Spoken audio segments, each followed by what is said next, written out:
want to be near. Good evening. We are back. In compliance with Chapter 551 Open Meetings of the Texas Government Code, I call to order a regular voting meeting of the Board of Trustees of the Austin Independent School District for Thursday, November 20th, 2025 at 7:58 p.m. A quorum of the board is physically present at Austin ISD Central Office to conduct this meeting.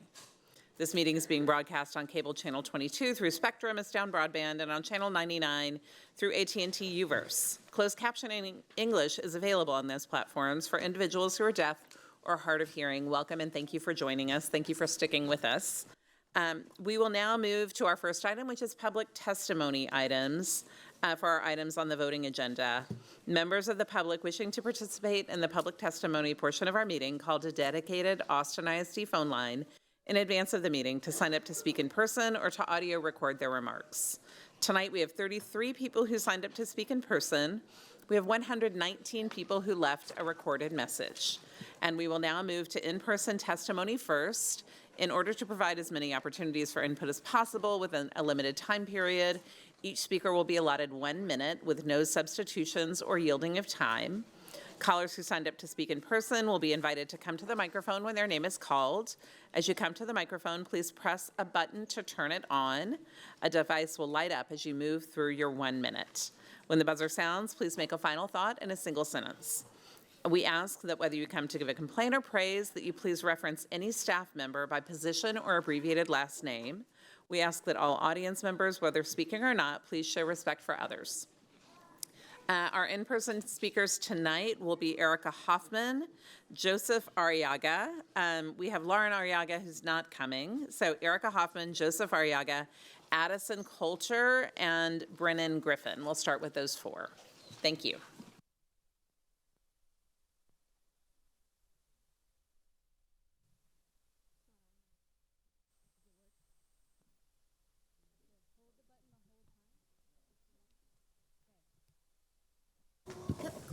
Good evening. My name is Erica Hoffman. I'm a proud member with Education Austin, a proud teacher at International High School, and I'm here to talk about our campus closure. IHS serves newcomer students ages 14 to 17 who need specialized scaffolded English language support in all content areas. Initially, the plan was for IHS to close and transition as a program to Navarro High School. On Friday, we received an updated plan which removed all language about a program transition and that newcomer students will instead be reporting to their home campus with newcomer supports. With this update, IHS staff need to receive priority placement in openings at secondary high school campuses where newcomer supports are offered. We also expect our collective expertise to be respected with a seat at the table to further strengthen and build out the newcomer programming offered at this level. We expect that all newcomer students and families will receive specialized support with quality programming for all content areas, just as they would at International High School. Finally, we demand that AISD step out with courage to defend the immigrant populations of students, staff, and community members you have a duty to serve. AISD's silence and inaction in the face of this racist deportation policies and attacks on our community is a disgrace.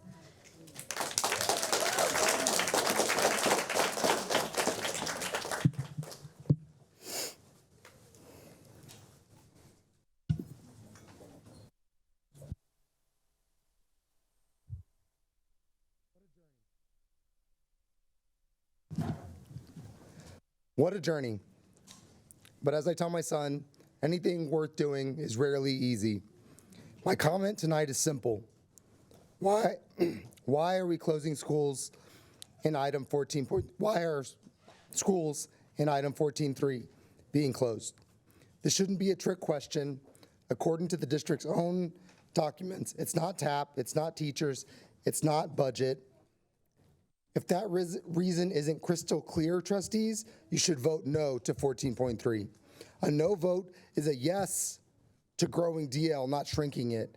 A no vote is a yes to the idea that strong communities can solve big problems. A no is a yes to harnessing the power of this amazing community behind me. Vote no, and let's go get started on the hard work of turning this district around. Thank you.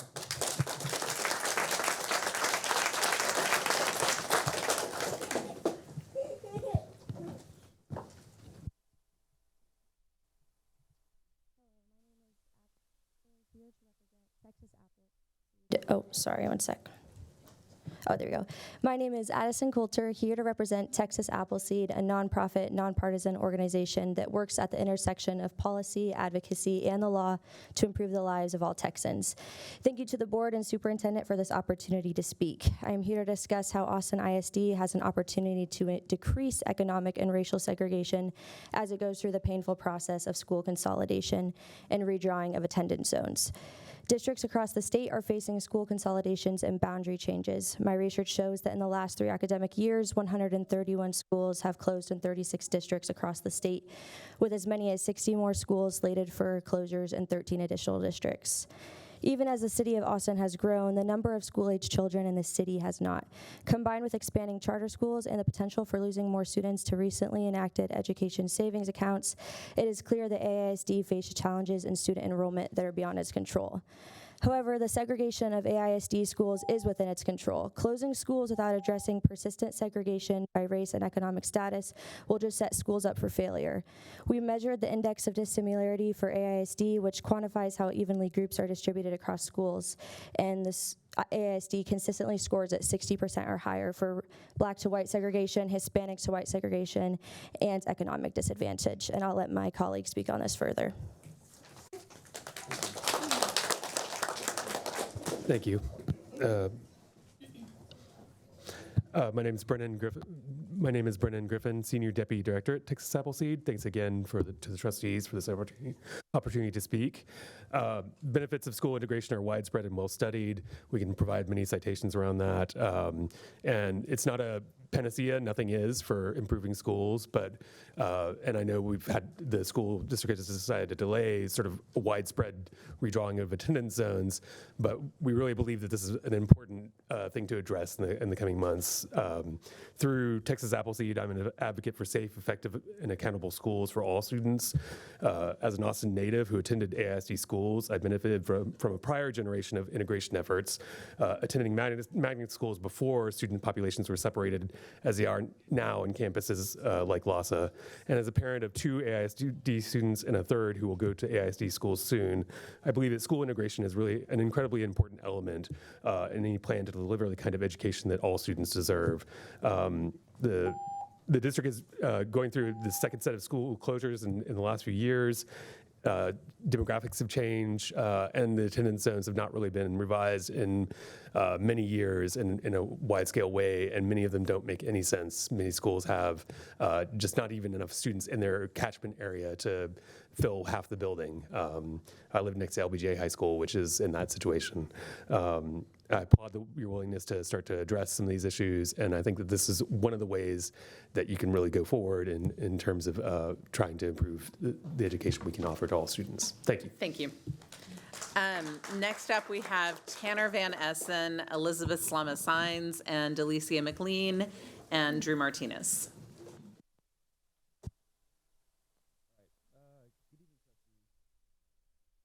It was right, okay. Good evening, trustees. It feels like we're in a strange place right now. The board is supposed to work for the public and the district for the board, but along the way in this consolidation process, that seems to have flipped. I don't know what happened, but it seems like that's not how this is supposed to work. Right now, it seems like we're disregarding our AISD values while dictating what a plan should be and what our schools should be on what one person's view of AISD should look like. Whether community agrees or doesn't agree, that doesn't seem to matter. It seems like this process was already done the day the draft came out. The process has been opaque, contradictory, unidirectional, and actually punitive. It's an attack on dual language programming. This is not leadership. This is not how we build strong schools. I'm asking you tonight to do right by these communities and vote no on 14.3. Give the communities a chance to make a plan that strengthens AISD instead of ripping it apart.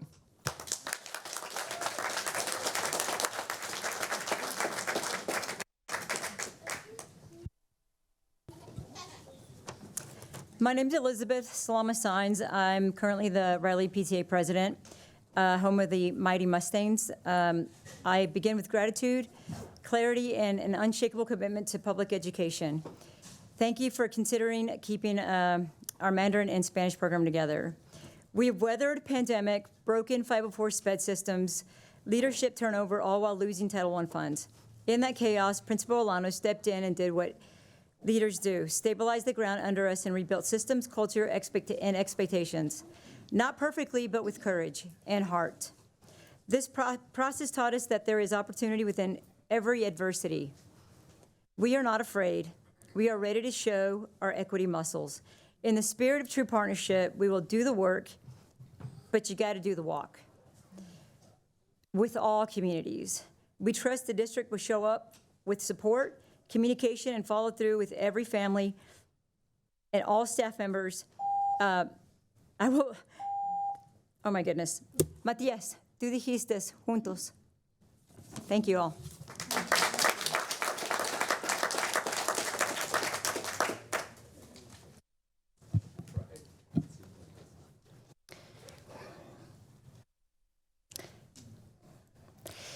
This is a classic case of escalation of commitment. You see it everywhere. You see it when someone sits at a slot machine pulling a lever again and again because they're convinced the next pull will be the one.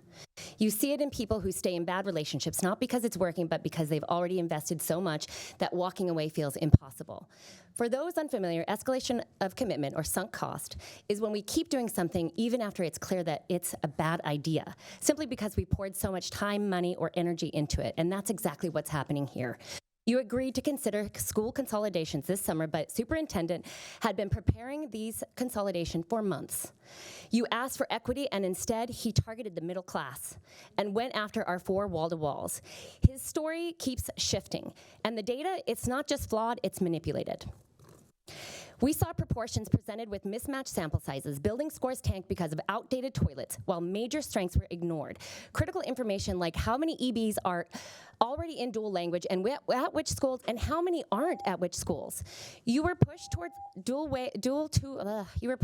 toward two-way dual language as the key, even though research shows no significant difference in outcomes compared to one-way. Trustees, just because you were initially open to closures does not mean that you must follow through when the foundation of this plan is based on a manipulation and deception. Even this week, staff continue to alter public records within 72-hour window when that was explicitly prohibited. You are not trapped at a slot machine. You are not bound by your word. You can still walk away, and you should, by voting no to 14.3, as well as 14.1 and 14.2.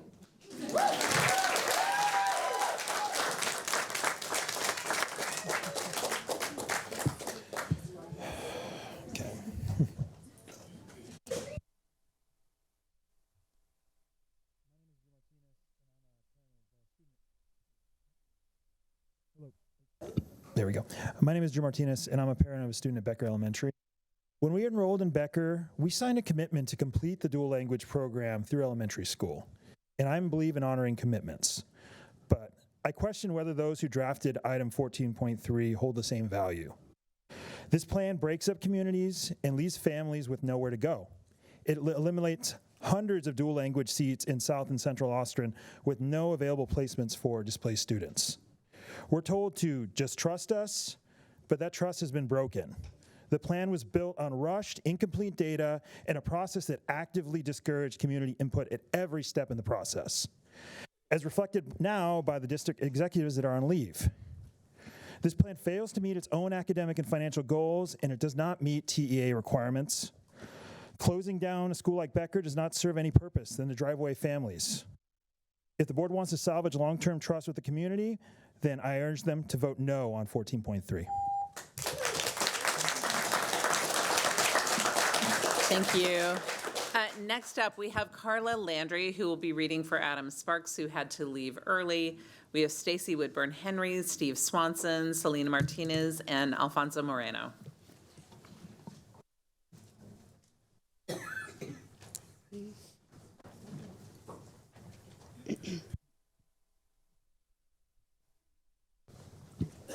Hi, my name is Carla Landry. I am a parent of 2 children at Maplewood, and I am presenting this on behalf of Adam Sparks, also a Maplewood parent.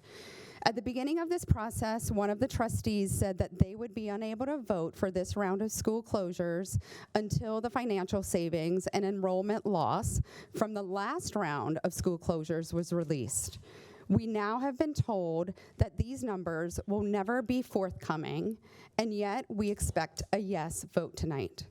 It is imperative that this board direct the district to produce a report next September that lists campus by campus financial savings and enrollment loss for each closed campus.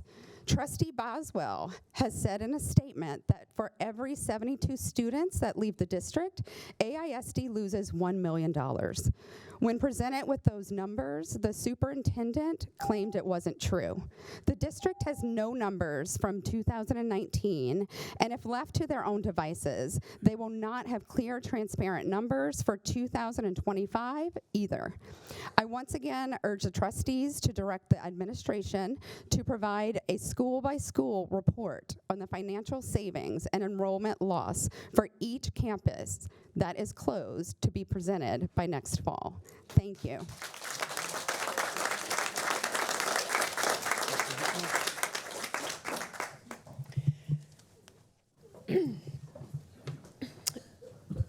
Trustees, thank you for the tireless work you're doing in this challenging moment for AISD. Only a deep devotion to public education could keep you at this table, and we stand with you in wanting a strong future for public schools. Change is necessary, but this plan is not. Every problem the district faces cannot be solved at once, not successfully. Please focus on delivering strong turnaround plans. Let these schools concentrate on meeting targets without simultaneously upending everything else in this district. AISD has incredible dual language programs that took a decade to build. Children whose parents were told to never speak their native language are bringing it back to their families.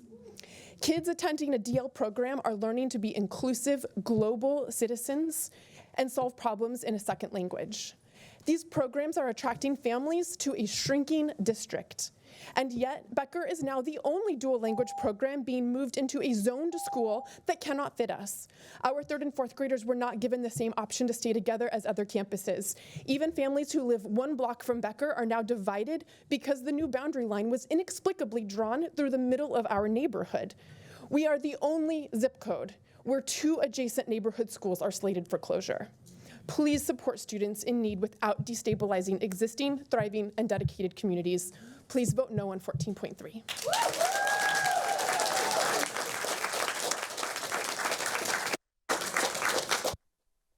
Good evening. I'm Steve Swanson. Good evening. I am Steve Swanson, and again, I am grateful for, and we must recognize the importance of our AISD lawyers, their rules of professional conduct, and their vital role in the planning of schools. Their rules include providing our board and superintendent with an informed understanding of their legal rights and obligations in Chapter 11 of the Education Code, rights to training under the TEA, and their obligations and strategies that align with community-based planning and actions serving the needs of students, preventing harm and loss in our schools, and making effective use of community resources, stopping our alignment with a harmful A through F accountability system. The condition of our planning process, revealed in the news, at board meetings, through public information requests, and by our superintendent acknowledging the need for integrity, demonstrates the need and opportunity to start learning and fulfilling rights and obligations in Chapter 11. Please know, acting to prevent harm and loss in our schools is our lawful responsibility today and in the future. Instead of voting on plans tonight, including school turnaround plans, with the professional leadership of our lawyers, let's start learning and fulfilling our rights and obligations that align with preventing harm and loss in our schools, and not turn our schools over to the state. TEA has failed in serving us, and TEA needs to turn around. Thank you. Yeah.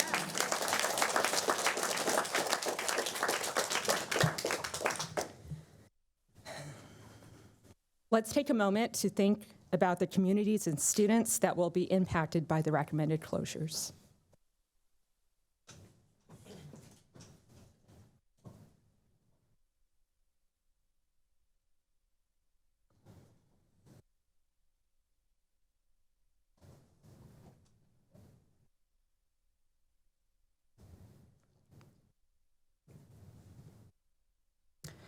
This plan lacks vision and is based in fear, which limits your ability to think creatively. Unlike the majority of schools on this closure list, this plan deserves an unacceptable rating. President Boswell, Trustees Quintana, Trustee Kaufman, Trustee de Urisote, Trustee Whitley Chu, Trustee Singh, Trustee Hunter, Trustee Foster, and Trustee Gonzalez. You have a choice. You have the power. Vote no. Thank you.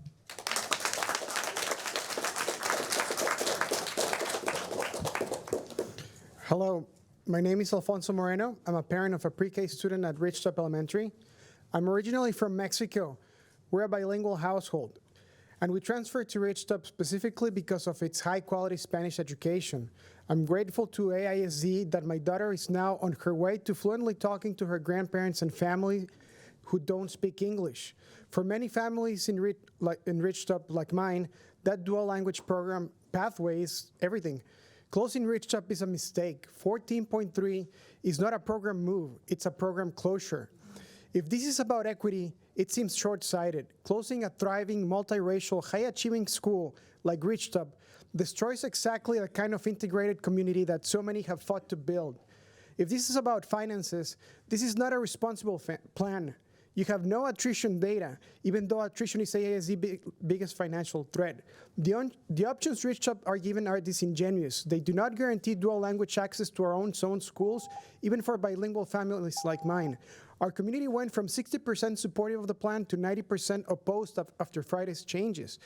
Giving Ridgetop the same consideration as the campuses removed from the closure list would help rebuild trust in this district. This is a false trade-off. We do not need to turn thriving schools into abandoned buildings to support struggling campuses. You still have the opportunity to get this right without destroying what's already working. Please vote no on 14.3. Thank you. Next up, we have Rosina Castellanos, Andrea Hayden, Magdalena Riley, Jason Rodriguez, and Nikki Schubitz. Test. Okay.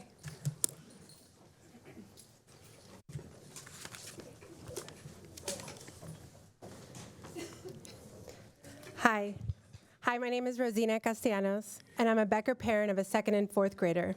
I chose a wall-to-wall dual language program so my kids could stay connected to my native language and their heritage. For 5 years, Becker's dual language program has shaped their education and sense of community. Throughout this process, our community has made a consistent ask to keep us together in a South Central location and to preserve dual language access for the kids who have invested years in the program.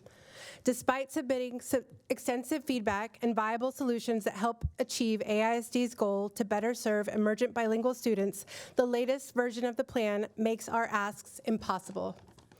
The plan removes hundreds of dual language seats and does not show how students will continue their bilingual path. There is still no verified financial benefit, and the district has not adequately modeled attrition or the loss of dual language funding. Those are financial risks, not savings. Please vote no on 14.3. Let's regroup and build a community-driven plan that preserves dual language funding and supports AISD's long-term stability. Thank you.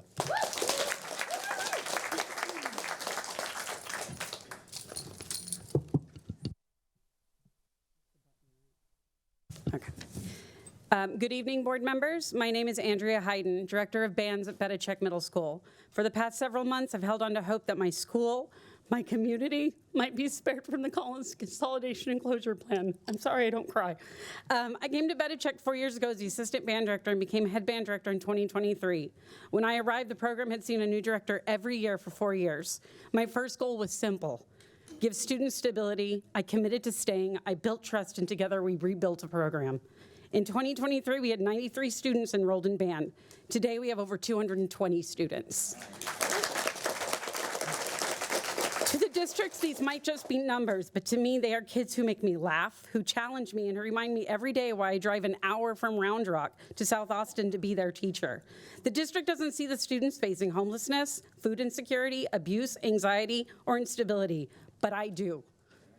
Many of us support our students in ways that go far beyond our job title. In my classroom, I have a wall covered with student shout-outs, notes, drawings, and messages from families. Those aren't decorations. They're reminders of the relationships and trust we've built.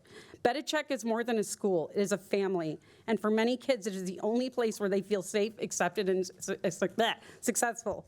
This consolidation plan threatens all of that. My students are worried about not about test scores or budgets, but about losing their teachers, their friends, and their sense of belonging. And while staff have been told we'll be reassigned, that is not what keeps me up at night. This isn't about my job, it's about my kids. It's about Lincoln, who found a home in the band hall and carries an instrument heavier than he is every single day. It's about Yair, who bursts in every day to share the latest chisme. It's about Amy, Gerald, Zayla, Natalie, Ramiro, Brian, Monse, Haley, Joseph, and so many others whose lives are rooted at Bedichek. Middle school is already one of the hardest stages of childhood. Asking students to start over across 3 different campuses to rebuild friendships, to search for trusted adults, to try to find where they fit is not what's best for their emotional or academic well-being. I understand that Bedichek needs support. I understand the need for a TAP plan, but many of our families do not have access to tutoring, transportation, or outside resources. Many of our students go home to care for younger siblings while their parents work night shifts. Many walk bike or take the city bus to school. Instead of closing our doors and scattering our students to a failing school, a charter school, and a fine arts academy that is unprepared for a TAP plan or the needs of our students, we should invest in the community that already exists at Bedichek. Our students Thank you, and I'm so sorry to interrupt. We have a lot of speakers. Oh, I understand. I just respectfully ask that you reconsider the closure of Bedichek. Give us the opportunity to implement a standard TAP plan and show that our students can accomplish everything. Help me keep my promise to them that I will stay, that I will not give up to them, and that they matter beyond measure. Thank you for your time. Thank you so much. Thank you.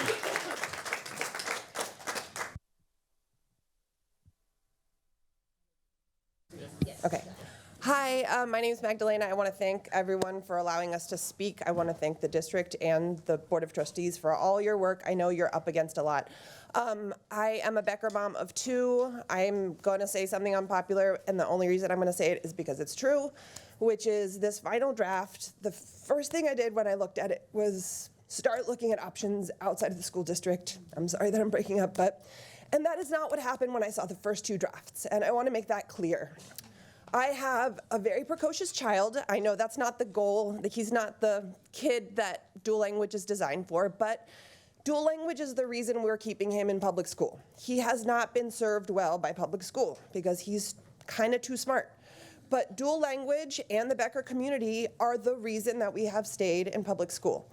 And so the only thing I'm asking is for everyone to consider all of the needs that are being met by these programs. I think emergent bilinguals need to be the center of the programs. The programs need to change to serve them, but I think we also need to protect the other needs that are being met by these programs by voting no on 14.3 or offering an amendment that lets Becker stay in dual language and together as a community.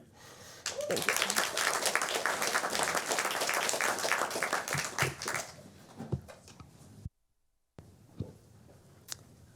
Okay, hopefully this is working.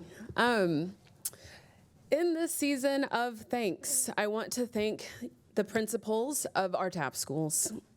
The cavalry is finally coming to serve your students, but it's trampling right over you. AISD showed up too late and is taking your job and your students away, and I'm so sorry. You are not the cause of your school's closing.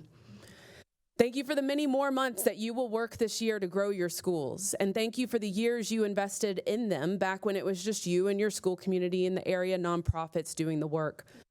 Your commitment is obvious, and our thanks should be coming from every corner of Austin ISD. Thank you to the AISD staff and trustees for this monumental work that you are involved in to right-size our schools and our districts. Thank you to teachers at TAP campuses. The work that you do does not always receive the respect it deserves, nor the pay. The jobs are harder than the jobs at other schools. You show up each day to inspire, connect, and lift up the kids in those communities. And thank you for the caring way that you are navigating this heart-wrenching season. Moving forward, we must learn from the circumstances that led us here. Our commitment must be to sustain the community investments made and to ensure every staff member and principal transitioning from these campuses is fully supported. We owe it to them and to our students to get this next chapter right.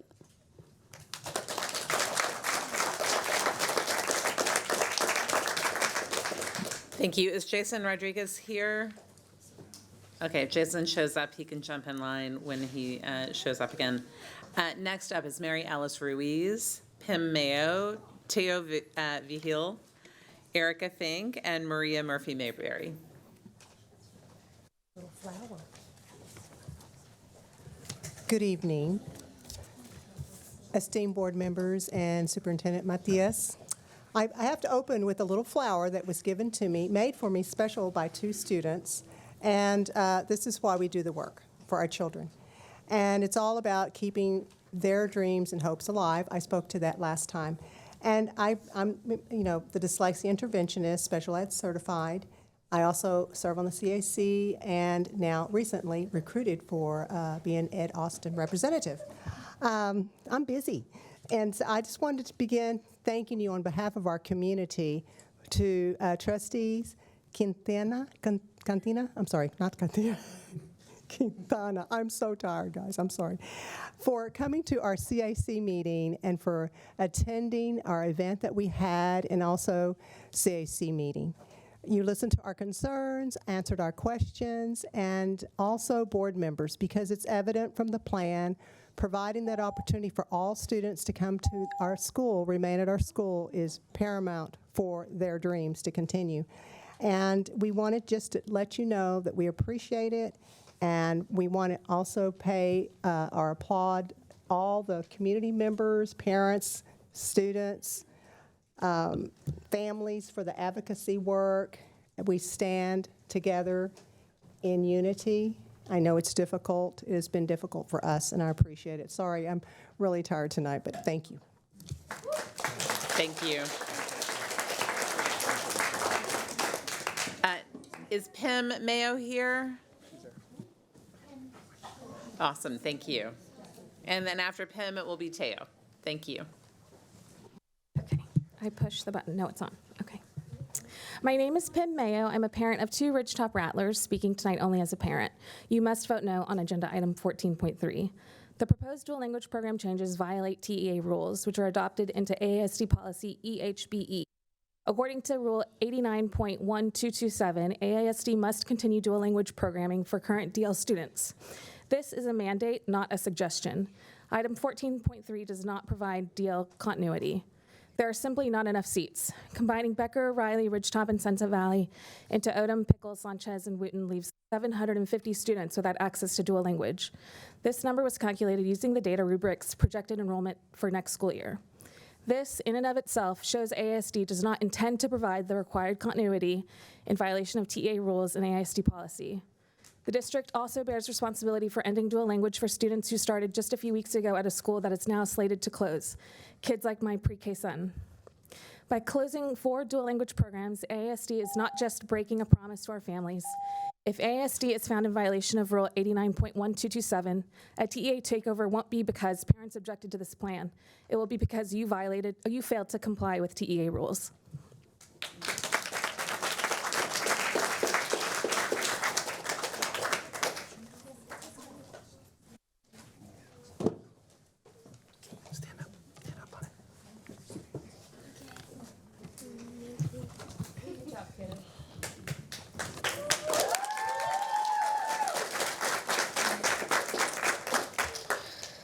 Hello, my name is Teo, and I am in 3rd grade at Ridgetop.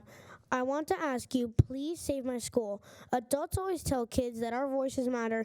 You tell us to be leaders and to speak up. So I am speaking up today because this is very important to me and to my friends. At school, I learned to listen to my feelings.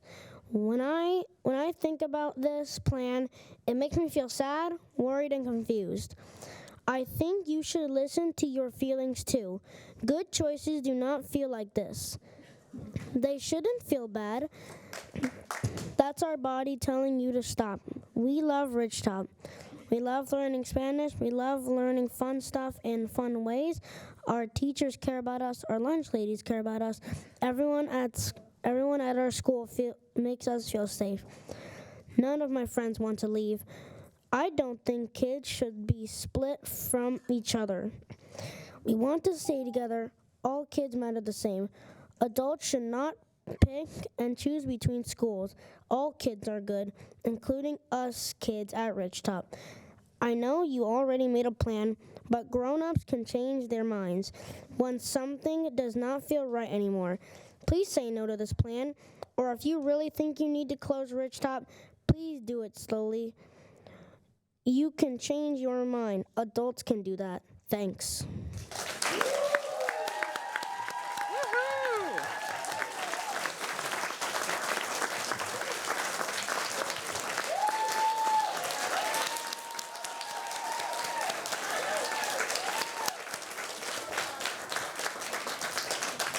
Teo, before we go to our next speaker, I want to say thank you so much to you and your friends for being here. We don't hear from students nearly as often as we would like, and I really want to thank you for coming to talk to us. Thank you so much.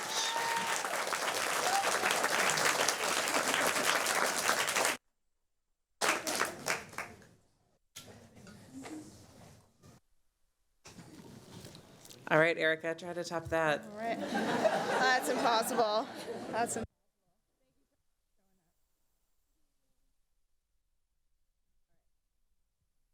I want green. Thought that was going to happen, and it did. All right. Good evening. I'm Erica Fink, and I'm speaking on behalf of Ridgetop families, urging you to vote no on 14.3. My own rattler is in first grade at Ridgetop, and my second will start pre-K next year. Our students, who currently have a safe, under 10-minute walk to a highly rated program, were suddenly given an impossible, inequitable choice. Attend an F-rated school under a TAP to keep dual language, or move to our newly zoned school, Riley, with a 40-minute walk that crosses both airport and 290. For most families, an unearned TAP with a 2-year star-heavy focus is not a viable option. The TAP was not part of the plan until Friday, 6 days ago. We feel blindsided, we feel betrayed, and we're not alone. Riley Dual Language and Becker are right here with us. When we choose neighborhood campuses over TAP, it will splinter friendships across multiple schools, and it will overcrowd Riley. There is no TEA deadline requiring these last-minute program changes. Finding reasonable solutions for these 3 schools will not break the budget. Tonight, we urge you to vote no on item 14.3 so our students can stay in dual language without TAP, stay safe on their commute, and stay in their successful neighborhood schools they love. Thank you for being here. I appreciate it.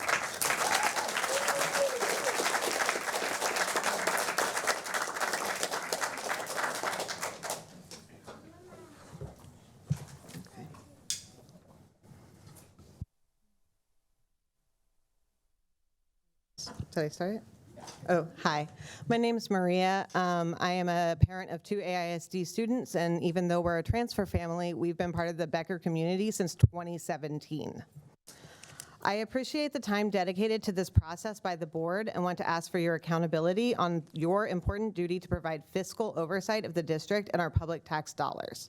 Item 14.3 proposes to close 3 financially stable campuses, but the district has not provided an expense or savings budget or shown projected income loss from student attrition specific to this plan in the backup. This is bare minimum information that has been requested by the board and the community.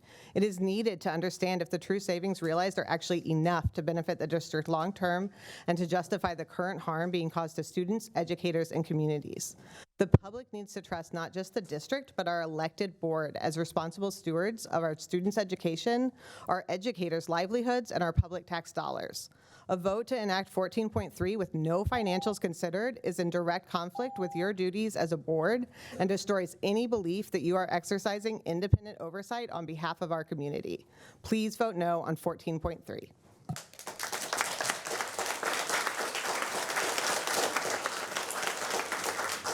Thank you. Next up, we have Christine Allen, Cheryl Bradley, Natalie Wilson, and Rebecca Steen.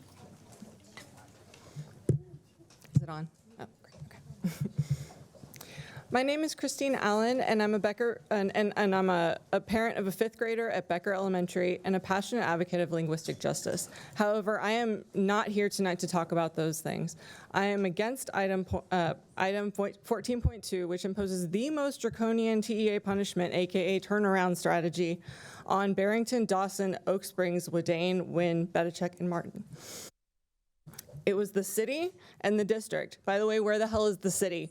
That opted out of righting the wrongs of extreme segregation and inequity for decades, thus denying a quality education to generations of our working class Black and Latino families.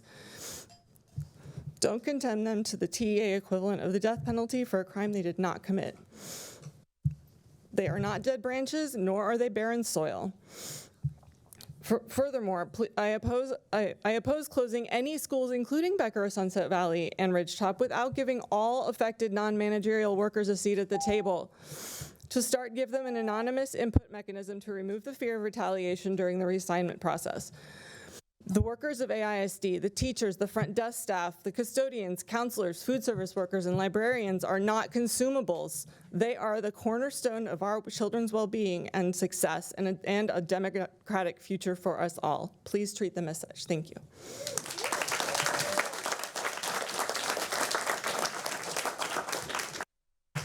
Good evening, trustees, superintendent.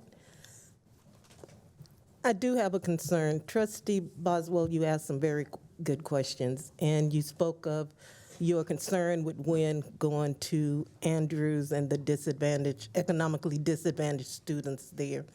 Well, I agree, but you also have the same issue with that portion of students going to Pecan Springs. Then you also have the same issue with Oak Springs going to Blackshear. Blackshear may be overall a C, but if you look how economically disadvantaged students are rated, it's D and F. This district has slid into segregationism. Y'all, you just can't go backwards. And that's what's happening. It's racist, it's classism. You just can't do it. So yes, I want the board to look at 14.1, 14.2, 14.3, and not only do you have emerging bilinguals, but there are African American students in this district as well. No one speaks about them. They're not on the news. If you look at, you see you see Nelson Linder back there. You see the teachers right here, and you see me. You've broken the trust of our community. We don't trust you, and nor do you do anything to regain that trust. Our children are spread it everywhere. They're at Blackshear, they're at Oak Springs. You've got to regain that trust, but you don't do anything, but you expect us to trust you. Well, we don't. We don't. And I was called the forever trustee. Well, I am the forever trustee because you have my granddaughter, and as long as you have her, you have me.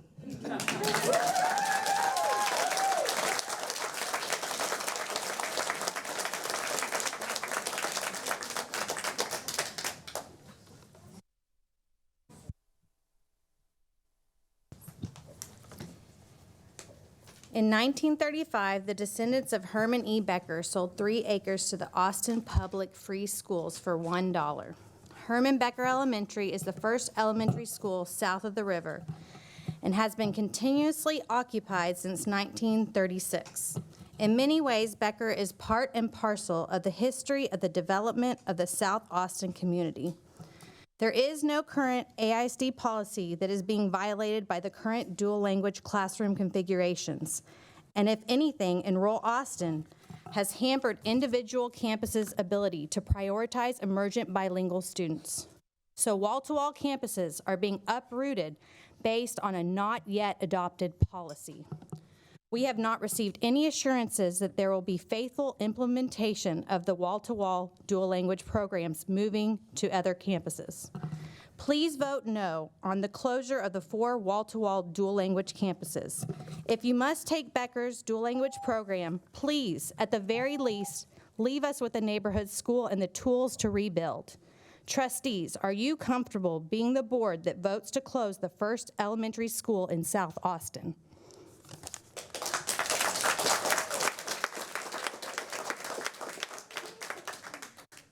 Hi there. I think it's working. My name is Rebecca. I've been here since 2000. I got here as quick as I could.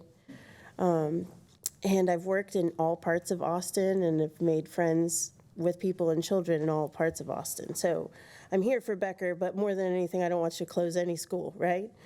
The one thing that I'm going to talk about, though, is are we just trying to close dual language schools? This plan reduces all options in South Central Austin. Dawson zoned to Galindo, Sunset Valley's pushed to Odom, and with Jocelyn being taken off the table, that eliminates the overflow that many families were counting on. We're no longer moving programs, we're just closing schools, 3 of which are excelling. Sunset Valley's at 65% capacity, but Becker and Ridgetop, they're over capacity and waitlisted. It took 14 years to build these thriving communities, which can't easily be replicated. Don't blow apart things that work. Focus on the kids this year. TE is requiring you to vote on TAPS, and let's start there.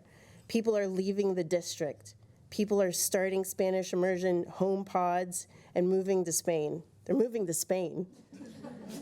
Read the room, know your audience. You will lose enrollment. Vote no on 14-3.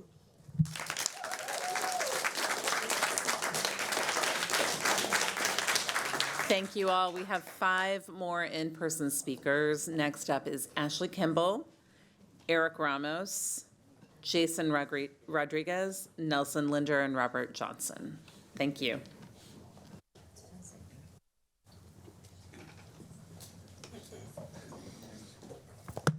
Get my readers here. Do we push this button? You're good. Oh, just kidding. So we've heard a lot of great things already, so I'm going to make mine really short.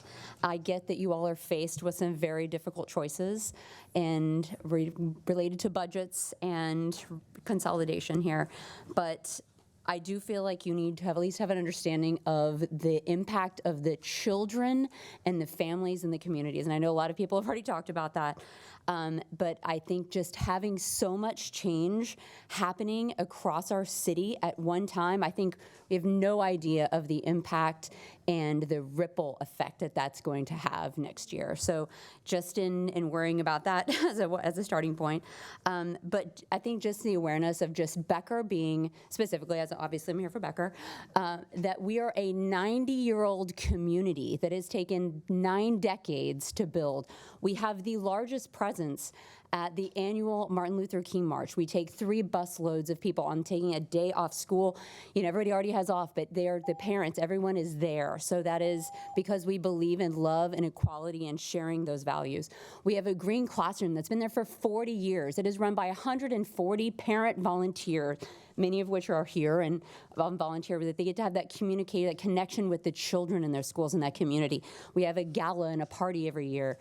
So these children are learning about how to grow and cook their own food. Every week they're in that garden. So these are things I think across the city, programs that need to be replicated and not squashed. I didn't even mention the dual language program. My children are actually out of Becker right now, but I've been in the neighborhood for 18 years.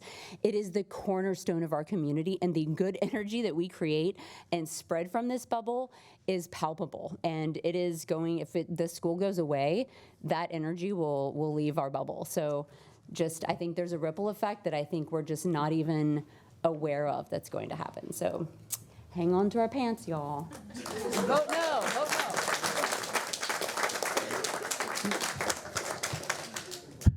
no. Okay, so my name is Eric Ramos, and I'm proud to be in my 11th year teaching at Martin Middle School. But I have 2 requests for you tonight. One is that you truly talk to the communities of schools they're closing. And I don't mean at sometime in the future. I mean Monday, December 1st. You get tomorrow to recover from this meeting, and Monday we start. Because this district has a history of promising to everyone, but delivering to few. My second request is that we have a public, open, transparent communication about what removing the 3 schools and all the boundary changes did to our budget and how that's going to look going forward, because we all know we're in a bad budget situation and every little bit counts. So I think it's clear, it needs to be clear to the community what that did and how that's going to look going forward, because we have much more tough conversations going. Thank you.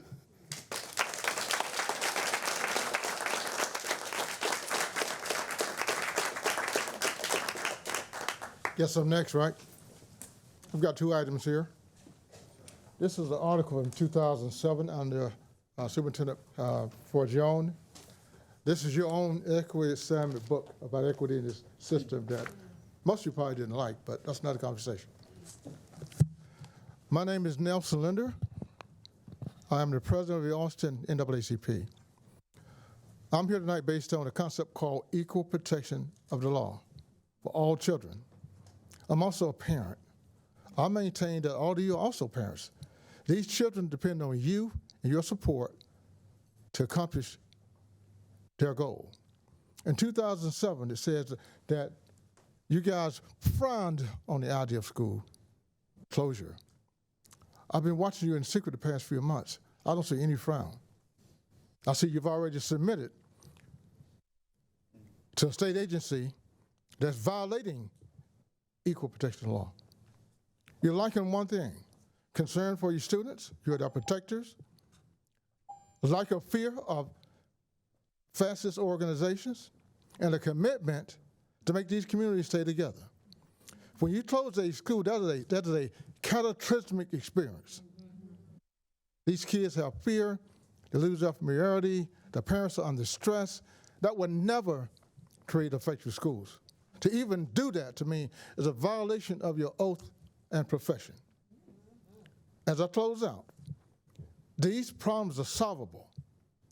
But when you abandon your schools, your neighborhood, your children, my children, our schools, that's also a violation of democracy. As I close out, let me share some about democracy. The word comes from ancient Greece. Demos means people. They are the foundation. Pathos means authority. Right now, folks have too much authority. I want to challenge you to regain your courage and think about these families and these children that are entitled to equal protection of the law, even if we're in a fascist environment. And I want to challenge you to look at yourself in the mirror. See, how do you feel sacrificing your schools because you say they're not failing? And one final point. Our schools are not failing. We are failing. As administrators, educators, when our schools fail, it's because you have failed.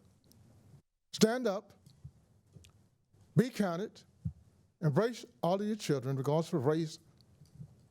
Ensure they get the resources they need, and don't let fascist organizations with too much power scare you when you actually abandon our children. Thank you very much.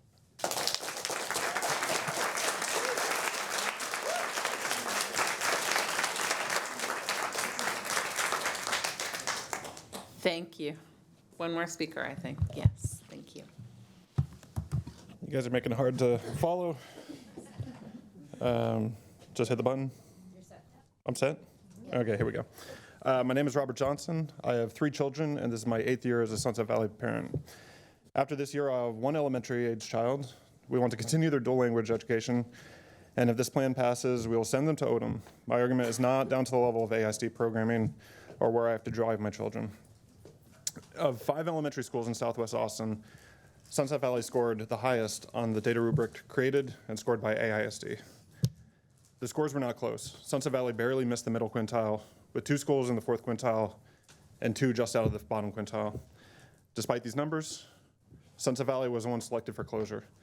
We've been told that there are many factors that go into the decisions to close schools, but I've been given no solid data. Explanation on these factors is owed to all the families of all the schools closing. Sunset Valley is a sought-after and exemplary dual language school on a beautiful campus with a police department 400 yards away that is dedicated to the safety of the children from drop-off to pick up every day. Odom, a Southwest Austin neighborhood school, is having the dual language program foisted upon them and becoming non-zoned. In the feedback I have seen and heard, families are upset about losing their neighborhood school. I used to think this process has been rushed. I still think that, but the true failure has been that this process has the illusion that anyone in the administration is listening or cares. Week after week of platitudes has led to the complete resignation that there's nothing anyone can do. The fight has fallen out of a lot of parents. You're going to lose students, and you're going to lose parent volunteers. Thank you.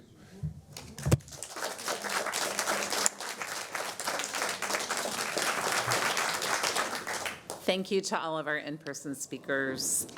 We will now play recorded messages for public testimony, so please listen carefully. Hi, this is Leah Smith calling about turnaround plans, consolidations, and program moves. I'm a parent at Riley Elementary. Thank you for hearing us and letting us keep our dual language communities together moving to Wooten. We understand the need to move and are happy to join the Wooten community. Our TAP, the turnaround program, and with her experience feels that this is something she's confident about. We trust our leadership and staff to accomplish this. The turnaround plan is better than a TEA takeover. I also appreciate having the option to stay at the Riley Neighborhood School and reboot it. I feel like there's a lot of opportunities there. I know there may still be details to work out, but I hope you vote yes so that we can move forward and just plan for next year. Thank you.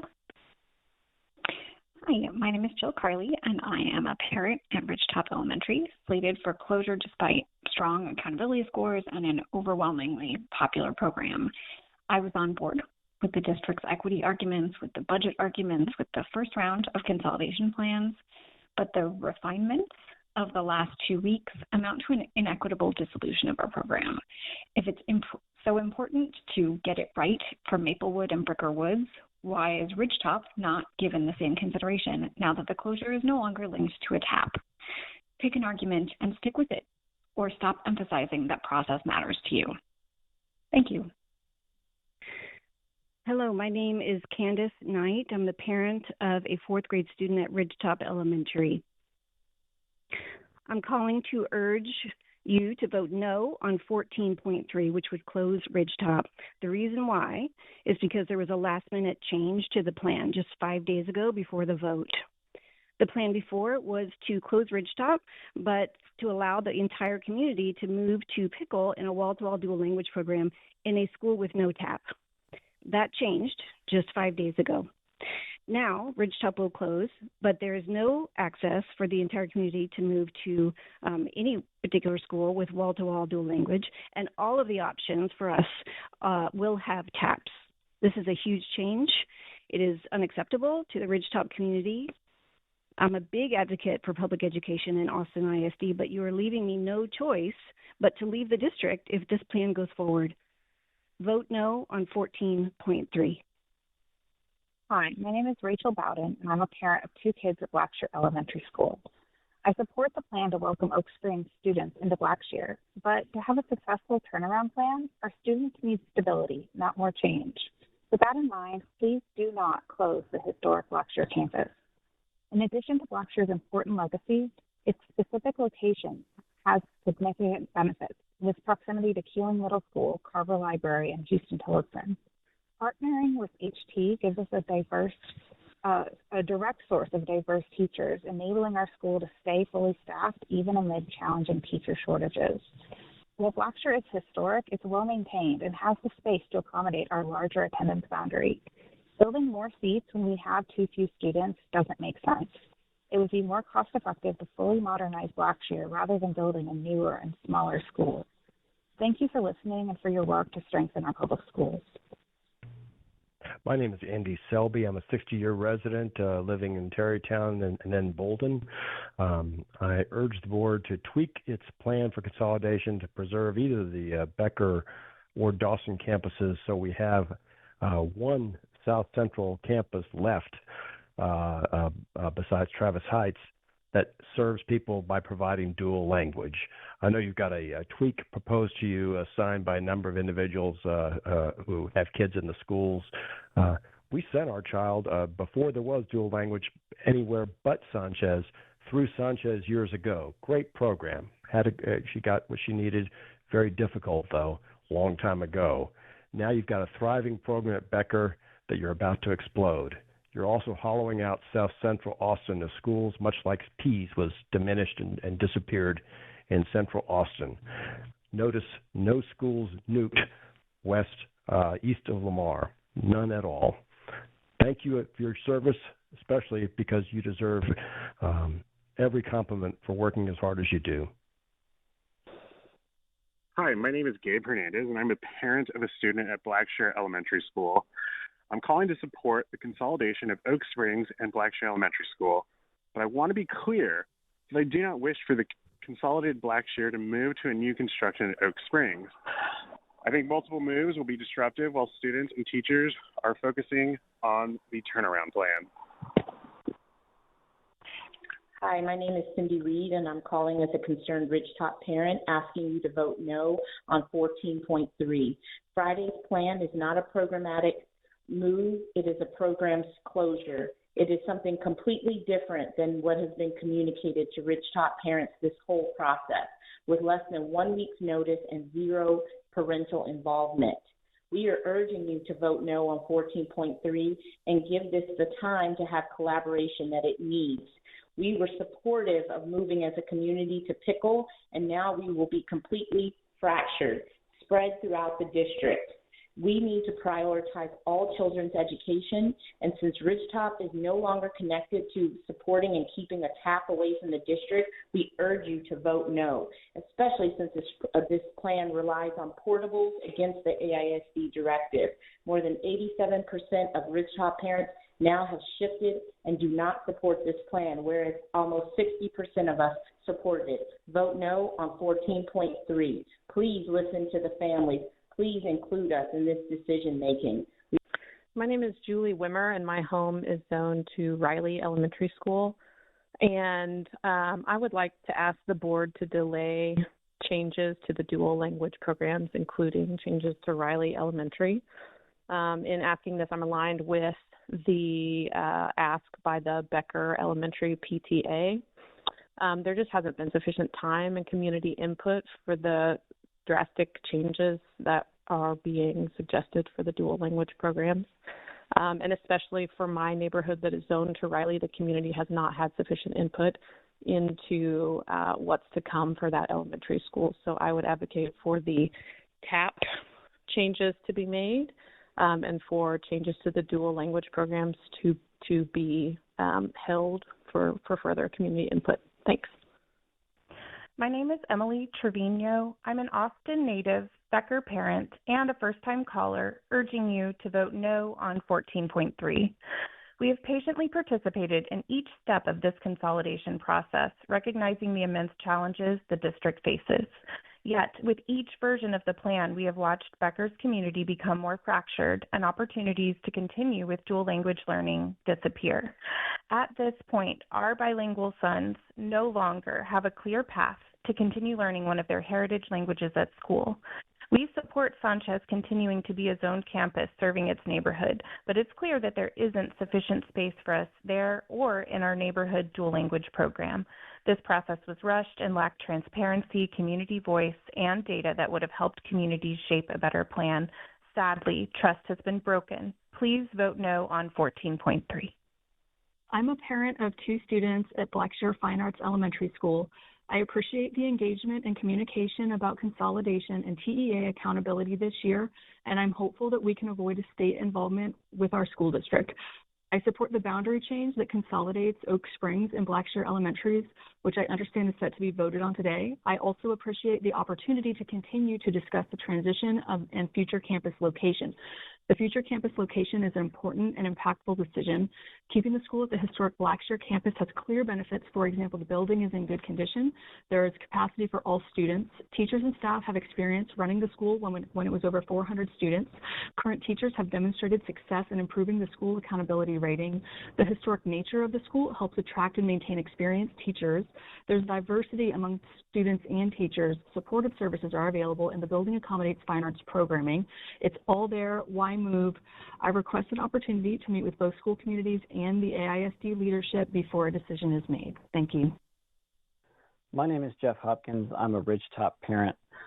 From the beginning of this process, the Ridgetop community has been mostly united in solidarity behind our principal in supporting this plan. We moved forward in good faith with the district to do, in our minds, our part in ensuring a successful 25-26 school year. Knowing that these changes were likely to cause rifts in our community, what was top of mind for most of us was solidarity and staying as together as possible. No one wanted to see this good thing end. It is hard today not to feel like we have been stabbed in the back. At every turn, it seems the district is listening to everyone but us, a school community that should have been considered a crown jewel of AISD is shattered, scattered to the wind, and left to figure it out on their own. No matter how you vote tonight, the rift that we all feared is here. It is irrevocable, and you are going to hear it, because AISD has now sent a message loud and clear to all parents. Be loud, be uncooperative, be angry.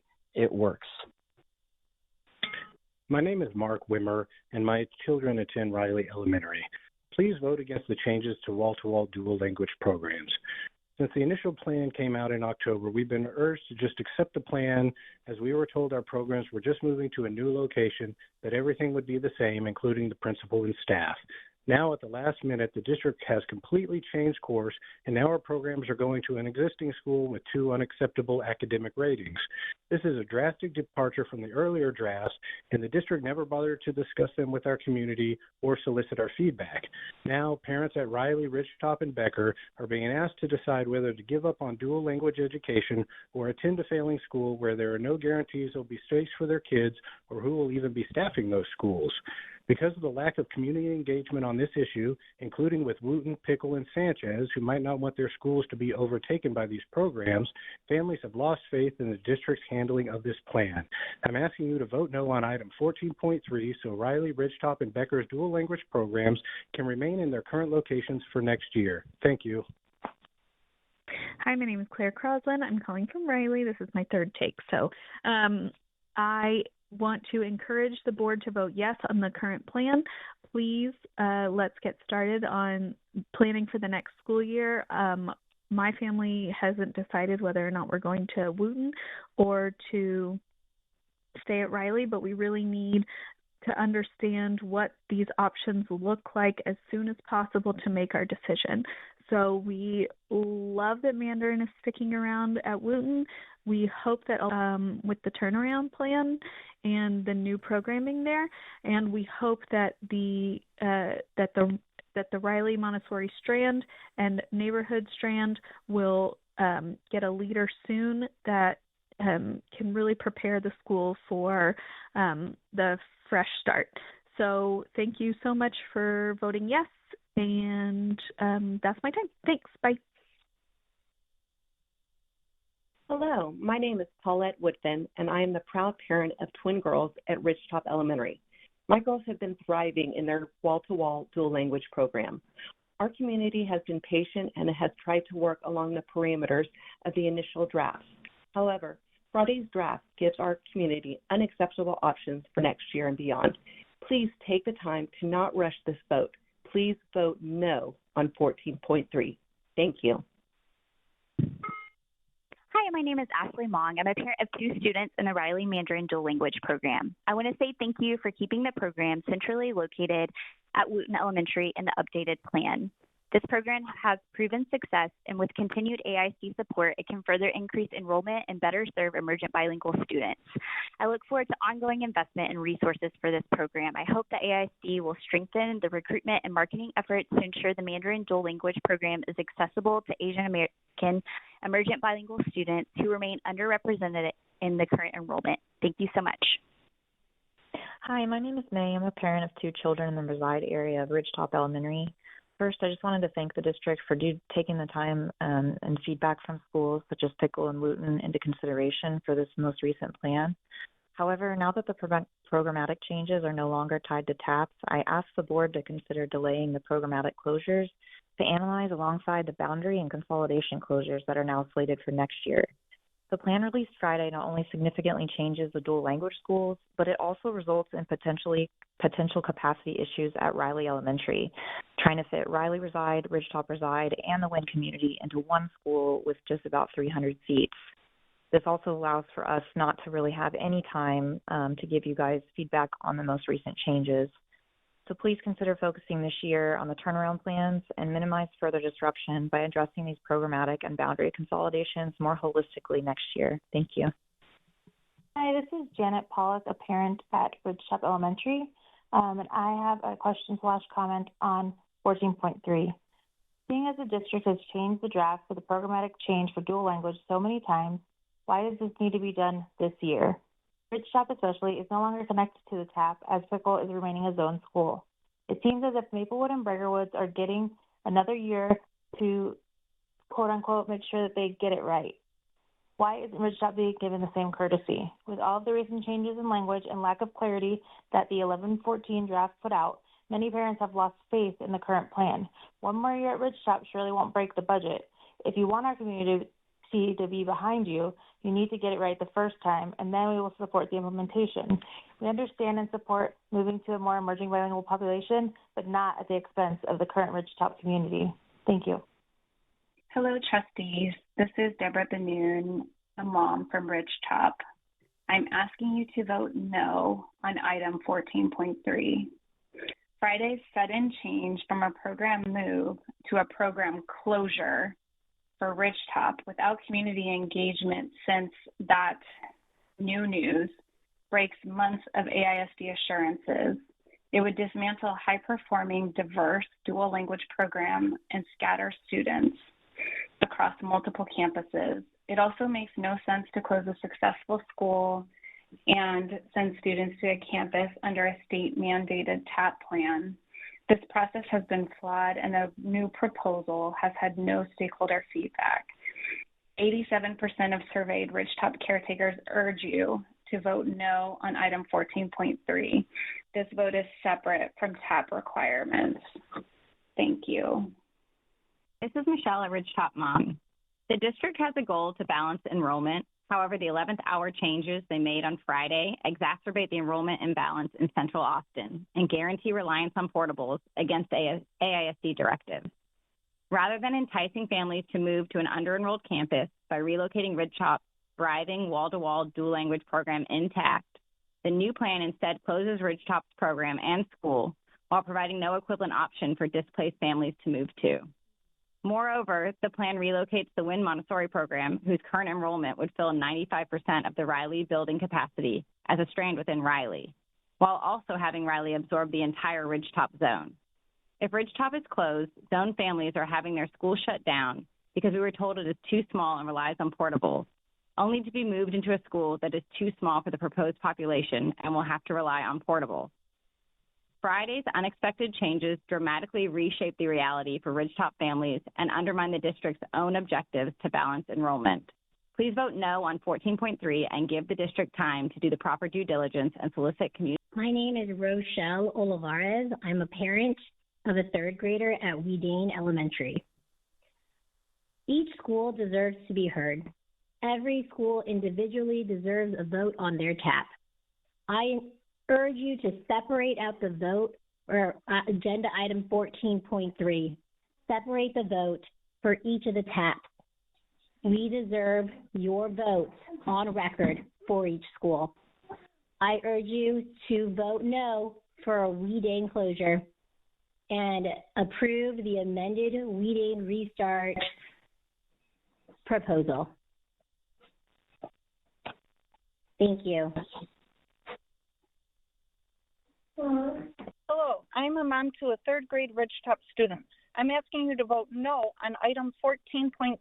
This last minute change breaks Austin ISD's original commitment. And every draft released, we were told Ridgetop would move together to Pickle, an unzoned wall-to-wall dual language campus where our students were guaranteed a spot.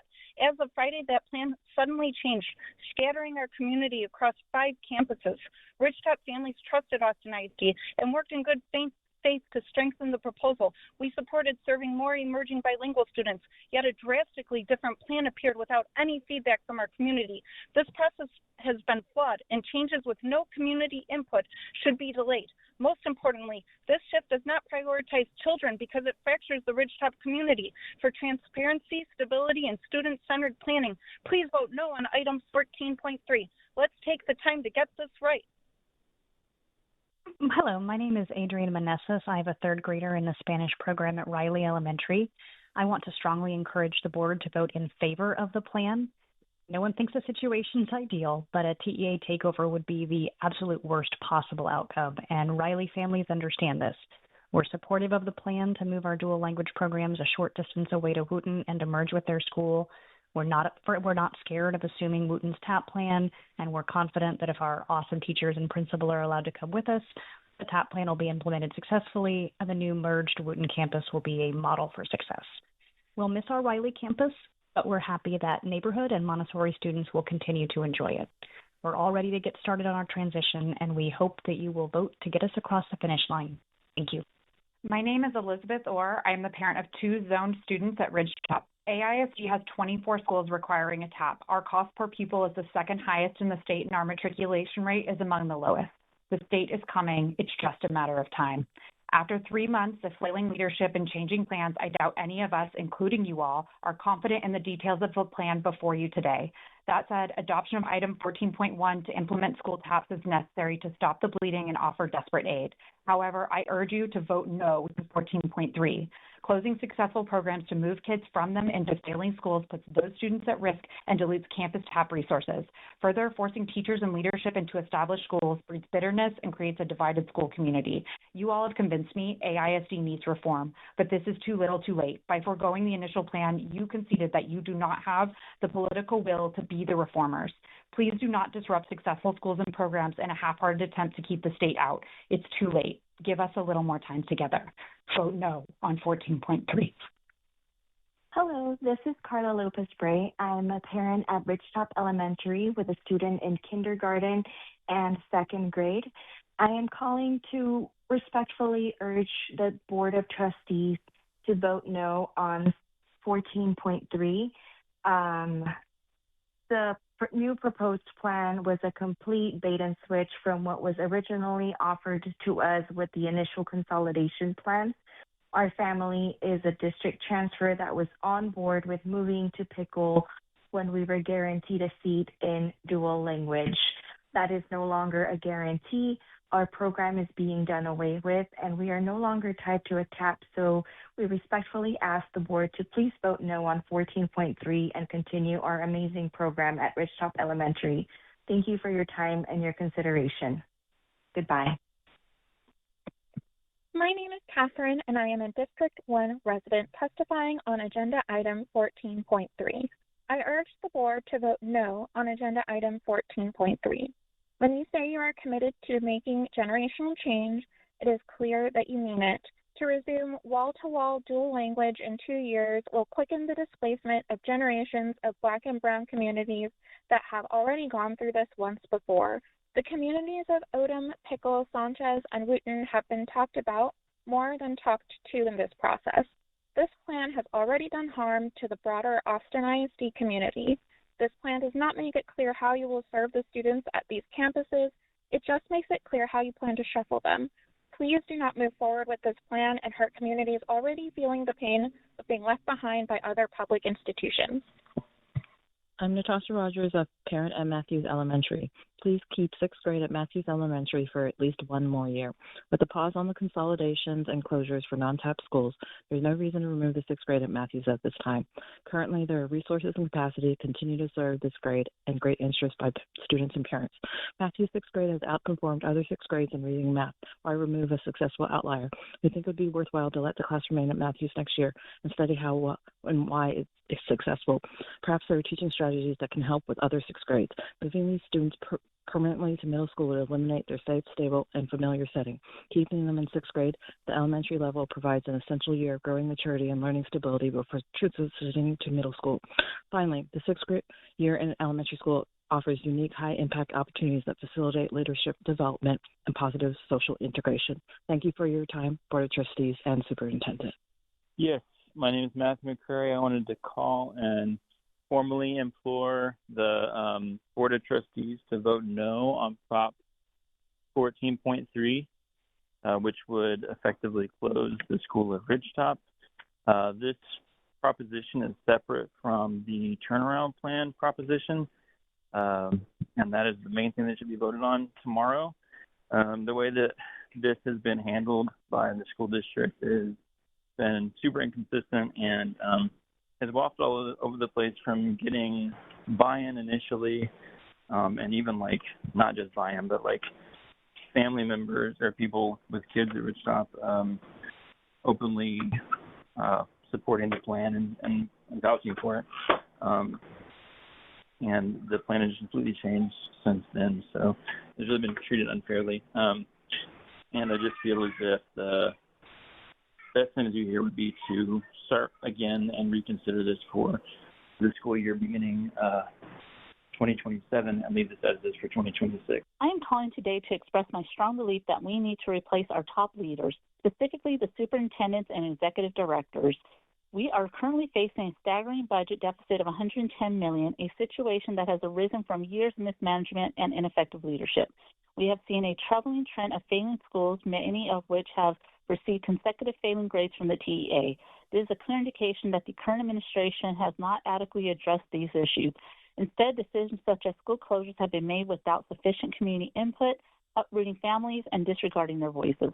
Furthermore, it is concerning that the administration has not utilized data analysis effectively to inform decisions or provide the necessary resources to struggling schools. The narrative that school closures were inevitable, yet no proactive measures were taken, reflects the lack of self-awareness and accountability. I must also address the troubling decision our executive director and superintendent to accept substantial raises in 2023, knowing full well the financial issues we face. This decision has become a problem for our community and budget. Their main profession is to help children, not take for them. It raises serious questions about the priorities of our leadership when so many schools are failing and the community is in distress. Hi, I am a Riley parent, and I was just calling to say thank you for listening to us and keeping the community with the Spanish dual language and the Mandarin dual language and our general community together when you're moving our school. I'm looking forward to joining with the Wooten community as well. And I think that the turnaround plan feels very doable, especially under the leadership of our current principal, who has experience in turnaround plans. So I guess calling to say thank you. Hello, my name is Taylor O'Connor. I am a parent of a kindergartner at Ridgetop Elementary. I urge the board to delay the vote on moving dual language campuses, specifically Ridgetop. The current plan was given to us on Friday and has not been adequately informed to the parents and the people involved. We need more information on what this program would look like. And at this point, it feels like a program closure and not a program move. We ask the board to delay the vote on this measure so that we can listen to public comment and get feedback so that this can work for all involved, students, teachers, admin, and parents. Hi, my name is Catherine Kyoto, and my daughter will be entering kindergarten next year. And I'm calling because I wanted to share for our cohort of families who are entering AISD for the first time how profoundly our confidence in AISD has been shaken by the consolidation proposal and review process. We see, us and our cohort, just what incredible challenges AISD is facing. And I think what shakes our confidence is that the way we are moving forward on those challenges, which we absolutely need to do, does not seem to be able to answer really foundational questions about whether a given move will save money, with what level of assumed attrition, things like that, and the lack of detailed thinking about how the consolidations will work. I want to thank you all so much for your service in this incredibly difficult time. Thank you. Hello, my name is Jan O'Neill. I have a granddaughter that attends Ridgetop Elementary School. Please vote no on 14.3. Don't rip these kids up and ruin the community that they have built so strong. I'm Detroit educated, and look at their schools. Please don't tear up these schools. Thank you. My name is Natalie, and I'm a parent at Ridgetop Elementary. I'm asking the board to vote no on item 14.3 related to programmatic moves. These are no longer program moves. They're actually program closures, and they represent an indefensible bait and switch at the 11th hour. As of Friday's changes, the very programs that the district said were needed to serve more emergent bilingual families and had to move are now being proposed to close. A change of this magnitude requires much, much more consideration. These changes were never contemplated in any of the draft plans. They are only appearing in the final plan. Our community has had no opportunity to give feedback on this massive change, which is an even more severe process issue than the failure to consider feedback that led to previous changes in timelines for other portions of this plan. 14.3 is not ready for prime time. Ridgetop wants to work with the district to find the right path forward. Please vote no so that we have the time to do so. Thank you. Yes, I'd like to ask to just please get rid of the Montessori program. It's failing. It's going to bring a tap to the school that it's being transferred to.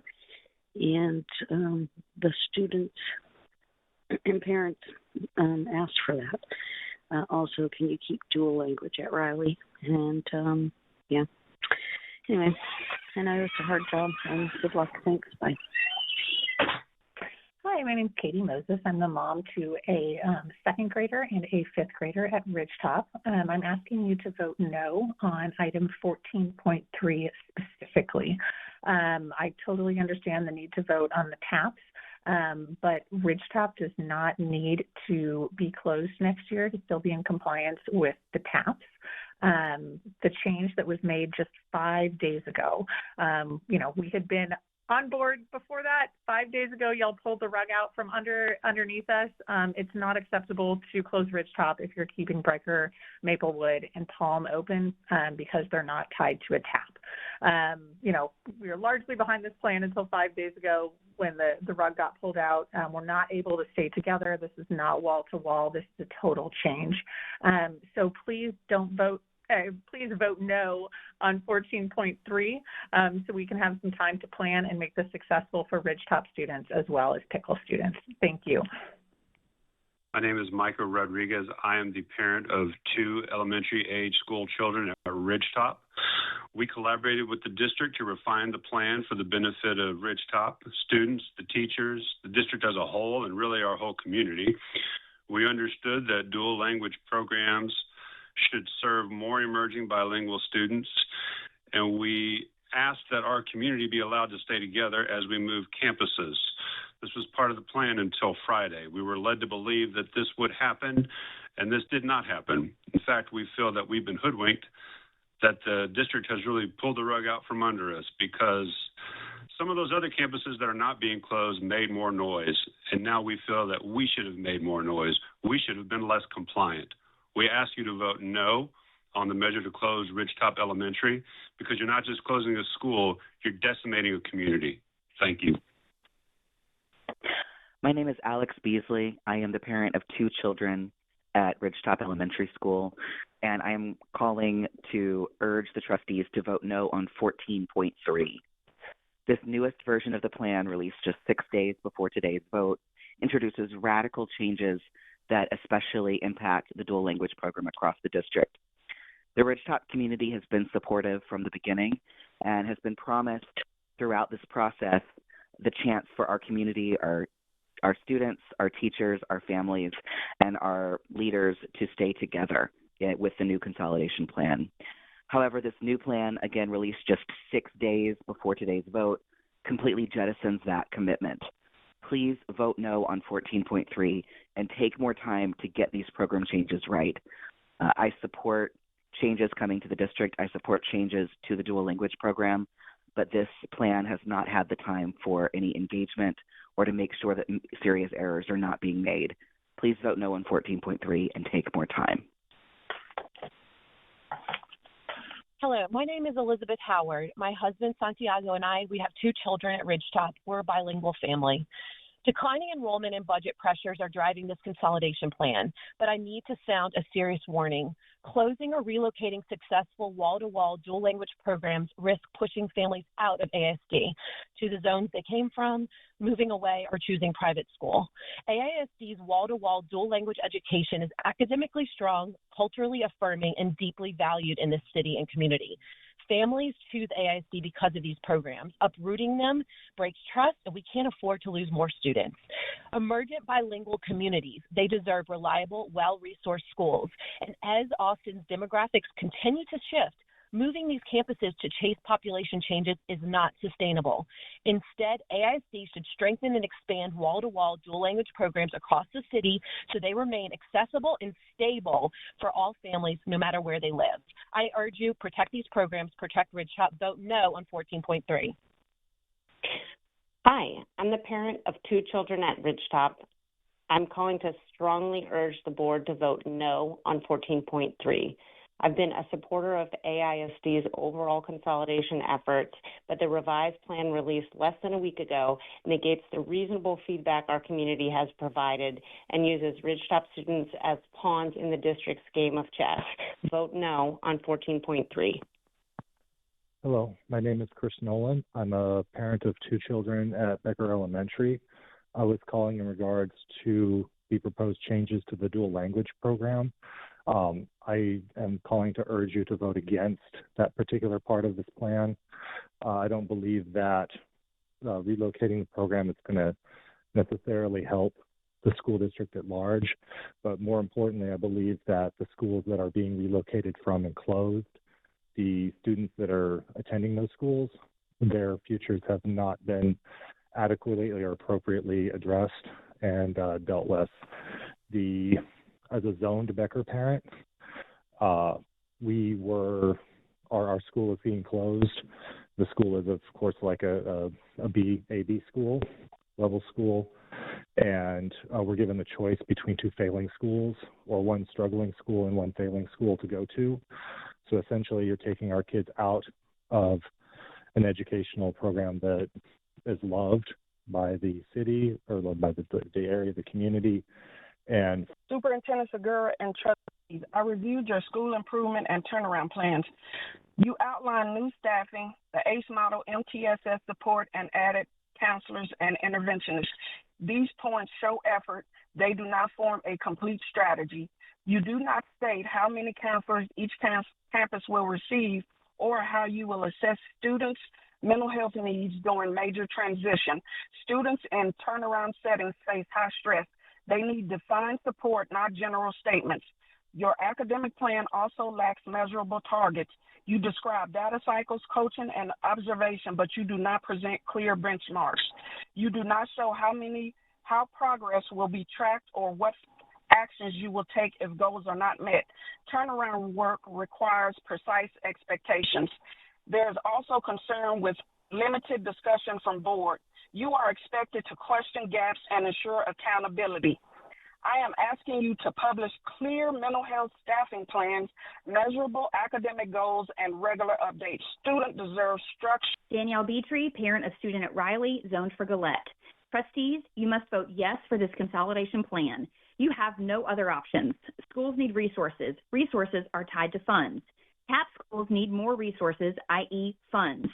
AISD has undertaken the most comprehensive research and data application to date and done their job to utilize their resources in this horrible situation with unfair rating systems and denial of funding public schools by TEA in the state.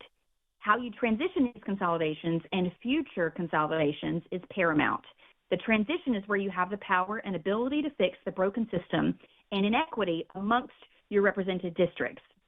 Furthermore, if as a trustee you have not properly performed your due diligence by attending or hosting community meetings and logged as many hours as others on the dais, then you must abstain from voting because you are woefully unprepared, grossly misinformed, and your opinion is biased. Hi, trustees. This is Mary Alice Williams, a Ridgetop parent. I'm calling to urge you to vote no on item 14.3. Ridgetop families have spent months working in good faith with the district, building trust around the plan to move our intact dual language program to pickle. We were agreeable to the plan until the district made last-minute changes on Friday that removed that commitment and now divide our community across 5 different schools. This plan is not equitable. Other communities were offered time, engagement, and adjustments based on their feedback. Friday's release and today's vote do not give Ridgetop families the same consideration. The shift to taking on a turnaround plan written for another campus is a drastic change, and families deserve the opportunity to engage before decisions are finalized. Please vote no on 14.3 so the district can listen to feedback and make changes when all communities are given the same opportunity. Thank you. 14.3. Marie, parent, here's my public comment.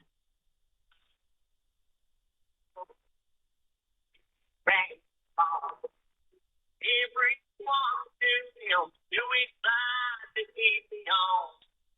Ever love a hero, I'm the guy's life. You could always find there to go. Because of it's the sky.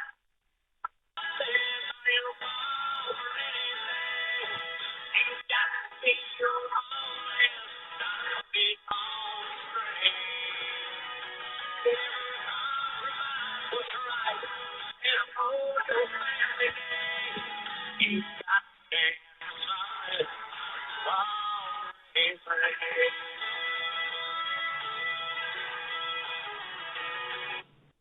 Say no to school closures. Thank you.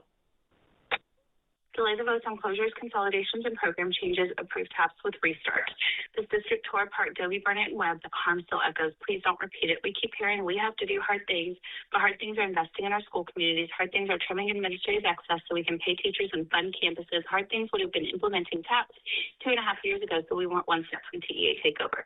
That failure was not on the community. It was on leadership who was warned, and they said, we have systems. We won't be here.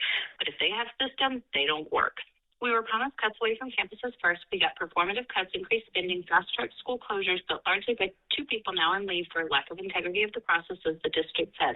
That issue has never been remedied. This is a generational decision pushed through in a few weeks with flawed data, uneven criteria, and engagement that was hollow, performative, and in many cases harmful. Back this up, slow this down, give the community a real process, not a stage one. You are the last safeguard for these children. Do not rubber stamp harm and pretend you're approving inevitabilities. Delay the vote. Protect Austin's future. Hello, my name is Miriam Sochi Chifino. Thank you for taking my call.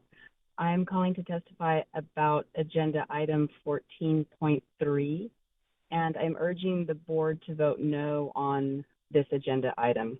Again, 14.3. I'd like to share my story and the reason why I find it important. My child attends one of the schools in AISD. We're a transfer from Lake Travis, and I know that everybody knows that the curriculum isn't necessarily what it should be, but I'm attending one of the schools in AISD because of the community. I know that my child will go to one of the schools and he'll get a good education, but what I'm concerned about is the teachers. Where will all of these teachers go? Where will they find jobs in an already extremely unpredictable market? Thank you. I'm a mother of 2 young children living in the Bolden Creek neighborhood and had hopes to send my children to their neighborhood elementary school. I'm asking that you vote no to the current consolidation plan. In your focus to move the dual language programs, you have completely disregarded the members in the neighborhoods where the schools currently reside. I think we can all agree that the primary reason to send your child to their local neighborhood school is so the child can be part of their local community, which fosters social emotional safety, relationship building, etc. This is supported by research. However, the current plan literally splits Bolden Creek neighborhood in half, making it impossible to have all neighborhoods in the community in one place. You are already taking away our neighborhood school, Becker, and are not providing us with a good second option for a community school that all members can attend. Please do not completely overlook and dismiss an entire neighborhood in your desire to organize a dual language programs. Let us keep Becker as our home school, or if you have to take it away, please give us an actual viable option for a community school, such as the initially proposed Zilker Elementary that all of us could attend. Thank you. Hi, my name's Meg, and I'm a parent to a student at Ridgetop Elementary, and I'm calling to voice concerns with the process that's led to this plan that's being voted on tonight. I know many of y'all have been working really hard to try to pull this off in such an impossible time crunch, but this process that we know is going to make generational changes to our schools and communities has been incredibly rushed and filled with last-minute reversals and changes without enough time to meaningfully engage communities along the way. It's been marked by confusing and conflicting messaging, and even in this new draft release only a few days before the vote, we've been told that there's oversights in the language included. So for schools not connected to a TAP, we need to pause and ensure that the decision-making process around school closures gets it right for all of our beloved kids to have the best outcome and least disruption possible. Our family, like many others, is zoned to one of the 3 schools that's now tentatively planned to close in 27. And by proposing to close schools 2 years in a row, passing this plan will set us up to send our kids to 3 different schools by the time he's 7. That doesn't make sense. Please pause on what you can, and let's make sure we're getting this right.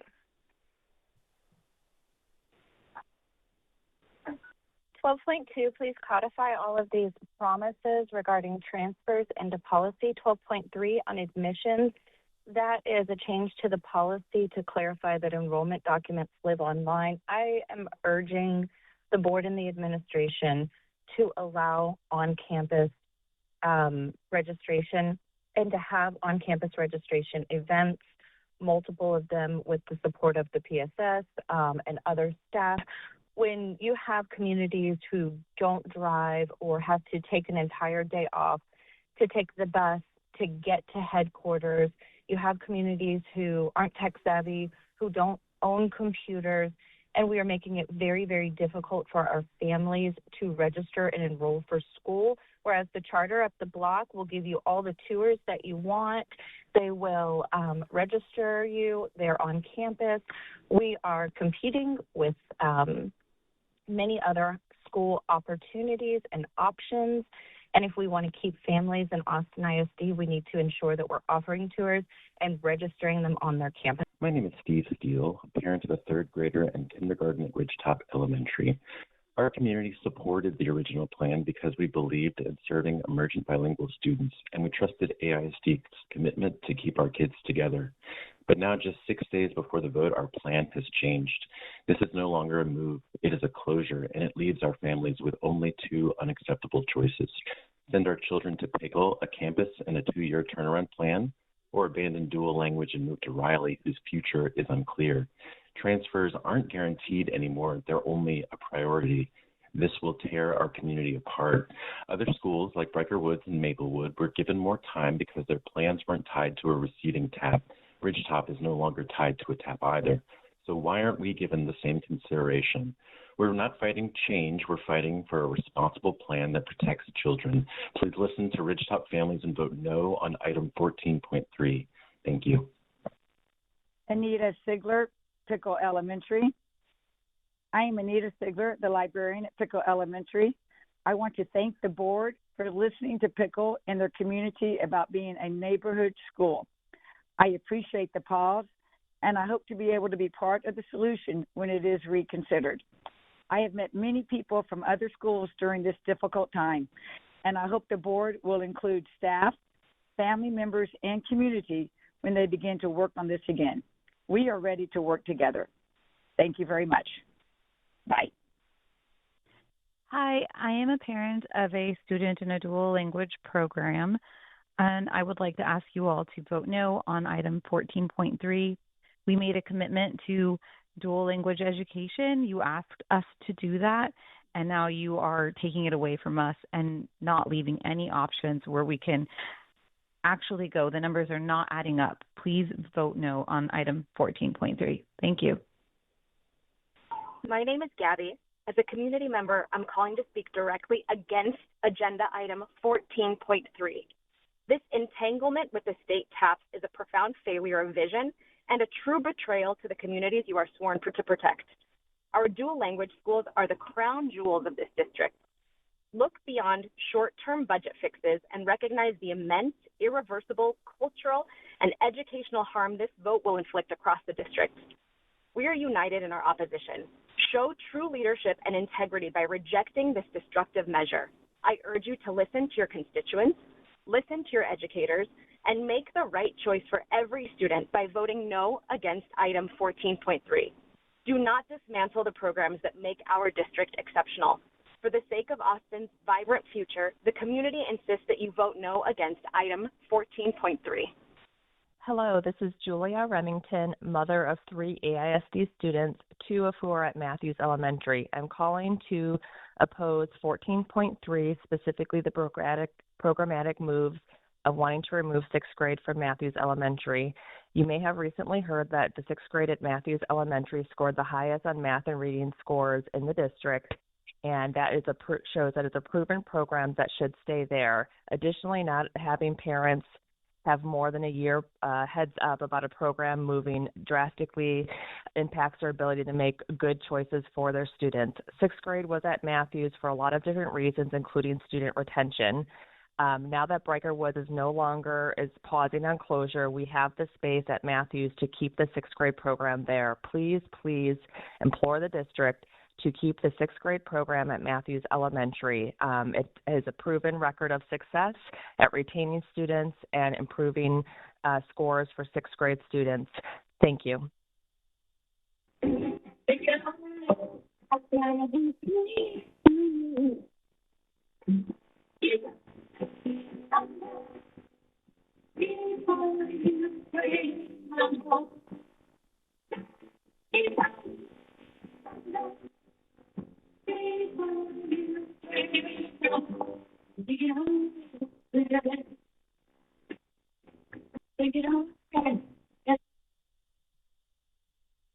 Delay the votes on closures, consolidations, and program changes. Approved TAPs with restarts.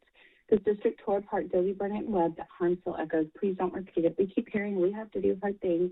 The hard things are investing in our school communities. Hard things are trimming administrative access so we can pay teachers and fund campuses. Hard things would have been implementing TAPs 2.5 years ago, so we weren't one step from TDA takeover. That failure was not on the community. It was on leadership. Leadership who was warned, and they said, we have systems. We won't be here. But if they have systems, they don't work. We were promised cuts away from campuses first. We got performative cuts, increased spending, fast-track school closures, built largely by 2 people now on leave for lack of integrity of the process, as the district said. That issue has... Hi, my name is James Wilson. I'm a parent of 2 Becker students and now a Lively student that's in the 6th grade. I'm Bolden resident for the past 15, 16 years, and I ask you to please vote no on the agenda on item 14.3 and do not take away our neighborhood school that is so special to all of us in Bolden and our community. Please vote no on 14.3. Thank you. Hi, my name is Rashmi Khosa, and I reside in Bolden neighborhood, where Becker Elementary has existed in the last 90 years since it was built. As a parent, taxpayer, community member, and a supporter of public education, I find it totally unnecessary for AISD to consider closing Becker Elementary. A fully enrolled performing school with a stellar wall-to-wall dual language program with a 10-year success record and a waiting list to enroll. I urge you not to close Becker, and I also want to ensure that I stand by vote no for agenda 14.3. Again, this is Rashmi Khosa, and I have 2 kids who went to Becker Elementary since 2011, and they have had a stellar record. They have gone to great schools, and I still expect and hope that other kids get the same that my children get. Thank you so much, and I beg and urge AISD not to close the school. Thank you. Hello, I'm calling regarding discussion point 14.2. I'm a parent of a student at Blackshear Elementary School, and I'm calling to support the consolidation of Oak Springs and Blackshear Elementary. But I want to be clear that I don't wish for the consolidation of Blackshear to move to the new construction of Oak Springs. I think it is a waste of resources, and that could be better put towards supporting the children. I think multiple moves will also disrupt the students while the teachers are focusing on the TAP plan and improving the progress of those students. Thank you. Hi, trustees. I'm Adriana Vizcarrondo Bickford, a Venezuelan immigrant mother. I know we're in a difficult position and there is no easy solution, but one thing I know for certain is the power of the community. And the Becker community has shown over and over again that we're willing to do the hard work and elevate AISD if we're given the chance. Please don't tear that apart. Becker has been essential in honoring and celebrating my kids' Latino heritage and language. And under this latest plan, our community is completely fractured. We are left with zero realistic options to stay in dual language. Trust is going to be lost, and that will have real implications for enrollment in AISD. We've showed up, we've offered solutions that benefit the entire district, and still we're being isolated. I urge you to vote no on 14.3 or separate TAPS from the wall-to-wall decision so this can be done thoughtfully and with integrity. We can do hard things together, but not if our community is torn apart. Thank you for listening. Good morning, trustees. My name is Kathy Clinton, and I am a Becker parent. I have 2 children that are emergent bilinguals, 1 child that is in special education. My ask is to please vote no to 14.3. Becker students were told, hey, we will at least stay together, and our community has been decimated. And there are not enough seats for all of the kids to go. There has been such a lack of transparency, such a lack of planning on the leadership's part. We were told last week that all kids would get a seat, just not the seat that they necessarily want. That is not good leadership. The dual language programs, if they are not wall-to-wall, they are generally one-way programs, and they do not have enough teachers to have students finish out the program for 4th and 5th grade. My ask is that you vote no. This is poorly organized, and there has been very poor transparency. Becker is not attached to a TAP program, and there's no reason for anyone to dismantle a productive school. Thank you. Hi, my name's Anna Bucci. I'm calling from Wadane Elementary School. I'm a 2nd grade teacher here, and I am asking the trustees to vote yes for a restart for Wadane. The community here is amazing. The kids are amazing. They deserve stability. They deserve teachers that they know, a place they're familiar with. And I think it would just be a huge mistake to send our students to another school that's struggling with the same thing.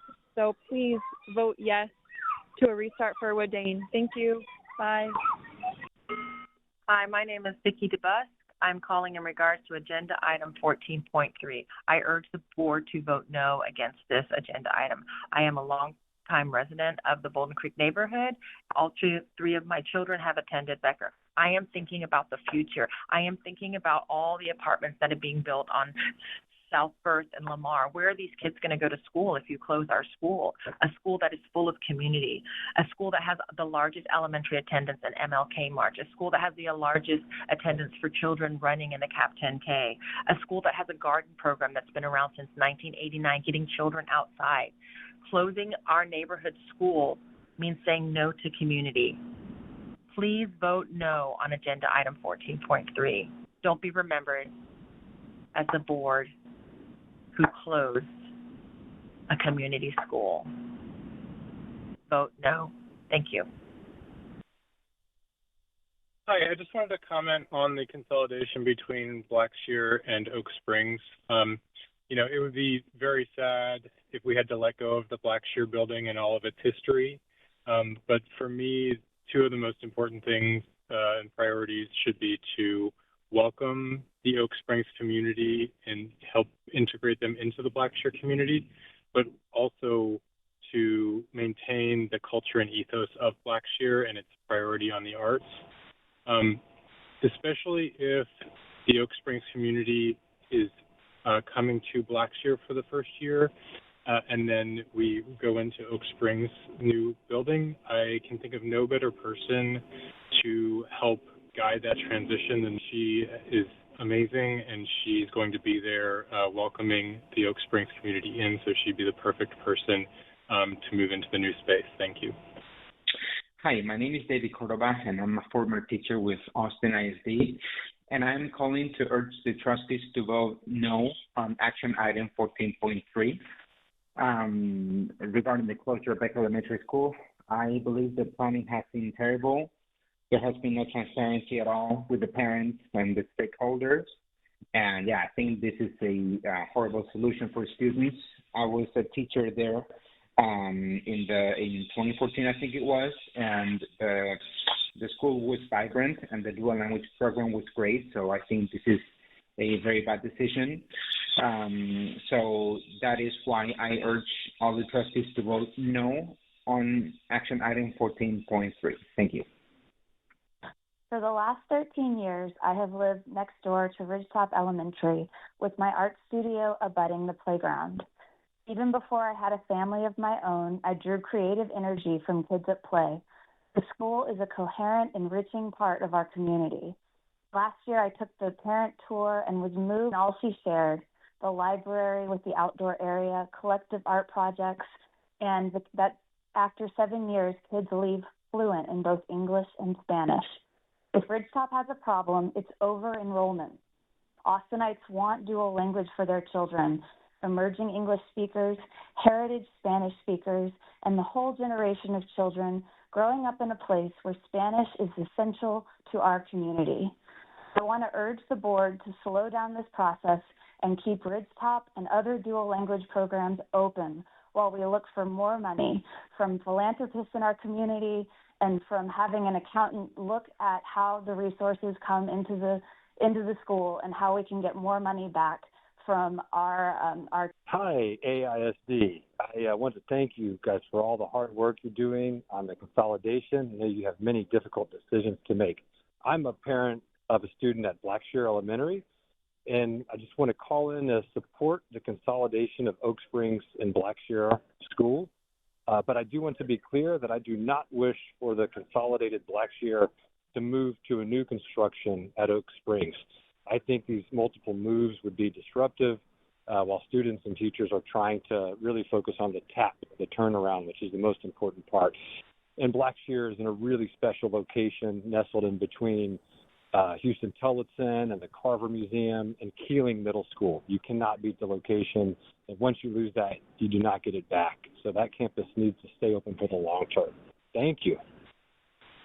Hi, this is Janie Tran-Thurston, a proud parent of a Becker student. I'm asking you to please keep our students together and designate a school in South Central that the majority of our children can actually attend. Becker is the only school not being prioritized for staying together, and our community deserves the same consideration as every other campus.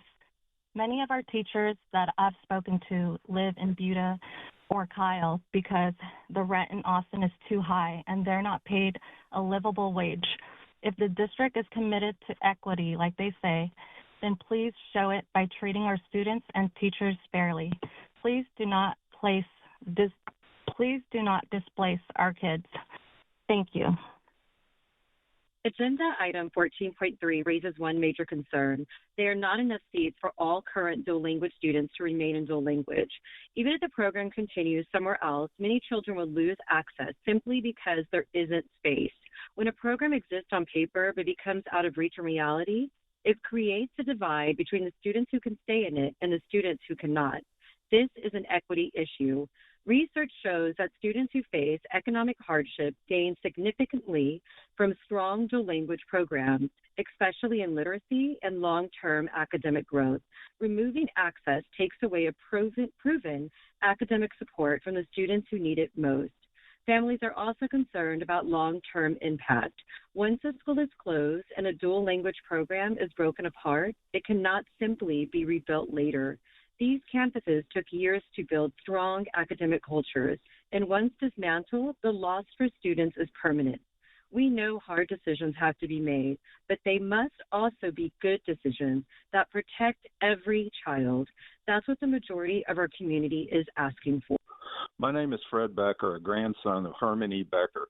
90 years ago, my grandfather and P.A. Wilde donated 3 acres so South Austin could have its first school.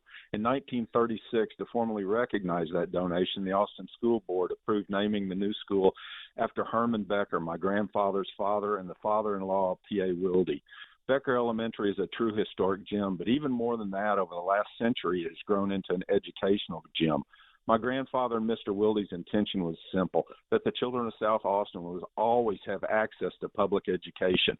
Although the neighborhood has changed many times, families have continued to fight for that same goal. Today, Becker's fully enrolled, has nationally recognized programs, turns out globally minded bilingual citizens.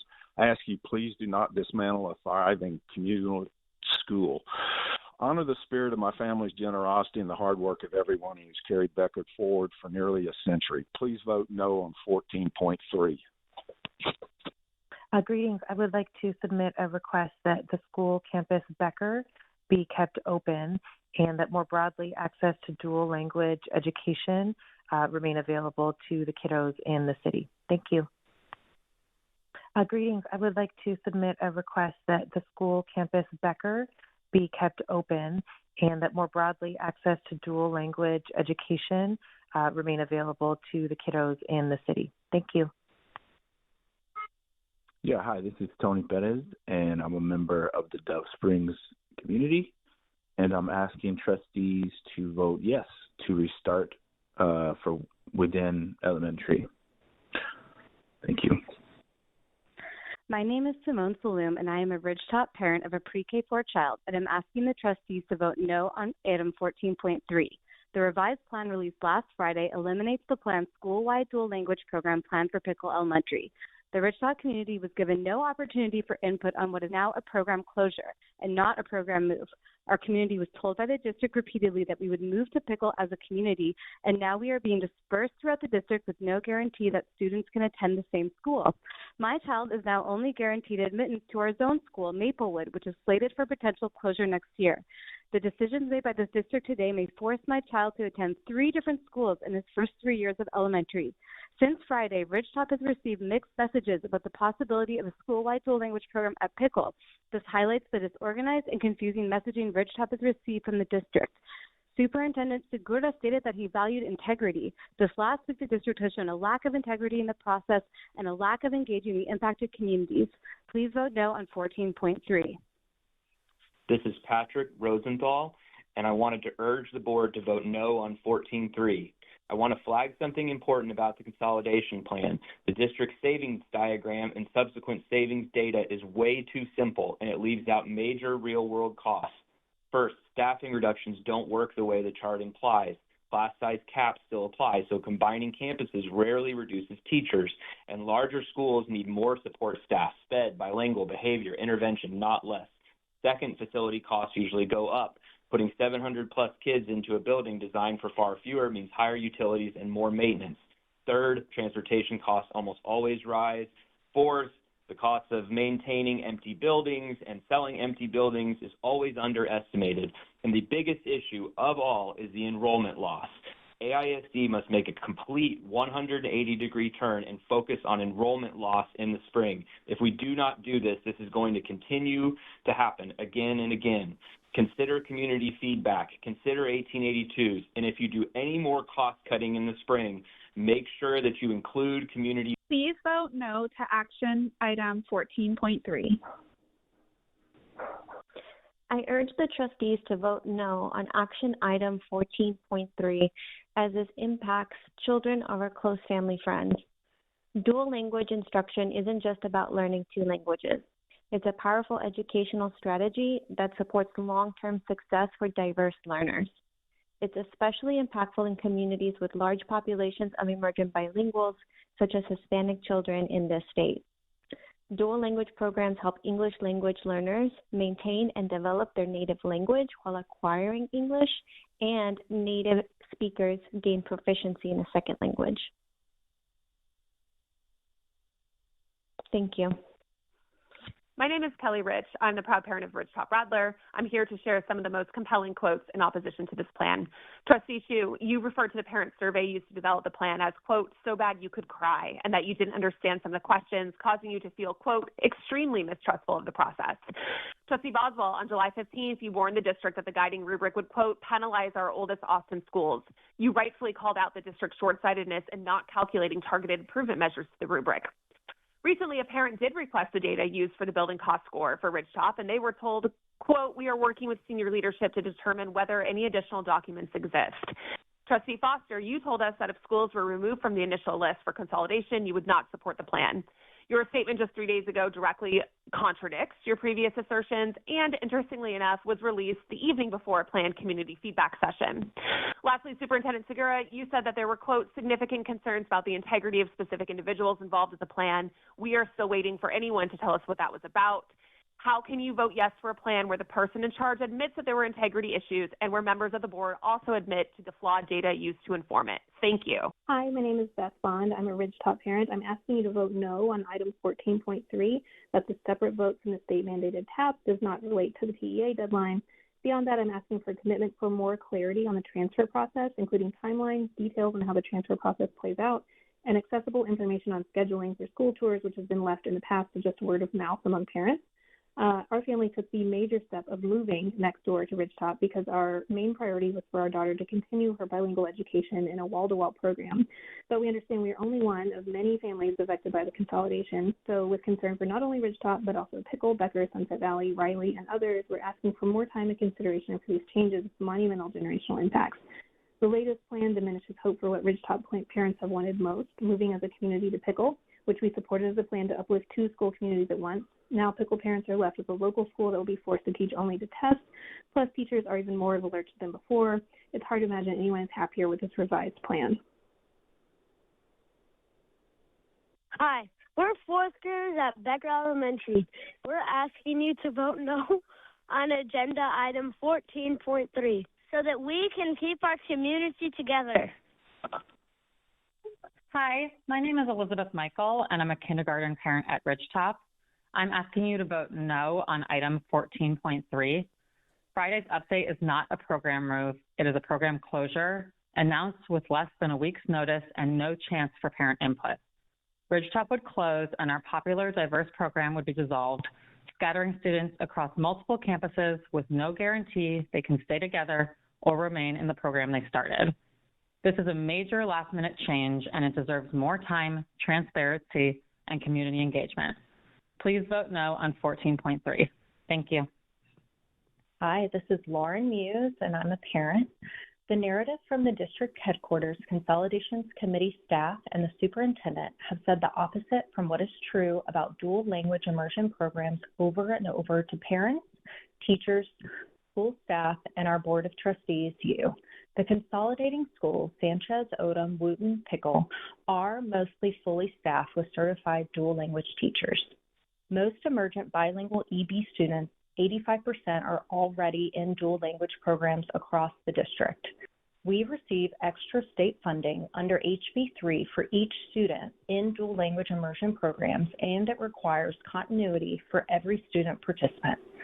Consolidating these schools will eliminate 1,000 seats for students in these programs, and there will not be enough seats for students currently enrolled. If data, facts, and truth are not being used to make these decisions, then it is wrong. Vote no on 14.3 for closing our dual language wall-to-wall schools with correct information. Keep our schools open. Hi, my name is Liz Rush Smythe, and I'm a proud Lively Middle School and Becker parent. I'm also a resident of the Bolden neighborhood. I urge the board to vote no on agenda item 14.3. Please consider an amendment that would allow for a 5th wall-to-wall dual language school in South Central Austin.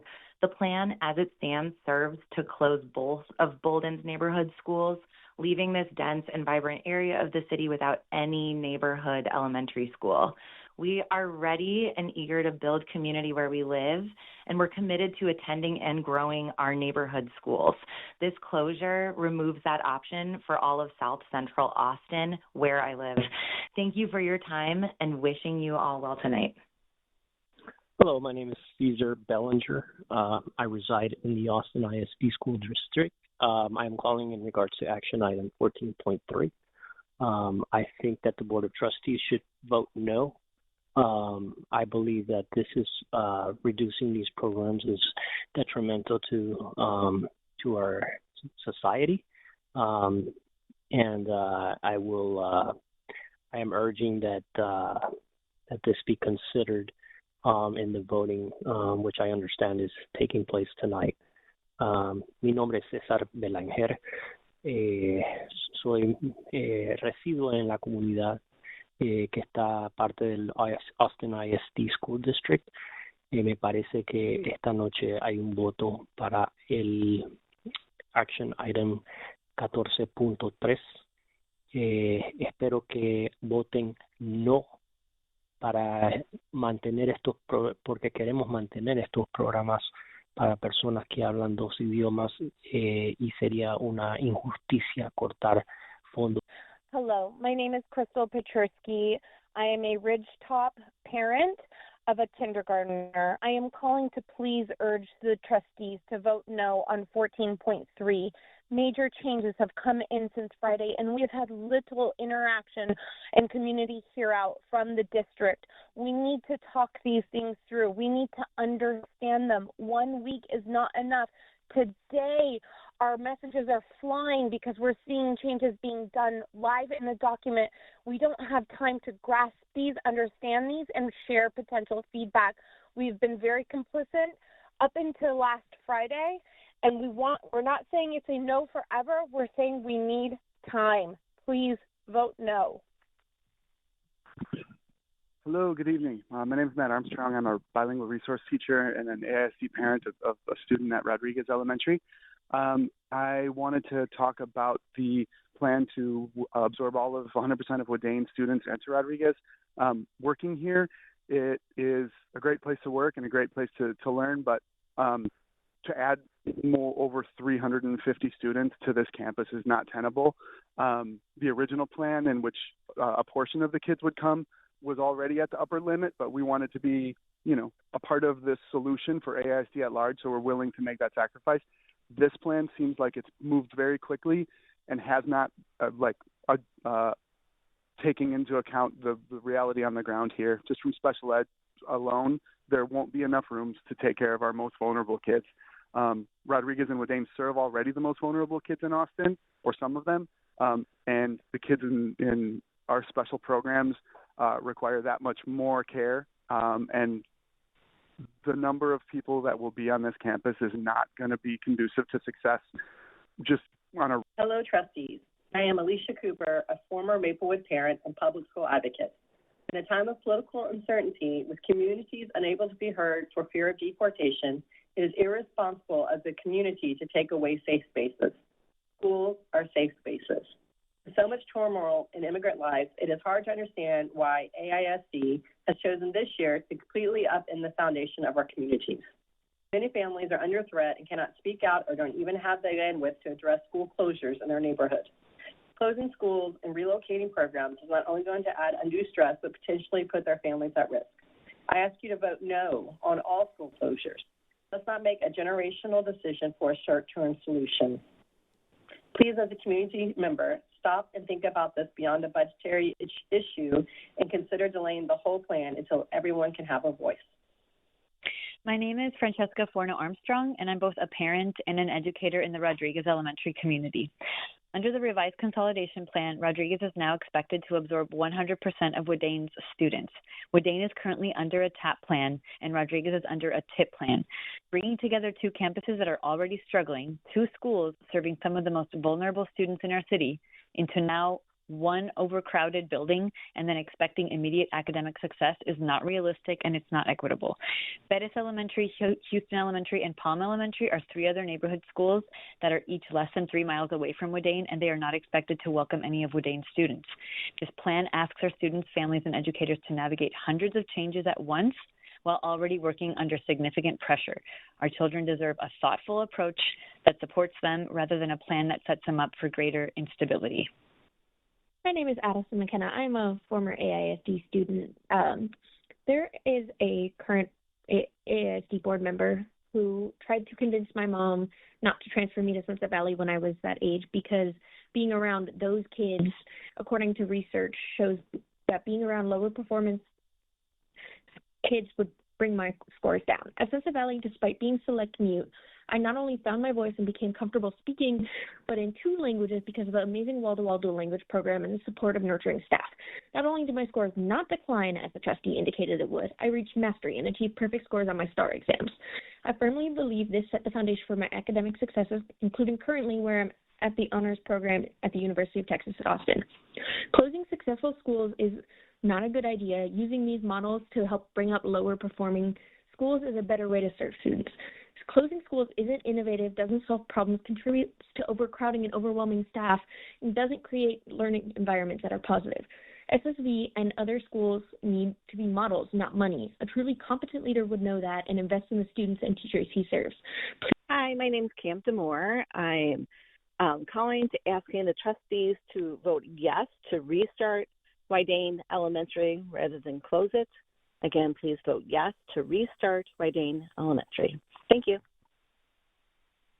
Hi, good afternoon. My name is Emily, and I'm a parent of two Blackshear students. My daughter, Kadia, is in kinder, and Caleb is in third grade.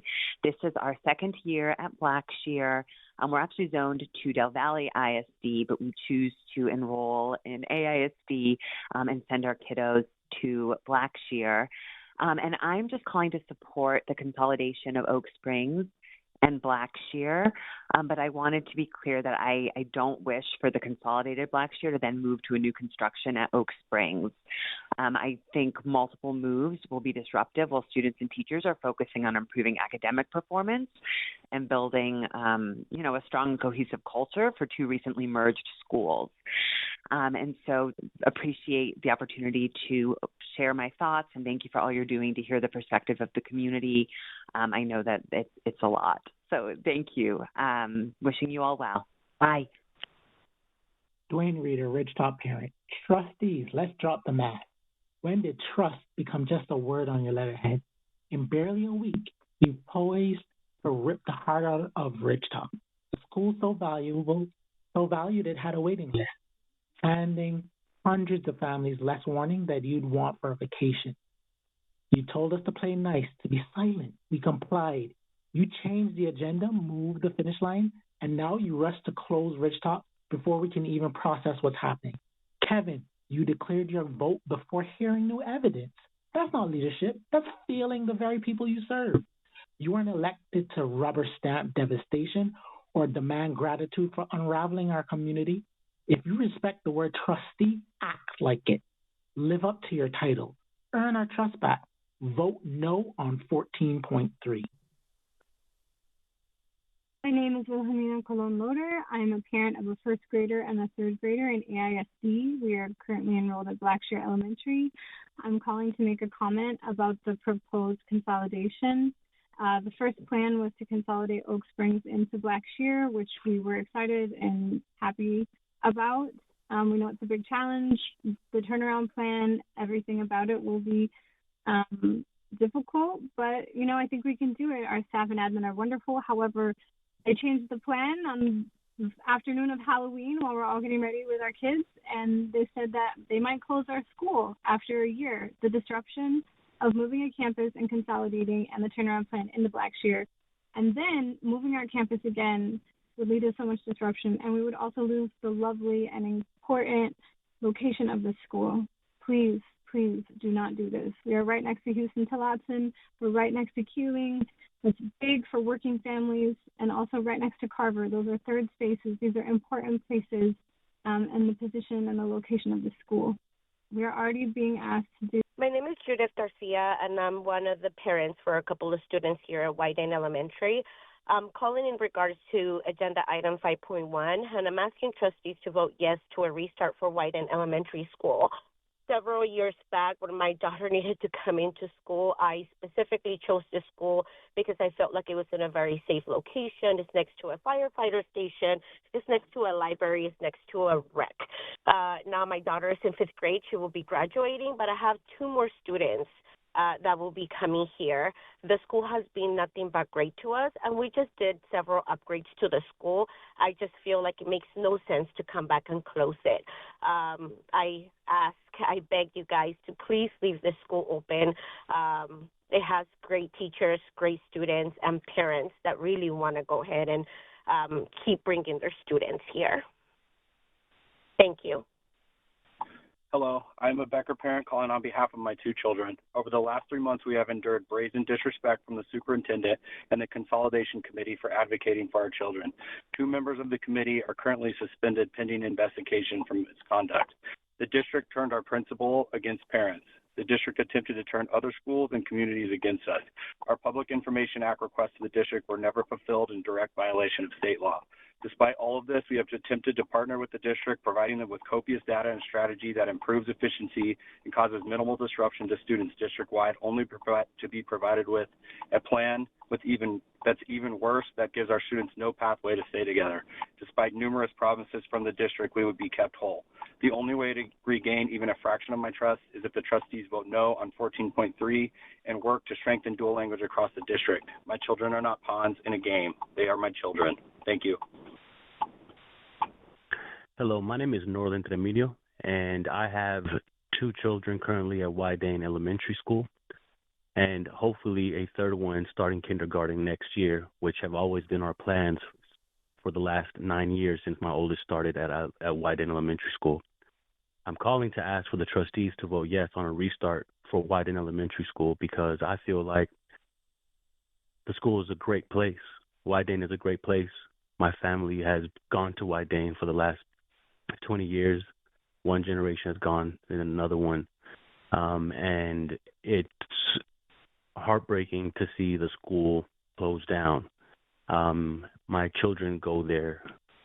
My youngest child hopefully can have a chance to go there to meet all the great teachers of all the grades in that school. They have really made a case of making everything feel like a community. With the recreation center and the library, it just feels like a perfect fit for my family, for the community itself, and I feel like there's a better option for our children and our community. So please reconsider. Samantha Manley. I am a caregiver to a child at Ridgetop Elementary.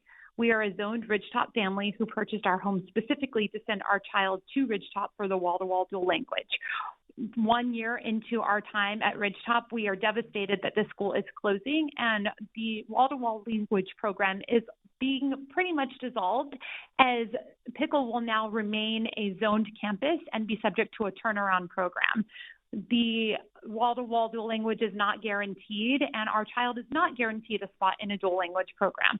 Our alternative is to go to Riley, who also at the 11th hour has now the Montessori program moving there, most likely looking at overcapacity issues with the Wynn, Ridgetop, and Riley families all attending that school.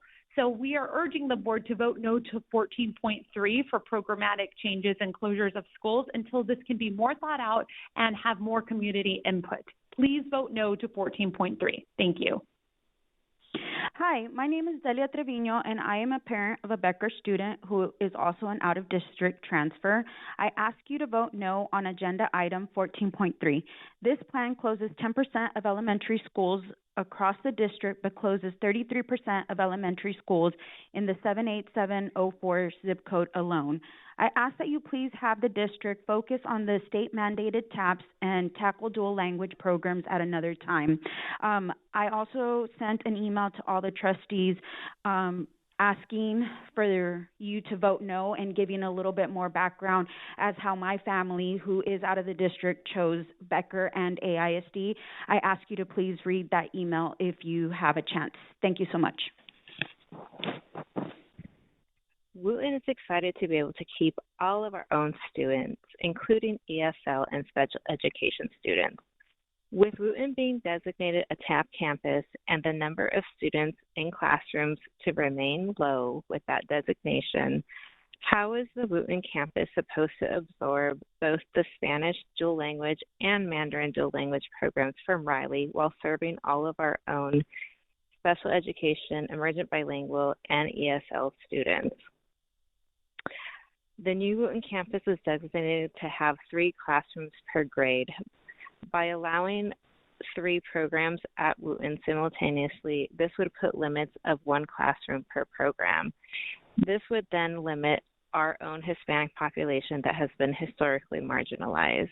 My proposal would be to allow the Mandarin program to stay at Riley for the next year while capacity of the Wooten campus is evaluated in school year 2026.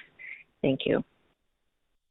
Hi, yes, I'm calling in regards to the closing on Wydane, voting against it, pleading for a restart on the campus. Also, I did also voting no against any closure as far as the stats go, also to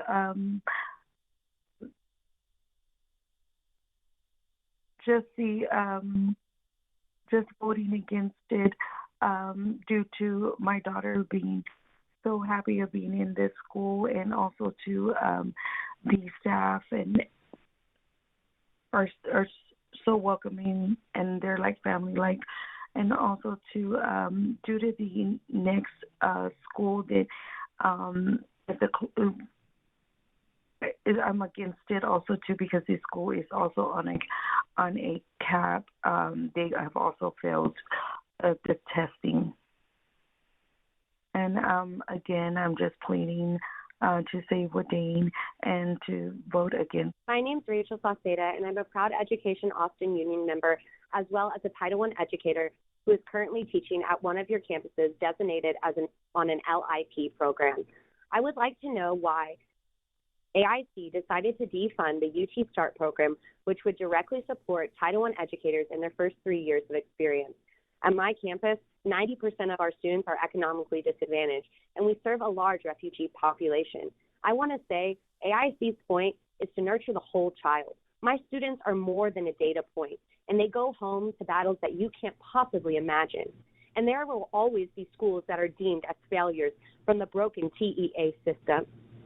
So I ask, are we not supposed to call it like it is? Are we not supposed to say that our economically disadvantaged students, our marginalized populations, are the ones that are suffering under this? They don't have the money for tutors. Sometimes they don't even have food on their plate, yet you want them to test like the rest. They're not like the rest. So you need to support them in a different way by funding programs that directly impact their achievement and support the teachers who serve them. Hi, my name is Brad Strasser. I'm a parent of a student at Wooten Elementary in the Special Ed Life Skills program. And first, I want to thank the board for hearing community feedback and updating the consolidation plan to ensure priority enrollment for students that are currently at school and that are in the area.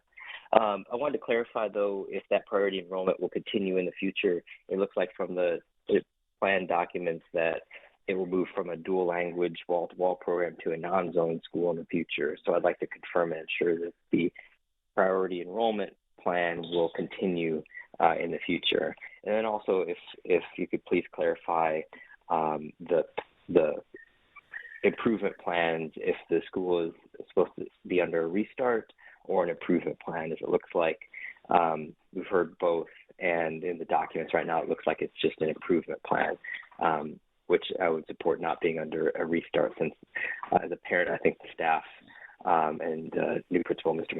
Made improvements despite being restricted in the portables. Good evening. My name is Rachel Sauceda, and I'm a proud member of Education Austin and a Title I educator. Public schools are the heart of communities and the foundation of democracy, and they're what saved me and made me the first person in my immediate family to graduate college. Yet today, our schools are under attack from years of underfunding by the Texas legislature and the threat of a TEA takeover. This district has been forced into an impossible situation. However, Austin ISD still has an obligation to its workers and community. Education Austin has 3 clear demands. First, no lost jobs beyond natural attrition. These closures must not result in layoffs, salary cuts, or reclassifications. Every employee deserves a guaranteed path to continue employment within AISD. Second, we demand clear answers and transparency. The community deserves to understand how decisions are made and how feedback is incorporated. Third, workers must have a real seat at the table when implementing the final plan. The people who serve our students every day must have a voice in shaping our school's future. AISD, we are watching. The community is watching. We will hold you accountable to protect our schools. My name is Amy Rutnaninad, and I'm the librarian at Wadane Elementary. We keep hearing the district say that equity is guiding these decisions. The district admits that it has failed to give Eastside schools what they've needed to succeed for years, and that they want to center historically underserved communities. But the district's actions don't match their words. Instead of investing in the East Side, you're closing our schools, doubling down on the same inequities you claim to be fixing. Wadane was treated as an afterthought, a box to check, not a community to protect. We keep hearing we're making hard decisions together, yet those closest to the work were never actually invited in. Some of our names are even listed on the TAP as if we helped write it, but closure was predetermined, and the TAP was handed to us already written. And the TAP itself isn't even accurate. It misrepresents stakeholder involvement, inflates Rodriguez's building capacity, and sends 100% of our students to a D-rated school, which TEA could still reject. The facts don't match the narrative. If equity truly guides your decisions, please repair the harm. Protect Wadane. Give us a restart. We need investment, not eviction. Hello, my name is Mark Capraro, and I am the parent of 2 students at Blackshear Fine Arts Elementary. My family and I are excited to welcome the Oak Springs students and parents and look forward to the opportunity to have a dialogue with them on the best way to move forward with our new combined school. I think that any discussion of closing the Blackshear campus and moving to a new building before the schools merge is premature and I believe misguided. I also wanted everyone listening to this message to know that they are welcome to join us at the 135-year anniversary celebration of our campus on February 13th. We are really excited about it. Thank you very much for your time. My name is Darlene, and I'm a parent of at Wynn Montessori, and I feel completely betrayed by the district. Our community has worked incredibly hard to preserve our program with dignity and equity as our top priorities. We made very clear that we did not want to displace Go Valley's community for our program, so we advocated for a home in our neighborhood that would also keep much of our community together as possible. We wanted to collaborate with our neighboring schools to find a solution together. Instead, we are succumbing to a last-minute rushed plan where a mere strand of Montessori will be moved to Riley on the other side of I-35. Enrollment priority policies for a mere strand of our program that we built would effectively send all of our children to the back of the line while zoned kids for Riley get first priority to the program that we have fought tooth and nail to keep. Matthias, you said in your TAP update on the 13th that this would be a K through 5th program. Are you saying that pre-K will no longer have access to Montessori? The largest population of our school and on the wait list are pre-K3 and pre-K4 students. What about special ed? Will the strand support our kids with disabilities? Thank you. Hello, trustees. My name is Ashley, and I'm a teacher at Wadane Elementary School. I'm asking you to support a restart for Wadane. Our school is not broken. It's a community that has been asked to survive constant change, loss of support, and decisions made far above us. And still, our students are growing. Our STAR scores have climbed every year, 49 to a 56 to a 57, because our staff and families show up for them. A restart lets our students stay with the teachers and support staff they trust. It protects the only community school in South Austin, preserves our new mental health center, and honors the $6.6 million investment already poured into our campus. We all know that Rodriguez cannot physically hold both schools, especially with high special education needs and TAP class size caps. A restart keeps our children safe, stable, and together. Our students deserve this chance. Thank you. Hello. It's my understanding that this evening the ISD Board of Trustees is voting on item 14.3, which is a closure of Becker Elementary and another couple of schools, Sunset Valley, I think.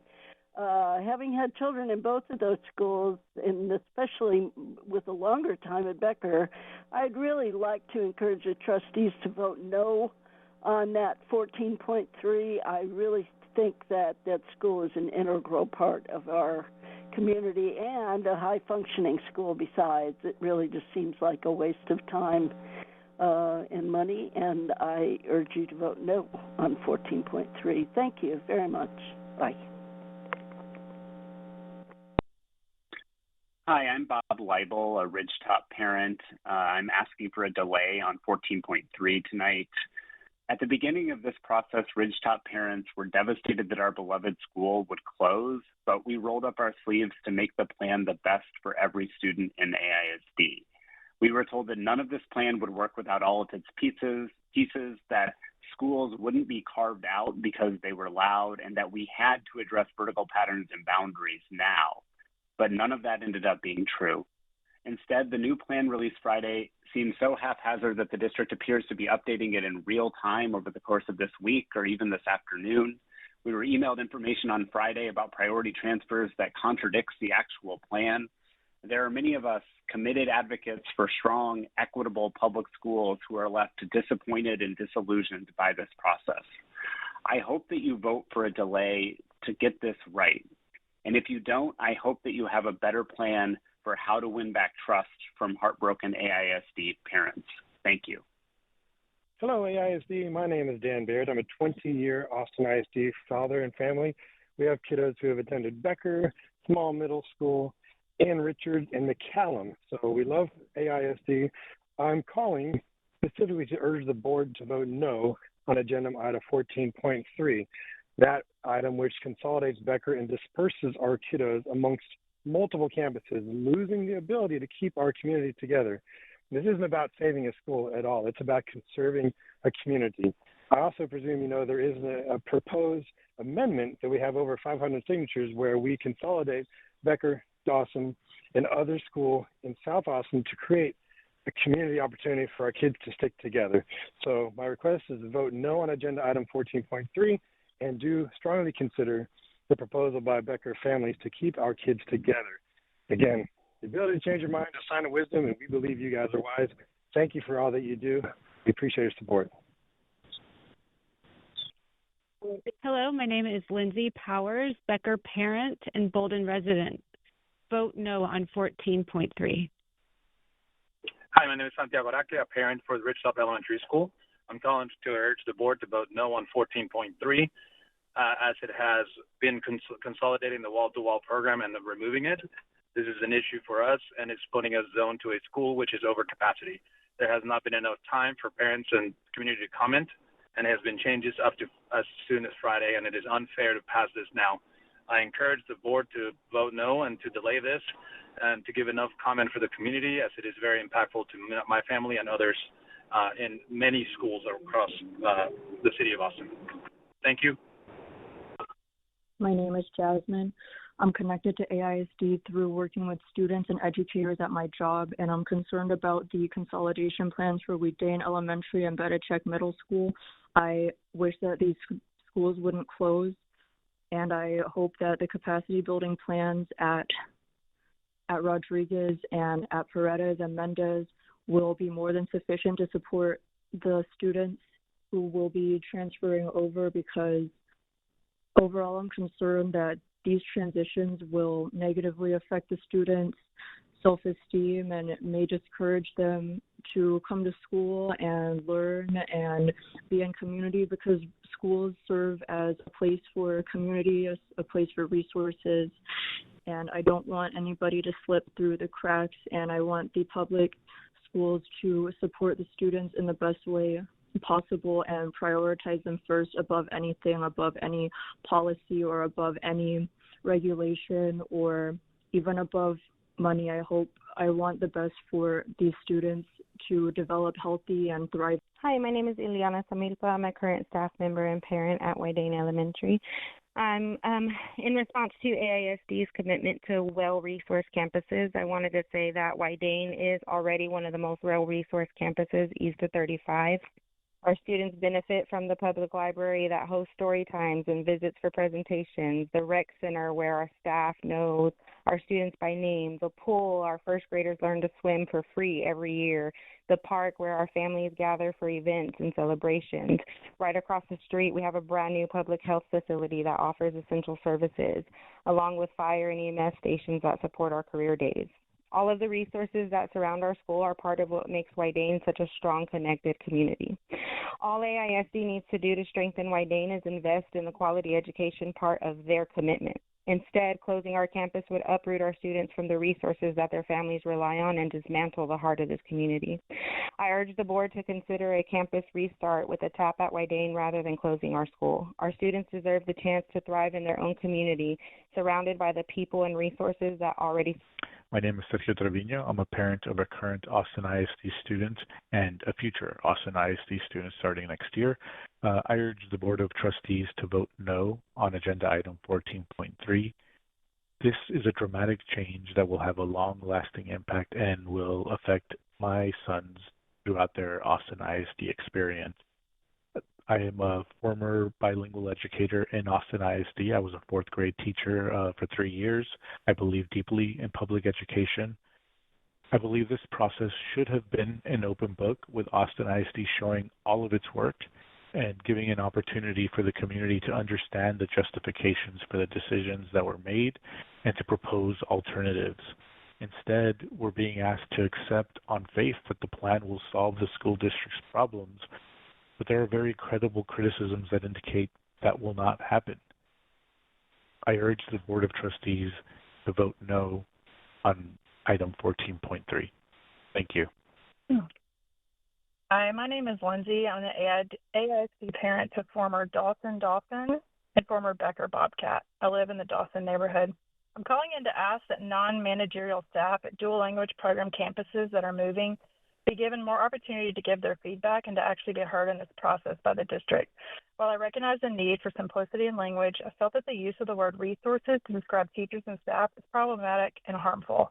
Please develop anonymous reporting opportunities for these employees and bring them into the decision-making process.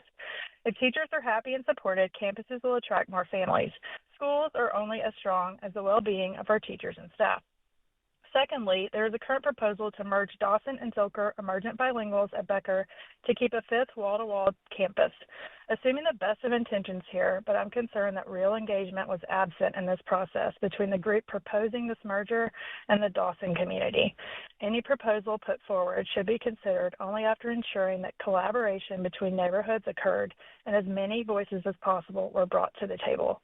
In moving forward, please focus more energy on the voices of the educators and staff. Hi, I'm a parent of 2 students at Blackshear Elementary, which is the school that we chose once our neighborhood school, Sims, closed down in the last round of consolidations. And I am calling to say that we are honored and excited at Blackshear to welcome the Oak Springs students and their TAP plan. Talking to our school administration, they've done nothing but give us confidence that those kids will be welcomed and that given enough time, we will be able to lift all the kids' scores. So the thing that is most important is that we give the time for those kids to get acclimated to Blackshear Elementary and not move them immediately to, outside of Blackshear. And thinking about how we want to bring those 2 communities together and bring those 2 communities together in proximity to Keeling, since that is the direct feeder to the middle school there. There's a big relationship between all the students and the siblings between Keeling and Blackshear, and that's something that... Buenas tardes, mesa directiva. Mi nombre es Marcela García y solo tengo este comentario. No puedo entender este juego que ustedes tienen en su mesa. ¿Será un juego de ajedrez, lotería, bingo o más bien es un rompecabezas? Porque así nos tienen cada día, con cada cambio que a ustedes se les ocurre. Nada más nos confunden cada día más y más. Si ustedes no saben formar las piezas de las escuelas, me pregunto de qué manera me lo van a explicar y a dónde irá mi estudiante. De la JAR para Dobby, pero ¿de dónde va a ir de Dobby para dónde? No entiendo nada, pero me preocupa más las sorpresas que ustedes tienen y nos tengan guardadas para agosto. Les pido de corazón que sean claros y pues muchas gracias.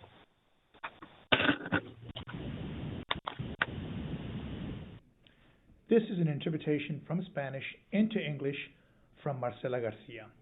Good afternoon, Board of Trustees. My name is Marcela Garcia, and I only have one comment. I do not understand the game you have on the table. Is it a game of chess, loteria, bingo? It's more of a puzzle because that's how we see this happening every day. With all the changes that are going on, you are only confusing us more each day, and if you can't figure out how to put the pieces together for a school, I have to ask myself, how are you going to explain where my student from Hart will be going to Dobie, and from Dobie, where is he going? I do not understand. But what worries me the most are the surprises you have in store for us come August. I ask you, from the bottom of my heart, please be clear about this. Thank you. Hi, I'm Diana Wang, a current Riley parent. I'm asking that you please vote no on 14.3. This will, 1, give additional time for true community engagement and buy-in, and 2, align the timing of these moves with the delayed district-wide boundary changes and closures. This will prevent a fragmented staff reassignment effort and provide more opportunities for the right teachers and principals to go to the right schools. I was thankful to see thoughtful engagement in the earlier stages of the plan, but the final weeks and even final hours of this process have been deeply disappointing. Major decisions on where entire school populations would be moved, transfer policies for the existing wall-to-walls, and the last-minute placement of Wynn Montessori were made with essentially no community feedback. Community members who don't have the privilege or capacity to even be aware of how the plan changed deserve a chance to provide input on what could be meaningful and achievable plan refinements that will ultimately result in better student outcomes. Thank you. Hola, buenas tardes. Mi nombre es Mariela Vaca. Soy un padre de familia de la escuela Woodson Elementary. El motivo de este mensaje solamente es para pedirle al Distrito Escolar de Austin que reconsidere lo que está mencionando de que una vez que empiece el nuevo ciclo escolar, los profesores, tanto como el personal administrativo y operativo, ya no serán parte de la escuela. Yo solamente les pido que cumplan la promesa que hicieron, que ese personal es fabuloso, es maravilloso y que han trabajado mucho por tener instalaciones nuevas. No veo entiendo las necesidades del distrito escolar, pero no veo el por qué no conservar a este maravilloso equipo de trabajo que ha dado el 200% por la escuela y por todos los alumnos. De verdad, yo estoy más que agradecida con la escuela, con el distrito por permitirme conocerlos y que mis hijos acudan a esa institución educativa. Es lo único que pido. Muchas gracias. This is an interpretation into English of Mariela Vaca's message. Hello, good afternoon. My name is Mariela Vaca. I am a parent of Wooten Elementary. The reason for this message is only to ask the Austin School District to reconsider what I'm mentioning, that once the new school year begins, that the teachers as well as administrative and operational staff will no longer be part of the school. I only ask them to keep the promise they made, that these personnel are fabulous, they are wonderful, and that they have worked hard to have new facilities. I understand the needs of the school district, but I don't see why we wouldn't keep this wonderful team that has given 200% for the school and for all the students. Really, I am more than grateful to the school, to the district, for allowing me to meet them and for my children to attend that educational institution. It is the only thing I ask. Thanks a lot. Thank you to all of our speakers, all of our callers. This ends our public testimony. Trustees, are there any questions seeking clarification? Trustee Foster. Yeah, I'd really like some clarity with regards to Ridgetop families and the dual language program moving to Pickle. And in particular, there's a lot of folks whose sense of the matter is that they're going to be split to 5 different schools. The language, there's just so many things out there, and there's so many iterations and so many versions. Folks can literally and quite quickly become disillusioned, confused, etc. My understanding, well, I have an understanding that is much more optimistic about how many Ridgetop families that want to go to Pickle dual language will be able to. There's also the reality that at Ridgetop, if that school were to close, you have the dual language option at Pickle, you have the neighborhood option at Riley. So I guess what I'd really like is concretely a better sense of the numbers. The great concern that we heard over and over again of the quote-unquote breaking up of the Ridgetop dual language community. Can you speak to that, please? Sure, Trustee Foster. What I'll do is kind of break down kind of the sequence of kind of inputs that led to the adjustment in the plan. I want to be really clear, like we recognize that this is a shift and is felt as a disruption for all of our school communities that currently have wall-to-wall dual language programs. So I just want to acknowledge that. We are going to give a presentation in the superintendent's update, so I will cover much of this there, but I think because you asked the question, I want to probably just respond to address it. And if you want to keep like sort of the explanation, the full explanation for later, but just the clarity on the numbers question that we heard over and over again. Yeah, so for Riley, the capacity at the new Wooten will be 532. The current enrollment at Wooten is 234. So that leaves you 298 kind of seats available. When you look at the number of students at Riley, you have to consider that fifth grade are not going into the new Wooten, right? They're graduating, this rising sixth graders, and they're leaving. So you take Riley's enrollment at 354 and you less the 46 fifth graders, and that brings your new number to 298 as far as students that will potentially go to Wooten. Once you net out or take the 532 and reduce the number of students at Wooten, you're left with 308 seats. So 298 students who are there now are all the students. If all of them are 308 and there's 298 seats, so 96.7% of the students there will have a seat, so effectively 100%. That again is assuming that no student selects any other option.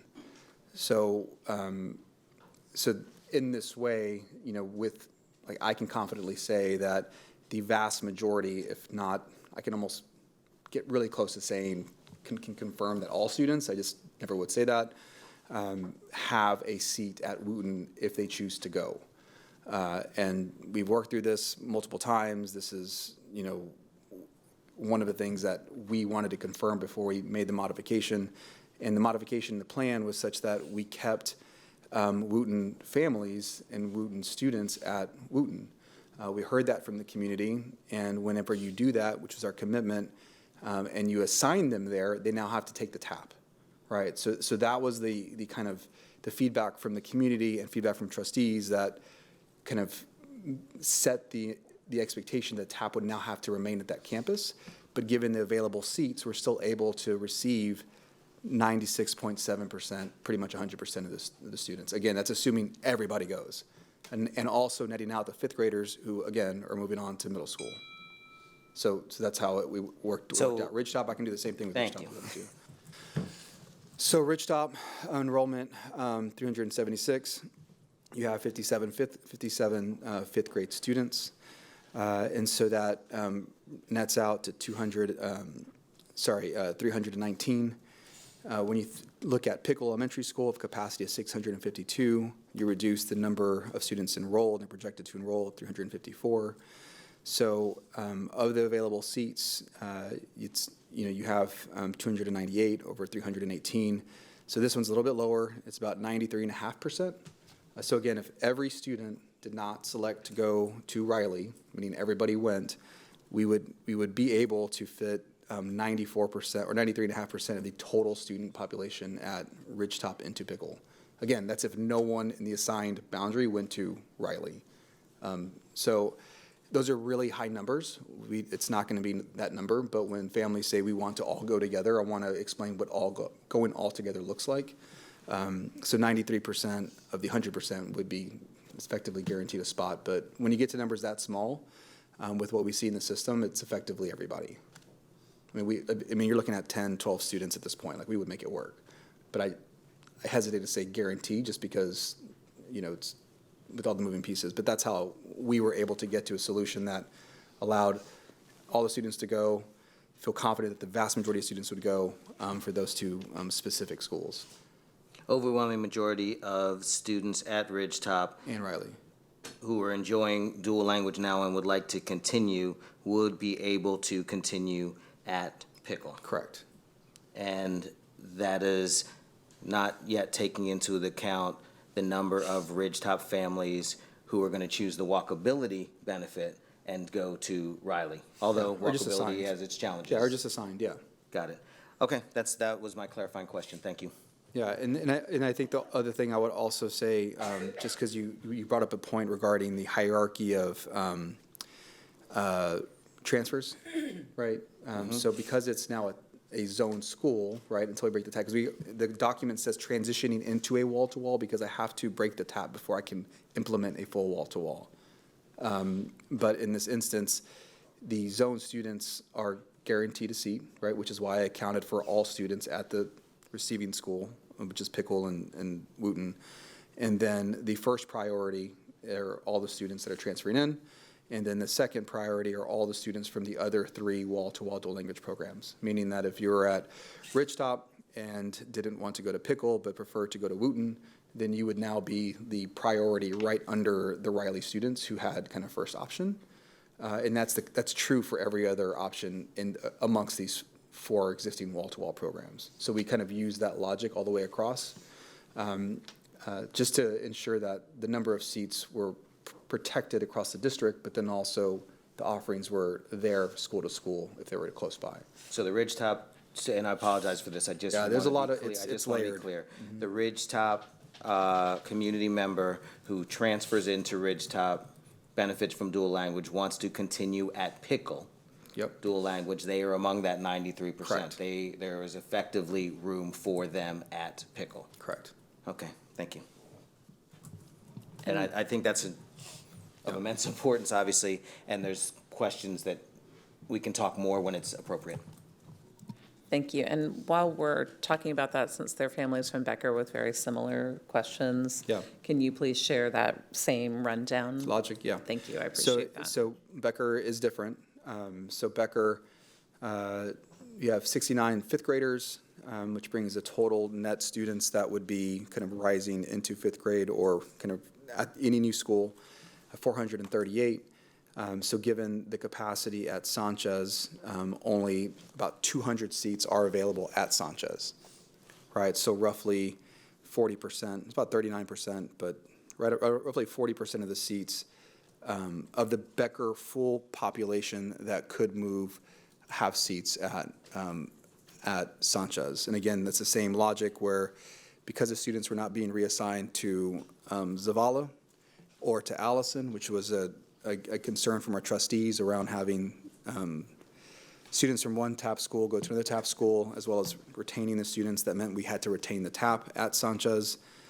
And so the way that and this is all going to be detailed in the slides, it's just so that our community members are following along. Like I know I'm saying it, but it's going to be in the document so you can see it there clearly. What we did was we protect 200 seats at Sanchez. The students that are now Old Becker but are now in the new Zilker reside, they will continue. They have first option obviously at Zilker, Galindo, first option at Galindo if they're previously Becker. And then the next priority is any transfer student into Becker has the ability to go to either one of those assigned schools or the student who's at Galindo, Becker going to Galindo now has that same kind of transfer priority to go to Zilker. So really what we were trying to do was to ensure that any student in the Becker community that was being disrupted had options between those 2 schools as well as Sanchez. Because what we heard in the community were lots of different, obviously, thoughts and ideas, and we were running through them and trying to figure out a way to kind of protect priority, ensure there are as many options as possible because we can't fit all the students into one location. And then conversely, when it comes to Sanchez, obviously that's priority 1, but Odom, it's priority 2 behind Sunset Valley students, right? So protecting the seats that are available at Odom, which is a true wall-to-wall because they don't have a TAP, they can immediately convert all the way. And then Sunset Valley would have priority 1, and then the other community members, the other schools would have priority 2, and then all others behind it. So we'll talk about that more in the slides, like we break it all down, but that's how it breaks out from a numbers perspective. Okay, and do you have numbers for Odom, the capacity at Odom and Sunset Valley? Yeah, I do. We can talk about it in the slide if that's where it is. I can. It just gets to be. I think where you run into is you're now assuming 100% of 100% at 100%, and of all these schools, for instance, like Sunset Valley going to Boone and Cunningham, to assume that 100% go, we model that and we can do it and they fit. But the reality is we know because we have other families that are emailing us about going to those schools that that's not the case. And so we're trying to project as conservatively as possible.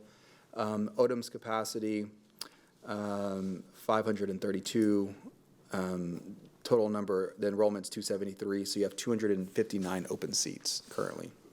Okay, you will have that. And again, that's assuming that every student stays, but they've been reassigned to Pleasant Hill, so the number will be greater than that. But we can walk through that in the presentation. Thank you. Okay, trustees, any additional questions? Were you ready to talk? Yeah, Trustee Hunter. There was a caller that was very concerned about registration. The process is very brutal if you're not familiar with the computer, whatever, and they requested in-person registration. I know we've done clinics before, like mobile units. What is that going to look like, especially with everything that's going on, so people can know, like, what are my choices? Yeah, so one of the things that we're doing, and you'll see this in the slides, is we're committing to, we actually already have dates, and we're going to start with the schools that have kind of the unique movement around the dual language programming. And so I think we're going to be at Becker on the 9th. I think we're going to be at Sunset Valley on the 10th. Like, we've kind of laid out the meetings, and they're not going to be like, big community meetings. The goal is to come in and then meet with each family and say, these are all the available options given where you live. Like, let's work so you clearly understand, what options are available to you, and then help them get there and arrive there. And so that when we're going through the enrollment process, the registration process, it's all understood and we have it on our end as well. So that's one thing that we're doing. We're starting with the wall-to-wall dual language because there's more nuance, and the hierarchy of priority makes it a little more complicated, and then going to the other schools that are going through that disruption as well.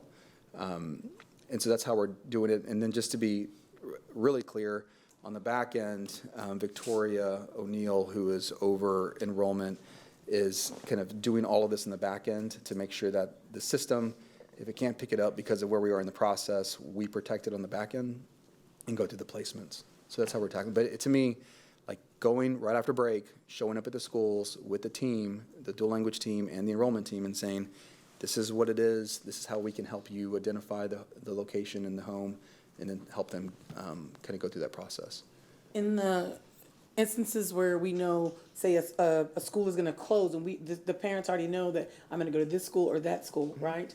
There are community groups asking, like, how can I help? And I always feel like, I don't know, there's so many things to do, but I feel like if you are amenable, like registration, like if you're a Spanish speaker, like, come and sit with somebody and help them. I did it last year because the lady was just sitting there, and I was like, you can do this on your phone. And we just did it on her phone, and we registered our kid for the school. Yeah. But just having people there to support that. So if you can let me know, then I can I can connect those groups with the administration, and you can kind of plug those people in who are like, how can we help?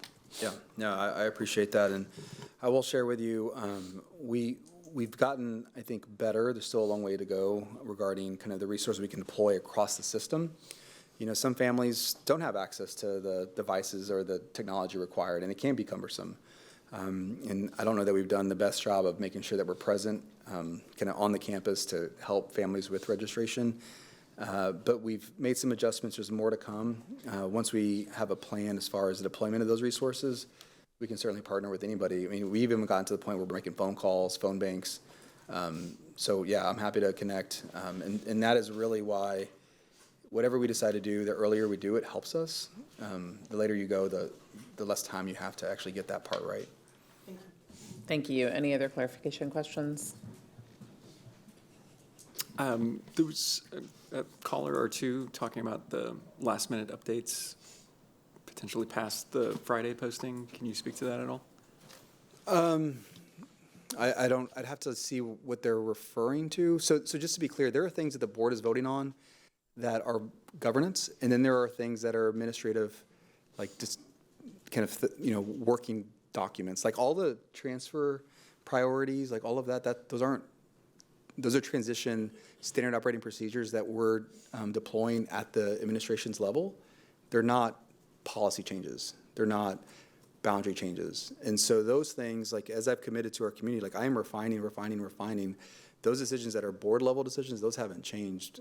So I don't know what specifically that member was referring to, but if they're asking like if there was a document that was changing, I'd want to know kind of what it was. But I will tell you, even as of, I mean, this morning, you know, about like, you know, making sure it was really, really clear that the priority between a transfer into a school that's closing and a school that's being split, you know, that it's clear that they're on the same level and not one beneath the other, meaning that the transfer into the community would have a higher priority over someone who lives in the community. Like we made that clear. And so that was a refinement, but it's not any, that's the kind of thing that's refining right now. It's nothing that impacts the board vote. Gotcha, okay. That was my assumption, but yeah. I guess without more specificity. I'm guessing that's what it is. That's what we've been working through, like those little pieces, just as clarities. Sorry. Trustee Boswell, can we move these to the agenda item? Anyone have an objection? Because I think we'll have some more questions then. Yeah, anyone have an objection? Mr. Walker, would that be more appropriate?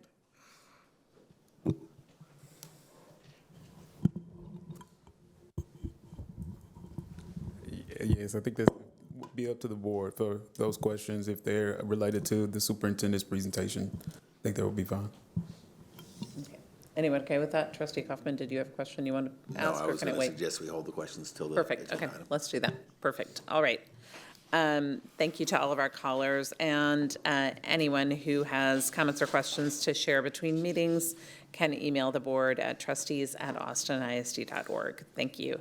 Our next item is under the President's report. Just as we approach the Thanksgiving holiday, I want to stop to share the board's profound gratitude for every member of our school community, our teachers and staff, families, and students who are in our schools every day. Your unwavering commitment to our excellence and learning is the foundation of our success, and it's visible in every classroom across our district. And we wish everyone a safe, restful, and joyful break. And we look forward to continuing our vital work together when we return. Thank you. Next is the announcement of the board continuing education credits. Texas law requires that school boards publicly share the completion and total number of credits for trustees. In 2025, Lynn Boswell, Kevin Foster, Andrew Gonzalez, Candace Hunter, David Kaufman, Larissa Quintana, Fernando de Urioste, Arthi Singh, and Catherine Whitley-Chu met or exceeded the required minimum number of Topic 1, Topic 2, and Topic 3 continuing education hours. These included local district orientation, orientation to the Texas Education Code, post-legislative update to the Texas Education Code, team building, evaluating student academic performance, and setting goals, identifying and reporting abuse, trafficking, and other maltreatment of children, safety training, and other types of continuing education. Experienced trustees are required to complete 5 hours. New trustees are required to complete 10 every year of continuing education.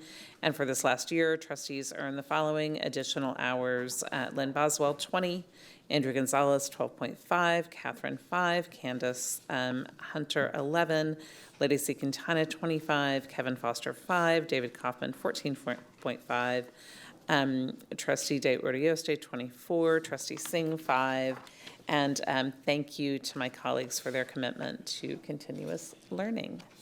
Our next item is committee reports. We posted the written committee reports as an attachment to this item on Board Docs agenda, and it includes a committee report for the Board Policy Committee, and we'll see some policies that we're voting on later during this meeting. And next up is our superintendent's report. Thank you, President Boswell. I'd like to invite up Christine Steenport, our operations officer, Brandy Hosig, talent strategy officer, who will be kind of in the background but available. Yvette Cardenas, Executive Director of Academic Programs, and Dr. LaShonda Lewis, Executive Director of Student Support Services. We also have Victoria O'Neill, our Director of Engagement and Enrollment. And so I'm going to deliver kind of probably the hardest superintendent report that I've had to deliver regarding the recommendations for consolidations. And I want to acknowledge this has been a very disruptive, painful process for our community. Doing this work is not hard and not something I ever wanted to do as the superintendent. I do know, however, that if we do not evolve as a school system, there are lots of challenges ahead that I'm not sure we'll be able to manage appropriately or mitigate, and ultimately we have to be focused on ensuring that our students get what they need to be successful, and also that we maintain local control so that it's done in a way that aligns with our values. And so we've been talking about this goal of ensuring that all of our students have access to a strong, vibrant, well-resourced neighborhood school, and we certainly know that we have them in Austin ISD, but they are not everywhere. And the work required to do this is coming at a time when there are so many pressures within the education system. We've heard our community share with us kind of their understanding of these pressures, and they're real, whether it's budget shortfalls, the ever-changing accountability system, the TA Agreed order that we've been managing now and supporting for 2 years. And the reality is that we just don't have the resources to do what we need to do. The funding in public education has not kept up with the rising cost, and we are simply, we just don't have the resources. And if we continue on down this path without a significant change, the risk, again, that'll be introduced will be ones that'll be very difficult for us to recover from. And so as we took this work on, we wanted to be really clear that there were things that we had to accomplish. One, we knew that, and I still very strongly believe that boundary changes absolutely must be changed as part of this process overall. Feeder pattern alignment in Austin ISD has to be a focus of our work. I certainly am disappointed that it's not in this deliverable, but I am committed to moving forward with that work and bringing that forward. Ensuring that our programs are sustained long-term. We have incredible programs all over the city. These programs, however, have shifted over time, and given the changes ahead of us regarding the requirements in staffing, or just the realization that the focus of the student population has shifted over time, movement of these programs is necessary to ensure sustainability. Closures and merging of schools to reduce the number of open seats in our school system. Right now at over 20,000 seats, which is a significant number. I think about that. Just the Moody Center is, 17,000 seats. You think about so 3,000 seats more than the Moody Center. The high school, having 3,000 seats. We're talking about many buoys, many high schools of just excess capacity, and it's not lost on me that it's not easy to reduce the number of seats without creating an extreme disruption in our community. I want to apologize for that, but there isn't a simple way to do this work. And so we were committed to do this and to do it in a way that engaged with community. We started this work back in February and March. We created a timeline. The timeline for us was set before the TEA timeline was provided regarding turnaround plans. We knew that they would converge, but I do want to acknowledge that the milestones set by the agency created pressure in the fall semester because of when the ratings came out and when the turnaround plans would be required to be submitted. We've had 170 engagement sessions throughout this period of time, lots of feedback from our community, and when I look at the current recommendation, I can see in each item, whether it's in the implementation or in the recommendation itself, distinct elements of community feedback. And I know it may not always seem that way because in many cases that our community wants what we're not able to do, but the adjustments and refinements I want our community to know have very much considered the input and the great understanding that our community has of their schools. So as part of this plan, which I'm kind of identifying as part one, we do include school closures, program changes, and transfer policy updates. We are recommending that these go into effect in the 26-27 school year. And I want to also be really clear that I'm not wanting to bring this aspect of the work or anything done in 26-27 in the spring semester. We cannot take away the only thing that we need to ensure our families have in this process, which is time to plan. If we wait into the spring semester to make any changes, our system will not be able to respond appropriately. Our students will not be supported in the way that they should be. We have examples of that in the last many years. So that's not something I'm going to do. If we're gonna make a hard decision, I want to make it with enough time for our families to plan, for our system to respond, and for us to be prepared to welcome our students at the start of the next school year. So these are for 26-27. And I do want to be really clear, I do view this as part one of a comprehensive plan. As a school board and with this administration, we've talked about academic plan and visioning, consolidations regarding balanced enrollment and boundary, feeder pattern alignment. That work, after conversations with the board the next coming weeks, needs to progress in some way. This can't continue on. Like, the disruption is just too significant.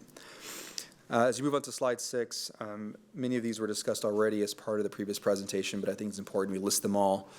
These are all the closures or student reassignments associated with this part of the plan. You can see Barrington in the closure and movement to grow Thompson Wooldridge, Becker with the dual language program and the assignments to Galindo and Zilker, Dawson to Galindo, Oak Springs to Blackshear. And as we get into the specifics, we'll have kind of more details around just things that we are considering as part of this in the upcoming slides. Ridgetop closure with the program moving and being introduced at Pickle. We just talked about that. Sunset Valley with the assigned students going to Cunningham and Boone, and then the program moving to Odom. Woodane to Rodriguez, which we've talked about as part of the previous presentation. Wynn Montessori, this is one that we spent a lot of time, and it's shifted certainly. Initially on October 3rd and October 31st, it was proposed to move to Go Valley. We heard from our community and from our board that displacement of students who those schools are built for was going to be something that was needed to be reconsidered, and we made adjustments, and we also met with the Wynn community, and we knew that being closer to where Wynn Montessori was preferable. What we ran into was that the same disruption would occur if the move was at Pecan Springs, which was a 3 UA tap, or elsewhere. So we really try to find a solution that didn't create other challenges or just replicate the disruption that we were avoiding at Go Valley, Zavala, or Ortega. Betachek Middle School, the distribution of students between Covington, Paredes, and Mendez, where Covington receives the TAP. Want to be really clear, my expectation is that we begin the planning process immediately in the spring semester to re-envision Betachek Middle School so that we are prepared to support a school at that location down in South Austin, and there is a significant need, and we want to do that planning with community. And the same is true for Martin, where the Martin students are being rezoned to Keeling, but we want to activate Martin Middle School, Martin site, and really work with community to determine what the future program will be. And I also want to be clear with the community that over the last many weeks, as ideas came up, I know there has been confusion around, why this school was talked about, or Matias, are you looking at this solution or these program moves? I've always been honest. If something is being talked about, I'm going to tell our community that we're evaluating it, and that's what we've done. And I know that sometimes creates stress in our system, but I want to be very transparent that if there's an idea, I'm committed to exploring it, and just by exploring it, I think it's important that we communicate with that community. As we look at the next slide, this is an estimate of the reduction in cost regarding these consolidations. There's been lots of conversations around, with the 3 schools being pulled off, what did that change? And if you remember, that was closer to $25 million, so it's come down a little bit to 21.5. I also want to be really clear that there are lots of details that I think that are desired, and it really comes down to like budget level items that we as a district manage kind of at a campus level. And so at this time, with the work that we've done, we've taken other direct costs, we've taken staff allocations, we've looked at the combination of schools, the movement of students, and then built up this estimated cost savings. It is as granular as can be given where we are in the process. I heard from our community a desire to kind of track and show kind of what this looks like. I want to be really clear, this is a reduction in a reoccurring cost. Year 1, year 2, year 3 will all look slightly different, but this is a reoccurring cost that will help offset some of the costs that we have right now and certainly move us in the right direction regarding our budget. And so I'm going to hand it over now to Christine and the team, because it's going to kind of be a triad between Yvette, Victoria, and Christine to kind of take us through expeditiously the next set of slides, and then I'll take it back. Thank you, Superintendent Segura. I just want to draw your attention to this slide. We're going to go through each of the schools and kind of talk through, you will see a map on the slide as well. This is really talking about the zone. Since we are no longer doing boundaries, our terminology, and I just want to make sure it's very clear, will be zoned or reassigned. And so if you see here for Barrington, this is a TAP campus. The blue, 83 Barrington resident students would be reassigned to Wooldridge, and in the green, 247 Barrington students would be reassigned to Guerrero-Thompson. And I want to make sure that our Barrington families and students know that they have the following choices, so I'm going to pass it over to my colleague, Ms. O'Neill. Thank you. So any student who is zoned to Barrington has the following choices. They can attend Guerrero-Thompson or Wooldridge as they're assigned by their address. If they are reassigned to Wooldridge, they can apply to transfer to Guerrero-Thompson with priority, and vice versa. So if they're assigned by address to Guerrero-Thompson, they have a priority transfer application to Wooldridge. Similar to all students in AISD, they are also able to apply to transfer to any other AISD campus with the preferred programming via general transfer and the typical policies. Any students who have transferred into Barrington would also be given priority consideration at Guerrero-Thompson and Wooldridge. Thank you, Victoria. Next to Becker Elementary School, which is a program shift. You'll see here in orange, and that is 138 Becker Reside students would be reassigned to Zilker, and then in Galindo, we have in purple, 36 Becker Reside students would be reassigned to Galindo. Oh, I'm sorry, I've crossed those. And so we want to talk about also our Spanish dual language program, in which I'll pass to Yvette, and then Victoria can go over the options for the students. Yes, so I think Superintendent Segura said it well earlier, but again, to reiterate, the intent is to become a school-wide at Sanchez, but for now, it is going to be introduced at Sanchez as a two-way program. It is a robust program, and so families from Becker will be able to choose Sanchez to participate and then have other options as well as what's been stated today. And so the students who are zoned to Becker, similar to Barrington, can attend Galindo or Zilker as assigned by their home address, or apply to the other that they have not been assigned to with a priority.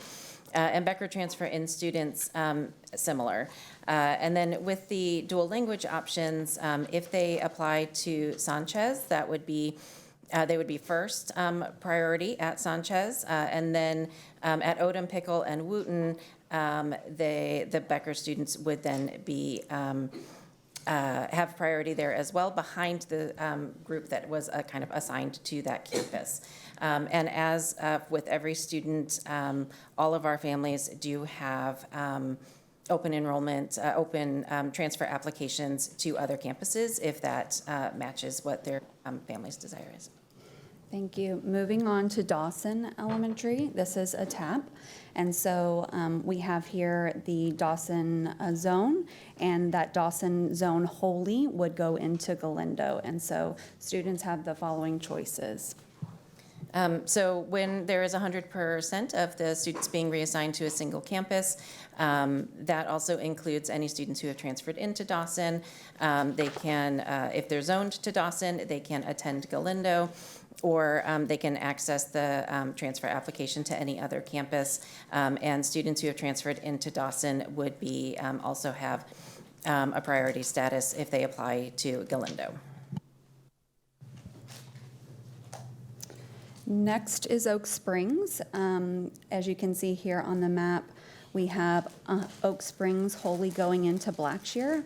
I also wanted to note that I know Superintendent Segura said this prior, but community engagement will still continue to determine the final location of the school because we know that there was conversation between Blackshear and Oak Springs, so that will continue to happen.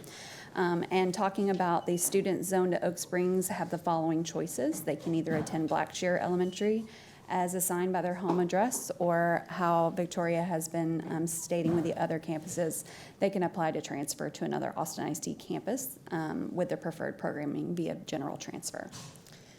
Yeah, before we leave that one, I want to be really clear.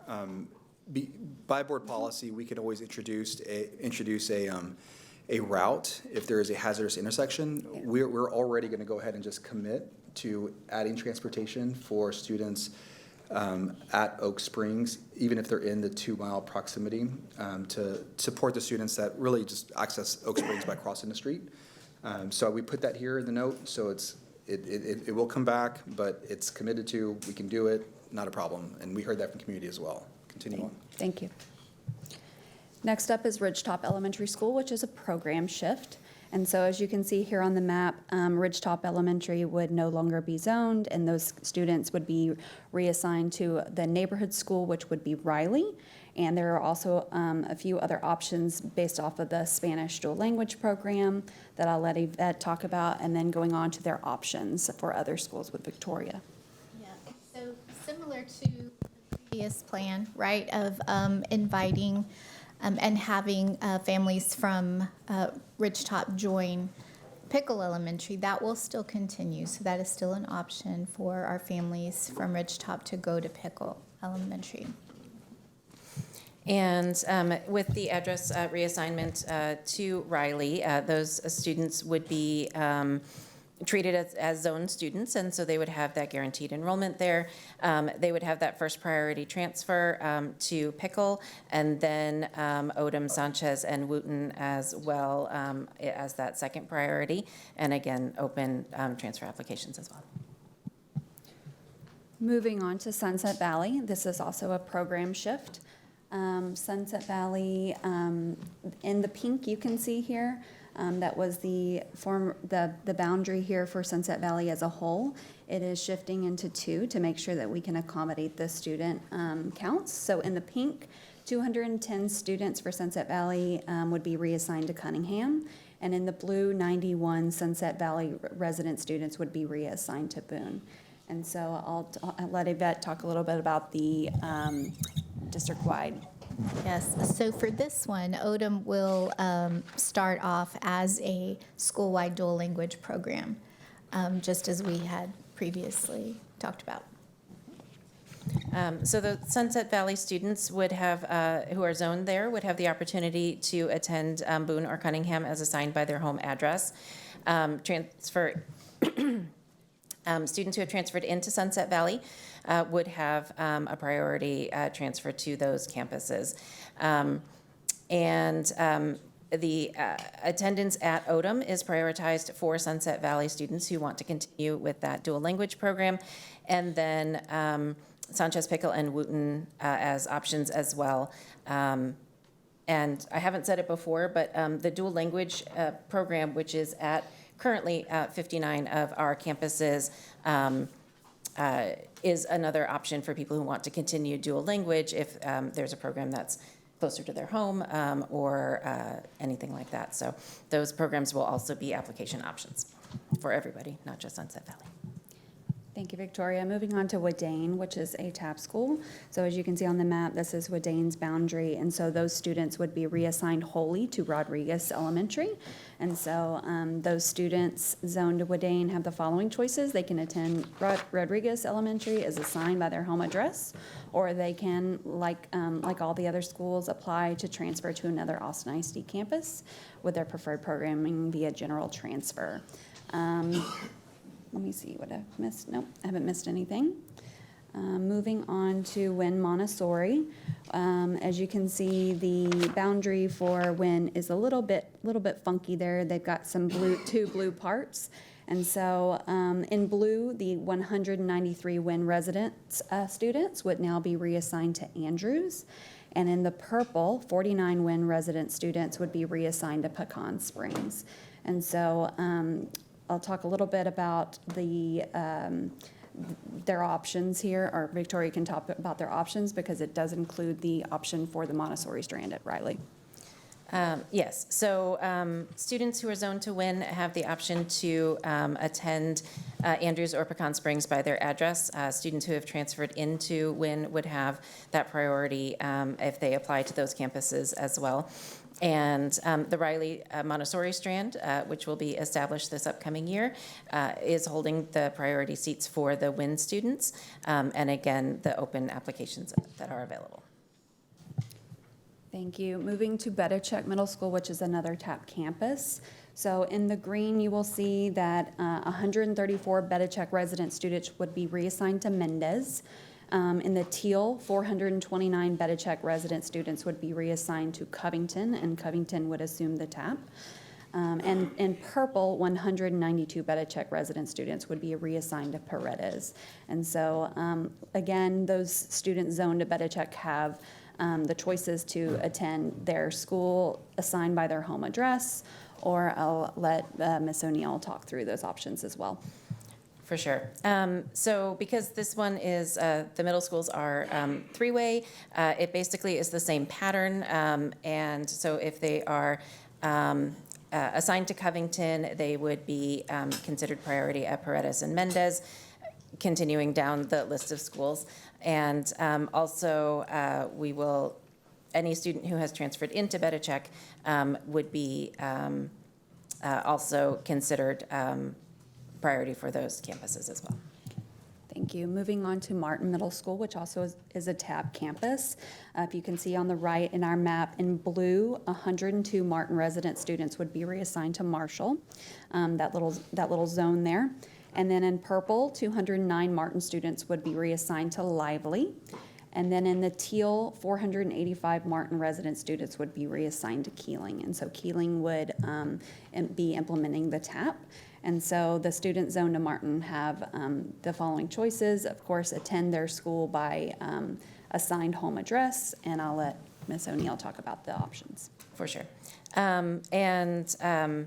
It's very similar pattern to Bedichek. So if the student is assigned to Keeling and they apply to Marshall or Lively, that would be considered with priority. If assigned to Lively, then they would have priority at Marshall or Keeling, and so on with the list of three. Similar for those, any students who have transferred into Martin, and open transfer opportunities as well. All right, moving on to Riley Elementary School, which is a program shift. So talking just through that, Riley Elementary would receive students from Ridgetop, which is proposed to close at the end of school year 25-26.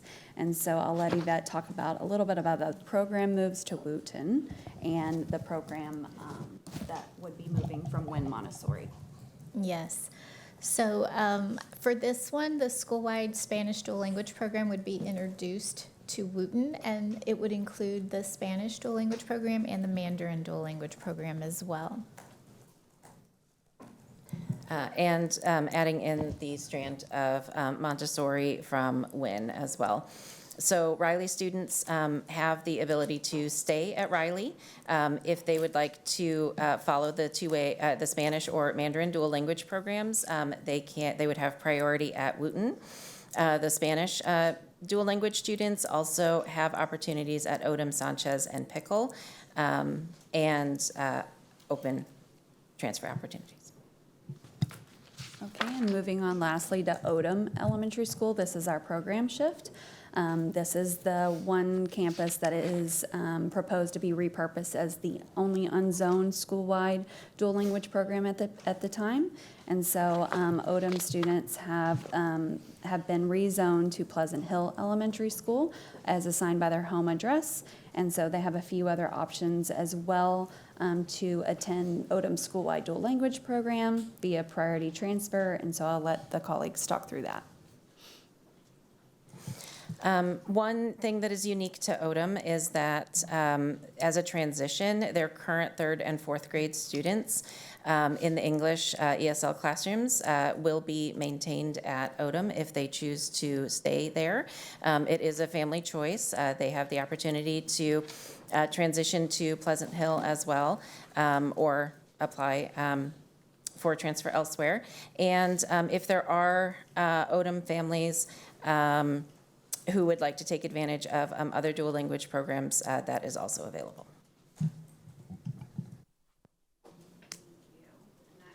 Thank you. And that concludes that part with the maps. And so I will pass it to Superintendent Segura to kind of just talk about the overview of our program changes. Yeah, so just I'll run through some of the next changes, because there are many things that don't require necessarily board vote, but I always want to be transparent. I want to communicate to our families and staff what is in the plan and what they can expect as we move forward.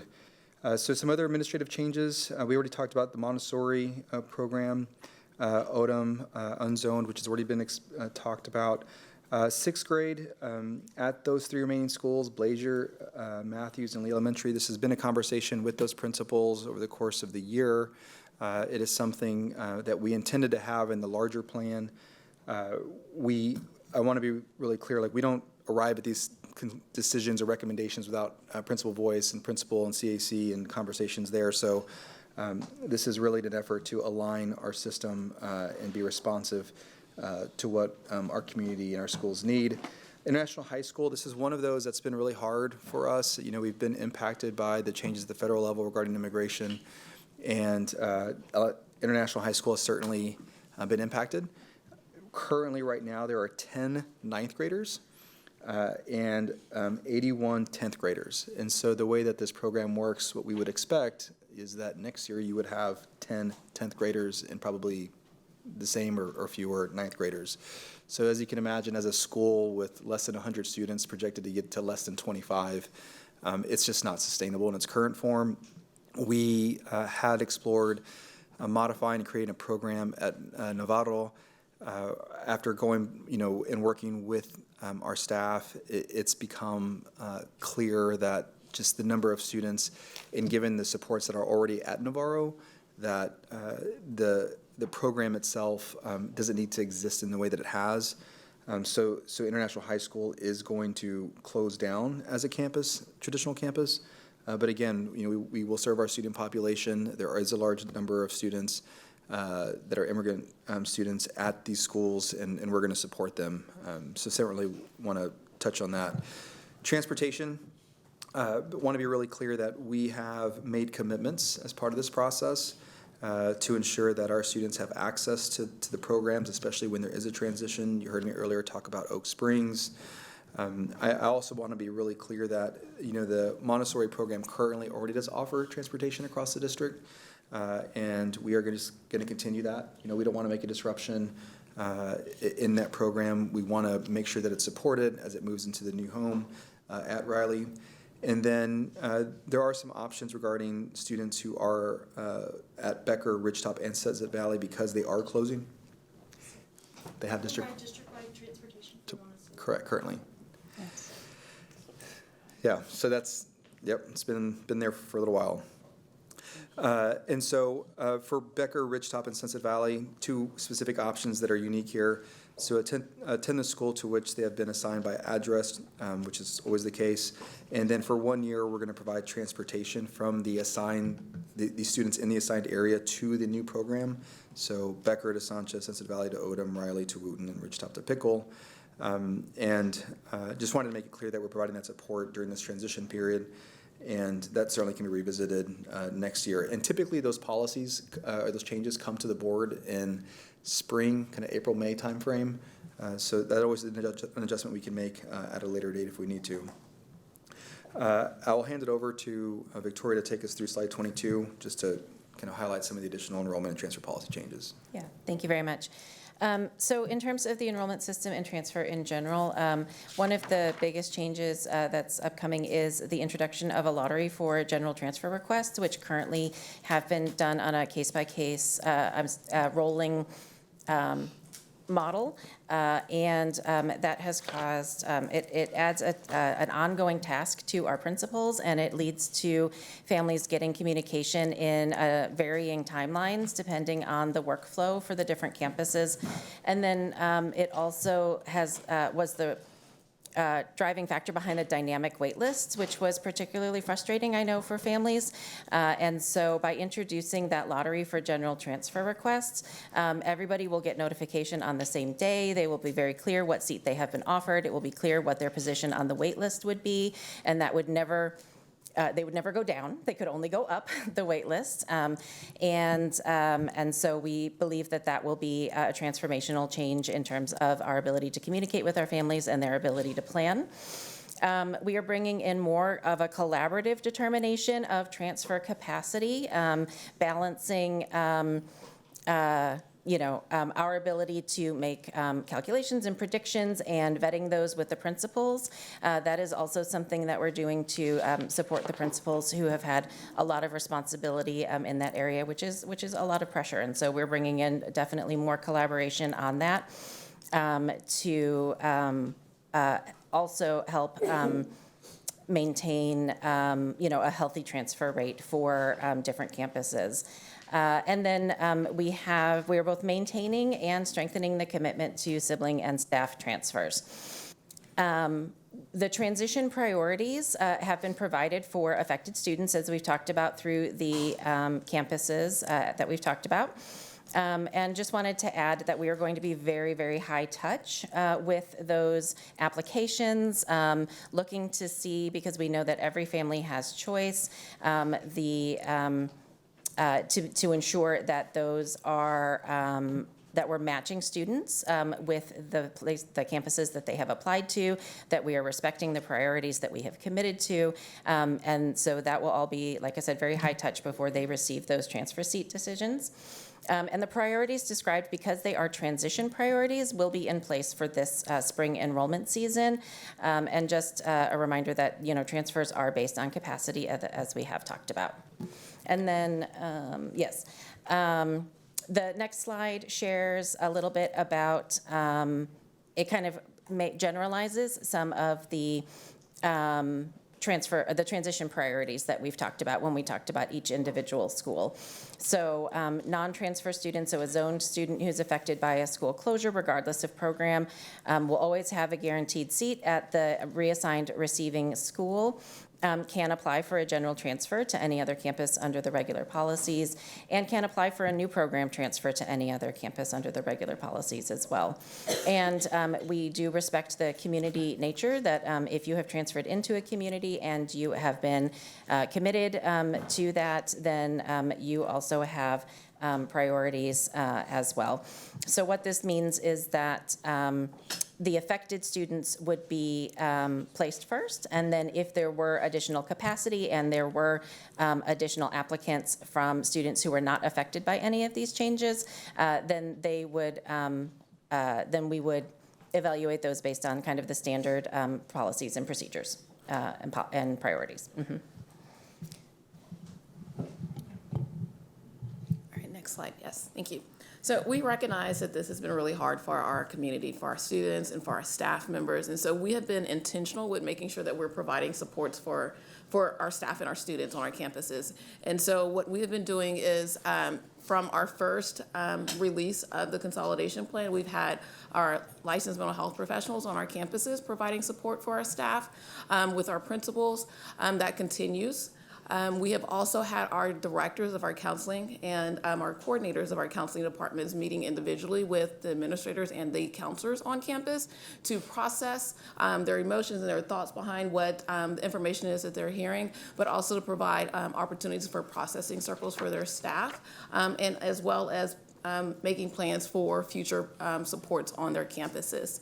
We are also we've also provided a Google form for our administrators to complete to allow them to give us information on what supports they think they may need. Some principals have reached out to us asking for processing circles for their staff or restorative practices for their staff. Some of them have also even reached out for our employee assistant program, and so we've been able to connect them with those resources as well. At a previous meeting, I talked about a bridge team, which is a multi-department group of district staff from departments of course counseling, but we've also pulled in individuals from our special education department, our MTSS department, our creative learning departments to really think through what type of activities and resources we can provide for our community and for our students and staff on our campuses so that we can bridge that gap from where we are currently to where we are going to be in the future. And so we are dedicated to ensuring that we're intentional with those supports, not only right now as we're going through this process, but as we go into next school year as well. Thank you, Dr. Lewis. As we close out the presentation, I do want to communicate how we're going to share all these updates with our families. So pending tonight's vote amongst these agenda items, we will send community letters from myself, and there may be one from our Board of Trustees. We're also going to send individualized campus letters. Each campus is going to have a different kind of experience regarding the impact of the vote, and so we want to make sure that we're very clear and responsive in sharing precisely what that community can expect. And we're also going to send staff letters and staff preference surveys. So this is something that we've talked about a couple different times, but what this is meant to do is to hear from our staff, all campus staff, and not just staff that are impacted by these votes, but all staff, regarding what preference they have, if any, regarding the change. And the reason that we want to do this is because we have been committed to, throughout the entire process, to ensure that every employee, classified or non-classified, campus-based staff, or anybody that is in our campus has a home if they choose to stay with Austin ISD. We've been committed to it from day one. We are able to do it. It's a benefit of our size, given just the attrition that you typically see in the school year, and we have a thoughtful plan in how we're going to prioritize those staff who've been with us. But to do that well, we need to understand what they want, and so this survey is intended to do that. We'll release tomorrow morning. I'll have a principal check-in tomorrow afternoon. And that'll really set us up moving into the weekend or into the break, because I want to make sure that as we go into these long breaks, we're providing as much information as possible. In December, when we come back from break, we've already committed to having dual language enrollment information clinics. You can see here where they're committed, the times that they're committed. So Becker will be December 9th from 3:30 to 5:30, Ridgetop December 10th from 3:30 to 5:30, Riley from 3:30 to 5:30 on the 16th, and then on the 17th at Sunset Valley, same time, 3:30 to 5:30. We've also added an email link, dltransition@austinisd.org. This is really in an effort to be responsive. We'd love to have someone be able to answer the phones and make sure every question gets answered, but we understand the volume may get to a point where we're not able to provide that response with the detail that our families deserve.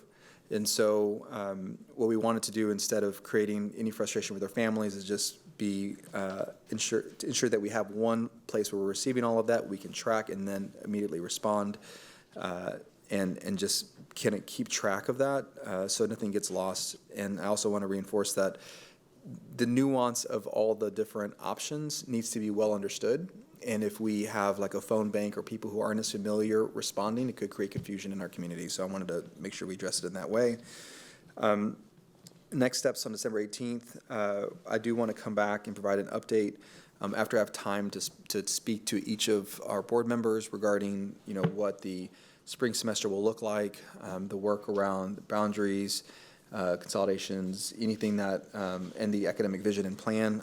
I really want to make sure our families understand what to expect from AISD before we go into the winter break. And as I close out, I just want to say once again, this has been a difficult process, but along the way I've been very encouraged with just the commitment from our community to show up every day for their schools. You know, that's what you want, right? You want communities that love their schools, and we have incredible schools. So I appreciate our staff, I appreciate our community, and most importantly, our students. This is difficult, and I wish we didn't have to do it, but the pressures are gargantuan, and without significant change, we will not be the school district that ultimately can protect who we are moving forward. And so with that, I will open it up to any questions the trustees have, and you know, Timo and I, as well as everybody else in the room, will be able to answer any questions. I just wanted to ask if we're operating under timelines, either voluntary or enforced, with our questioning time. This time I mean, are we choosing to self-regulate or to have 5-minute time constraints given on our questioning? So, or is it a free-for-all? Josh, do we have space to talk as much as we feel like we need to? And it's 11 p.m. So. And it's 11 p.m. So if we want to do 5 minutes at a time and see how it goes. Yeah. Oh, it's midnight. It's 11:46. Yes. Okay. So yeah, we can try to be efficient out of respect to each other and our community and the process. Okay, yeah. Thank you. Thank you. Who has a question or comment first? Trustee Kaufman. So I just have a couple. I've had many questions over the last several months, and I've asked and they've been answered. So I will restrict myself to a few that came up new tonight to me. One, would transportation be provided for Beta-Check dual language students who would now be assigned to Mendez where no dual language program is offered? So that's one of those, we can make adjustment. Yvette, do you want to? Or would they otherwise have access to a dual language program to provide continuity of their programming? So we currently have transportation for students that are opting out of Mendez to Paredes, but you were asking specifically about Beta-Check. I just want to ensure that all students who are zoned to Mendez who are either legally entitled to dual language or who are continuously enrolled in a dual language program would be able to continue. So we've had those conversations, and we would continue the agreement that we have. Okay, so that would apply to the new students. Okay, thank you. Do I have a timer, Laura? Okay. Laura, can we do our little timer thing or no?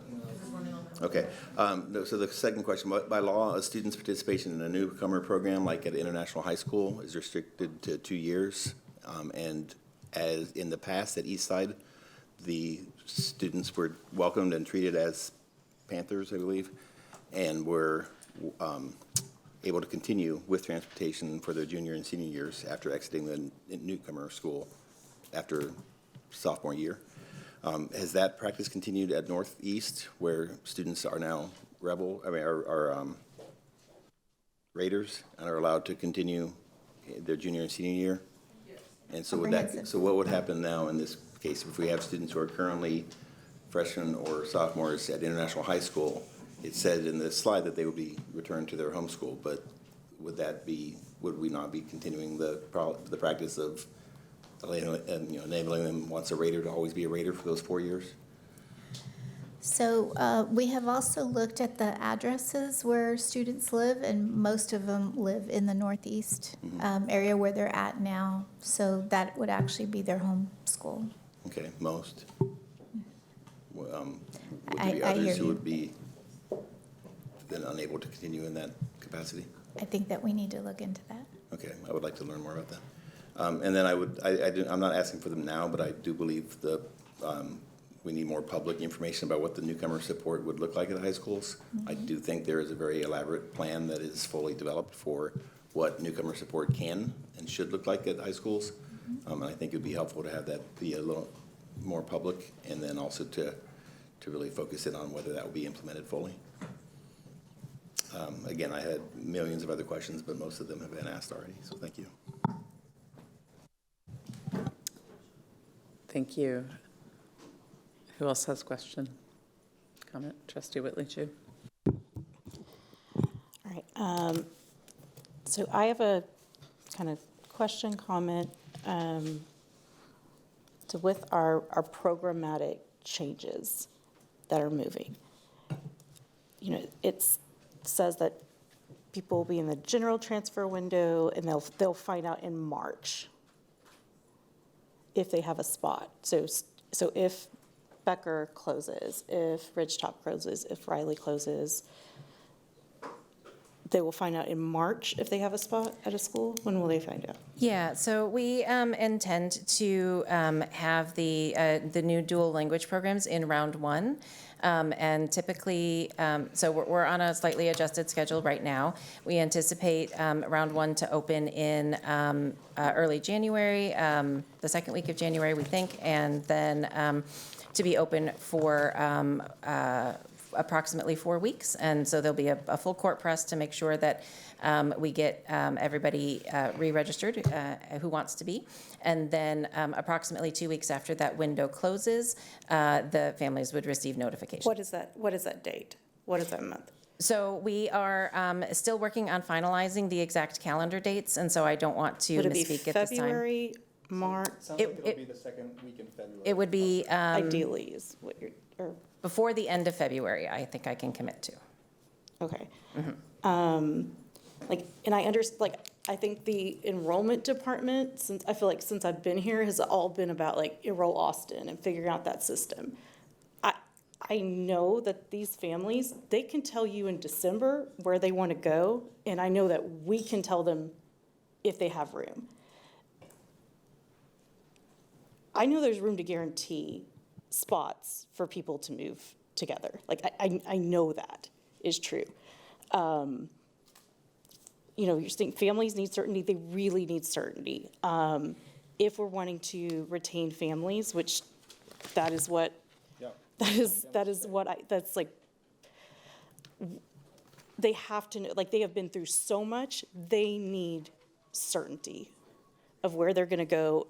And, you know, having questions back and forth to ask about the rules, staff, we don't have the staff to do that. It would be so much easier to just, I love that you have the meetings in person and say, if we know in December, we can tell you. If you have to prioritize people, so these are really, really popular programs that pull in a lot of people out of district. These are so in-demand programs. People will drive very far to go to them.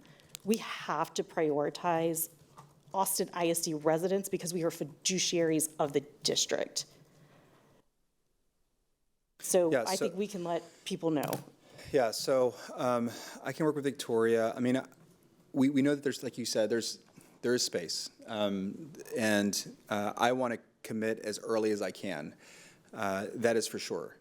And so it sounds like what I'm hearing, Trustee Whitley-Chu, is if prioritizing in AISD versus out of AISD transfers helps provide certainty, then I can maybe provide that certainty earlier. If I'm combining out-of-district transfers and in-district transfers into the program, then that number maybe in some is closer to the like what makes it uncomfortable to say guarantee. So it sounds like if people let you know, because I know that we do not have the staff capacity to go back and forth with all these questions procedurally. I know all these folks. They'll make you a spreadsheet tomorrow, or let's give them some more time. I mean, but they would. Like, our community wants to help. Yeah. They will help us.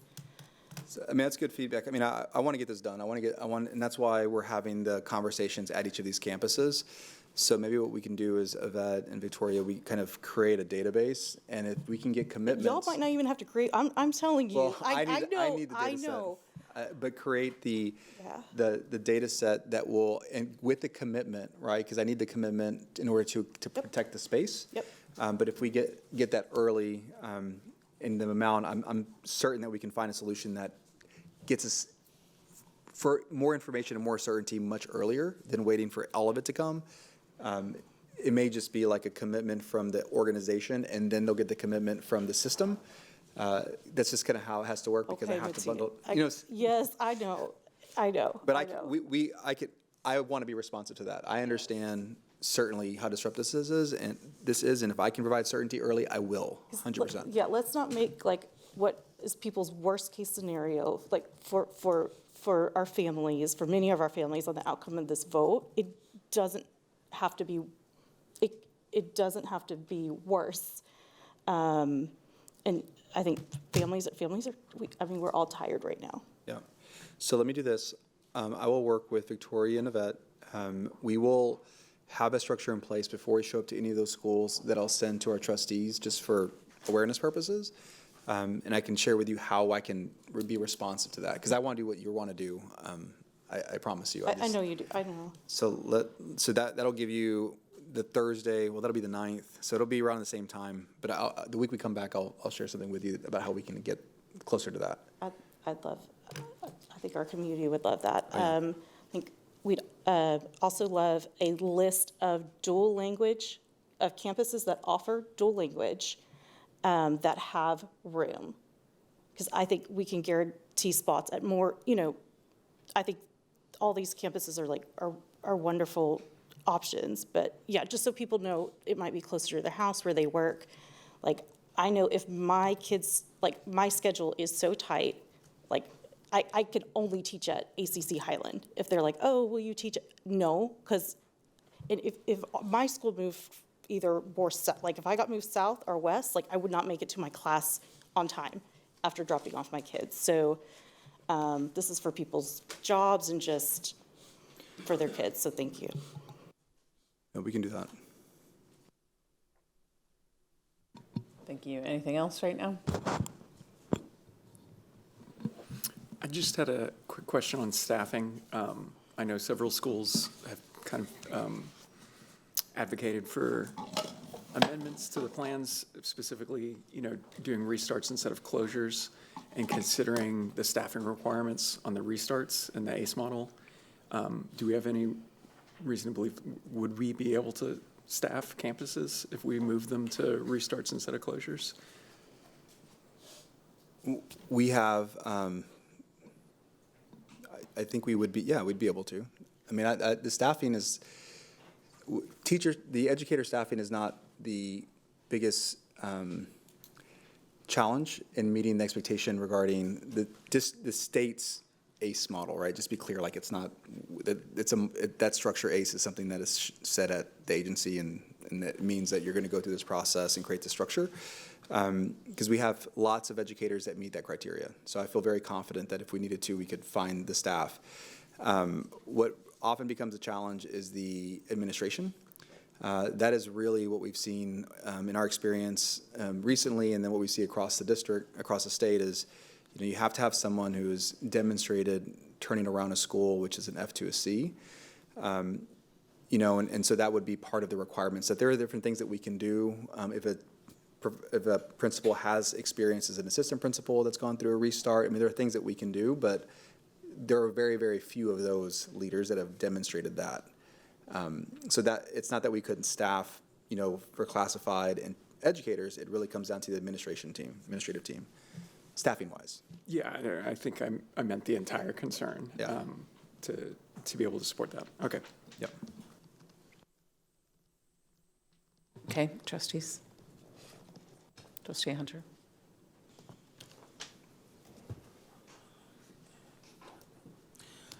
Yes. One of the things you were answering, you were kind of getting there for parents. I had a parent who was here earlier ask a question. It's like, what does this look like in the spring? Like, what am I trying to navigate? What am I concerned? My main concern is for my kid, but what am I concerned about? So we've kind of talked a little bit about Enroll Austin, about the supports that can be there. We've talked about maybe they can make that decision if they already know, hey, I'm going to be here, that maybe that's going to come. Y'all are going to try to work that out. We could do it. Pardon? I think we could provide more certainty.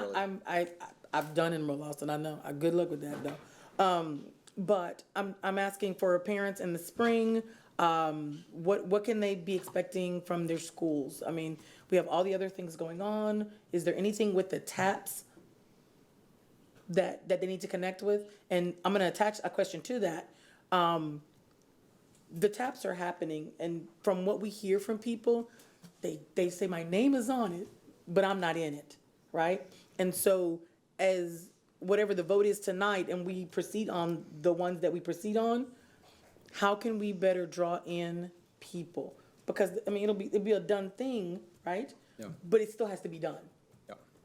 Yeah, so Trustee Hunter, one of the things that I've been very clear about is the implementation plan and the ability for us to execute it is critically important, right? So on October 3rd, when we submitted the initial documents, and then we've since refined it on the 31st, we had our transition plan framework. We had our bridge team and structure kind of built out at the administration level. We identified staff here who are going to lead and ensure that the transition plans are completed with fidelity. I will tell you that over the last 6 weeks, what's been hard in some cases is when you have two school communities that don't know for certain if they're going to merge or not. It's challenging because you don't know who the new leader of that campus is, who is really going to help coordinate and lead the effort of bringing the school communities together. And then you also can't have all communities just go because it may not actually occur depending on what happens with the vote. But all those structures are in place. I've identified staff internally to manage it. The key performance indicators will be timeline driven, so you'll know like we're going to have this many meetings over this period of time. I'll have that information I can report to the board. So that's what it's going to look like. You're going to see lots of planning early on in the spring semester as the leaders get set. There'll be notifications and hirings. So we're starting. This is why it's so important. In December, we're going to name the principals, and just for kind of reminders, in last year, we approved the TAPs on June 26th, and so we were hiring principals in the summer. Yeah. So this is a much longer kind of runway and planning period that will only help us be successful as we launch. So we have all of that in the documents and the backup, but those will be executed with fidelity, and it's going to start with the naming of the principals. Okay, and with my final 1 minute, 30 seconds, I love AI, and I put all of my 11 schools, because we have 11 in D1, gonna go through this TAP process. It's like that's almost 40% of my district, right? And it's the heaviest, it's the most eastern, and I get all of the reasons why, right? The most vulnerable populations. There is not a lot of specificity, and I know we said we didn't want to put that in there for the agency because it would we would be locked into something and just be one more, but the communities need that specificity. And I think the caller that called in that was like, hey, this is a great start. What's the plan, right? And so I think a great opportunity for that conversation with TAPs and the people that are on the TAP committees and working with that. It's a great opportunity to really build some bridges, do some healing, and everybody wants the same thing, right? We really do all want the same thing. We want a great education for our kids, and we just are not getting there, right? So I appreciate that. Thank you. Anyone else? Trustee Singh. Give me an extra minute. No, they're doing it over there. Okay. First question. Is there going to be an enrollment clinic at Wynn as well? So we started with we're going to have enrollment clinics at all the schools that are going through disruptions, and we're starting with the ones that have kind of the more complex moves. Cool. I wanted to kind of seed these, commit to these, and then build from that. So yeah, we'll have more. They'll be in December. We want to be done with them at least the first round before we go to winter break. Okay. Okay, I've got more questions. Okay, That's good. That's sorry. good enough. Okay. So is there space at Riley for all of Wynn? Is there space at Riley for all of That one strand of Montessori? Not in this. Okay. Because it's wall to wall now, and we're going to a strand. Now, one of the things that we talked about through this process was I don't want to I'll go fast, was that the challenges with when Montessori, or a Montessori program within the state's accountability system, and the wall-to-wall is one of the things that kind of creates that challenge. Yeah. And so based on the feedback from the trustees and the community, we wanted to keep the program because we understand how desirable it is, but also structure it to where it could be successful. Okay, that's helpful. So we did a strand, so it's not all, but it'll be likely 2 sections, but we'll see kind of what comes in regarding who wants to. And at Wynn, we currently do Montessori for pre-K, correct? Yes. Or is that going to be the case at Briley as well, having it start at pre-K? So when we did a strand, we assumed it would be pre-K 5, but I mean, that's going to still go down to kind of working and planning, kind of once we identify the leader. Really, I really hope that is what happens, because that's the draw. It's the pre-K and getting the families in at that early age. Okay, the priority transfers, how long will that last? Yeah, so the priority transfers for is 1 year. It's a transition year, because once they're in, then there'll be a tracking transfer, right? So so if you're let's say you're a second grader, and you use the 1 year transfers to move into another school, then after that, we would keep you in that school because now you would have a tracking transfer. Okay. Well, I'm thinking so, and then let's fast forward 5 years from now, when all the kids are out of that particular school. Are there, does transferring does that even apply? No, because I mean, it'd be completely different student population, different. Yeah, we would kind of be fully moved into kind of the plan as it. So the priority transfer situation is only for this transition period. This period, okay. And then I do have a request, a question really. I see a statement here that says it's on page 3, the 3 school-wide dual language programs, Becker, Richop, and Riley, would relocate and be introduced as two-way dual language programs at Sanchez Pickle Wooten. Okay, and I mean, we haven't committed to that though. We've committed to the two-way dual language part, but not the school-wide part. Well, I think, when we started this process, we had the school-wides, or district-wides, they were all zoned, so we moved to unzoned, and we kind of renamed them district-wide unzoned to kind of be responsive to the fact that we want to have more students access that campus. If there's a change moving forward, that opportunity exists for that. We can't go full unzoned district-wide because we're protecting the students who are in that school now, which means we have to preserve the TAP. So that's the direction we're going. It's obviously not set because we have to break the TAP first. Okay. I feel a little hesitant about even talking about a school-wide dual language program because it would be for a neighborhood school then. No, it would, in the future, would it be a neighborhood school or would it be an open? Yeah, so you'd have to get through the transition period. We'd have to, obviously break the TAP.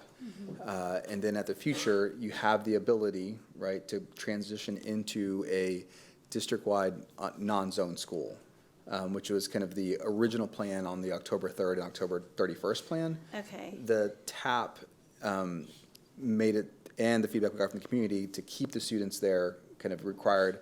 No, I get it. Yeah. Okay, but I think, let me tell you what my concern is. My concern is that this would create a whole nother set of changes a couple of years from now, once the TAPs are over. So I'm actually hesitant to be talking about a possible eventual change of the program and the. Yeah, I think that's why we have the academic work in the spring, because I would expect that to come up there, right? Because we're doing academic vision, academic alignment in the spring semester. We'll get all theories of actions and set, and then what the board wants and what we envision long-term is what we'll do. Okay. That's why. But you could say that about anything. So, I mean, it's not a big deal, but I just want to be really careful and just say, I don't want to commit to doing something for a couple of years to meet the needs of the TAP with this idea that, maybe 2 or 3 years from now, once we get out of TAPs, we're going to now go to these same campuses and say, we're going to change and we're going to make it open to the whole district, and now it's going to be school-wide because we're going to be in this situation again. You know what I'm saying? So I think. Its situation being that you have Like- fewer emergent bilinguals. Like, we're just gonna have to revisit Yeah, a bunch of stuff. I want to get our system in the habit of revisiting things more frequently. Boundary change, I mean, once we make But these not like changes. 2-3 years from now. Well, I mean, But anyway, I just- I'll move on. But I'm just saying, like, I wish that wasn't in here, but that's me personally. Like, because to me, it's like, well, you could say anything could be happening later. But part of the reason that I noticed that even was because we're calling in this plan what's happening at Becker and Ridgetop a program move, as though it's the same thing as what's happening with Sunset Valley, and they're not. And so I think my request would actually be, before we vote on this, I would like to just call Ridgetop, and I think it's Ridgetop, Becker, and Riley? No, I don't know. I know for sure Becker and Ridgetop call it a modified program move because it's not really a whole program move like Sunset Valley is. And I think it just helps with the clarity on what is actually happening here. It is, Becker and Ridgetop are a wall-to-wall dual language program. They're not moving into a wall-to-wall dual language program. They're going to be transferring into a dual language program. So I don't know how that works, but I don't know if anyone agrees with me, but that is a concern. And then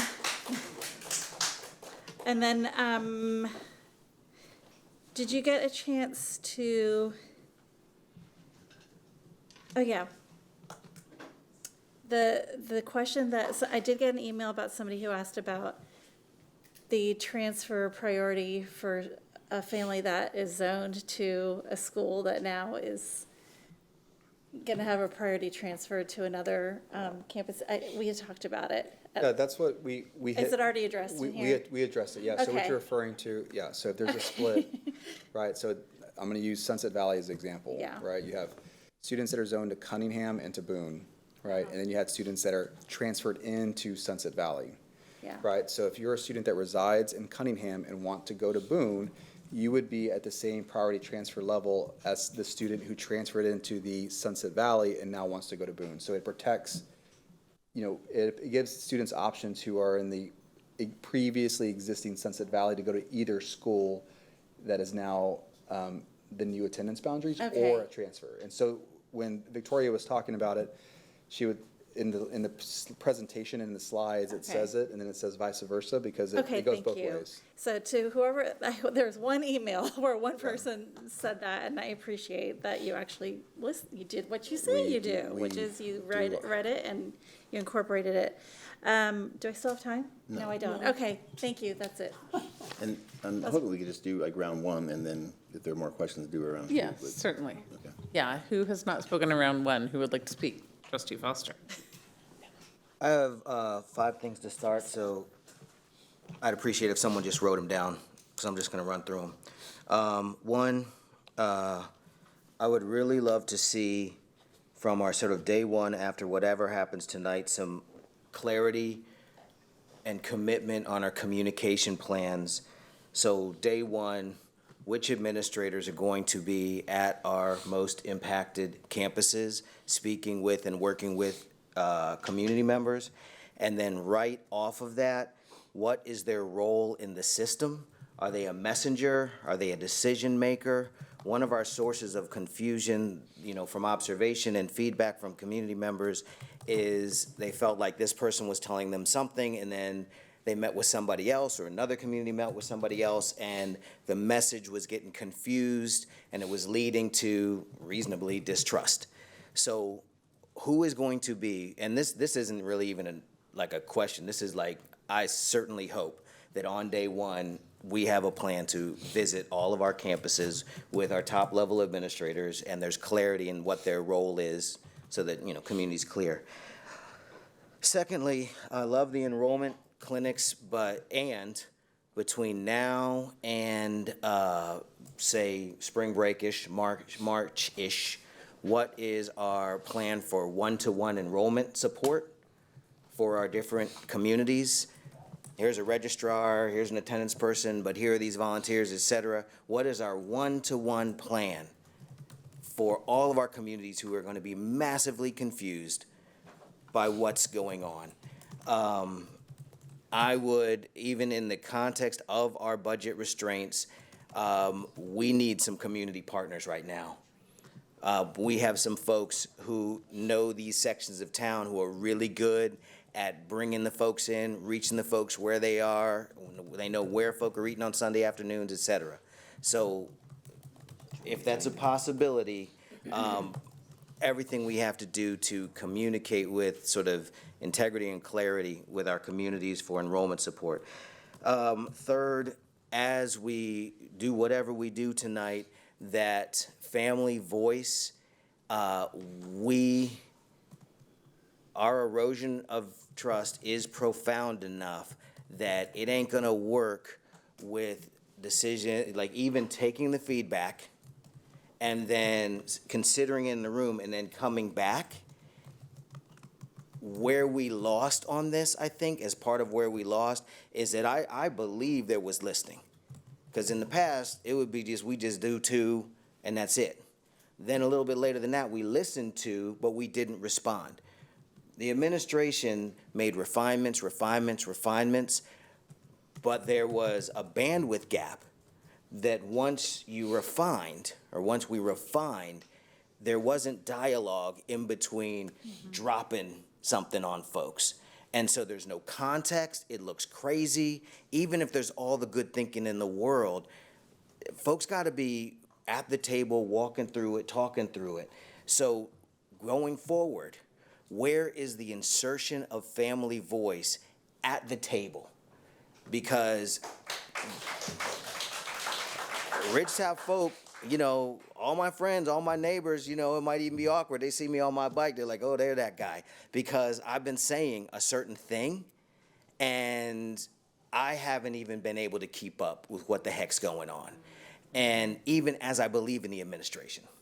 So it's not enough for even me to be in the room. There needs to be, if Ridgetop families are gonna go to Pickle, they better be in the room understanding what's happening, even in the context of TAPS and all that other stuff. So where is family voice? Is it the CAC? Is it this? Is it that? Is it a new mechanism? Next, the next two are related really quickly, and I would love substantive responses to these later or in my last 30 seconds or whatever it is. Continuation of consolidation. If we stop a plan and we just forget that we don't drop 3 things off, then we have no integrity in this. We started something with a theory of action that said it should look like this, then we pulled back and said, well, we need more time. We better deliver, and we better continue and have that be transparent and apparent to people that this process is continuing. So where is the plan for continuation of consolidation, and when do we hear that? When do we hear that plan? I think I heard December, which is a start. December 18th. Just a start. Then right off of that, by making this pull, we don't create another problem for ourselves in that folks are like, well, I'm supposed to go to Maplewood next year, and you just said Maplewood might not, what am I supposed to do? So we have another layer of confusion and uncertainty for our parents. I don't know how to respond to that, because I think that is a very valid concern. So those are my 5 pieces. I don't know if you want to speak to it now or later, but I desperately need to hear something that I can amplify to my community, because they deserve it. Yeah, so day one, commitment to engaging with the community and administrators. So we have teams that are set up. Executive directors play a significant role in that, coupled with our licensed mental health professionals to ensure providing the support. The one thing I'm also going to say is that each of these transition plans is going to be kind of led by the group of leaders who are going to be the administrative leads of the campus. Right, so one of the things that is challenging is if you're bringing 2 school communities together, someone in tied to the school needs to be leading the work. That's what makes it allows us to be most successful, which is why naming the leaders and the principals early is helpful, because now we will have the administrator, we'll have the licensed mental health professional, and we'll have the structure, but most importantly, we'll have the head of the new school working between both communities with enough time to get it done. And so that's how it's going to be structured.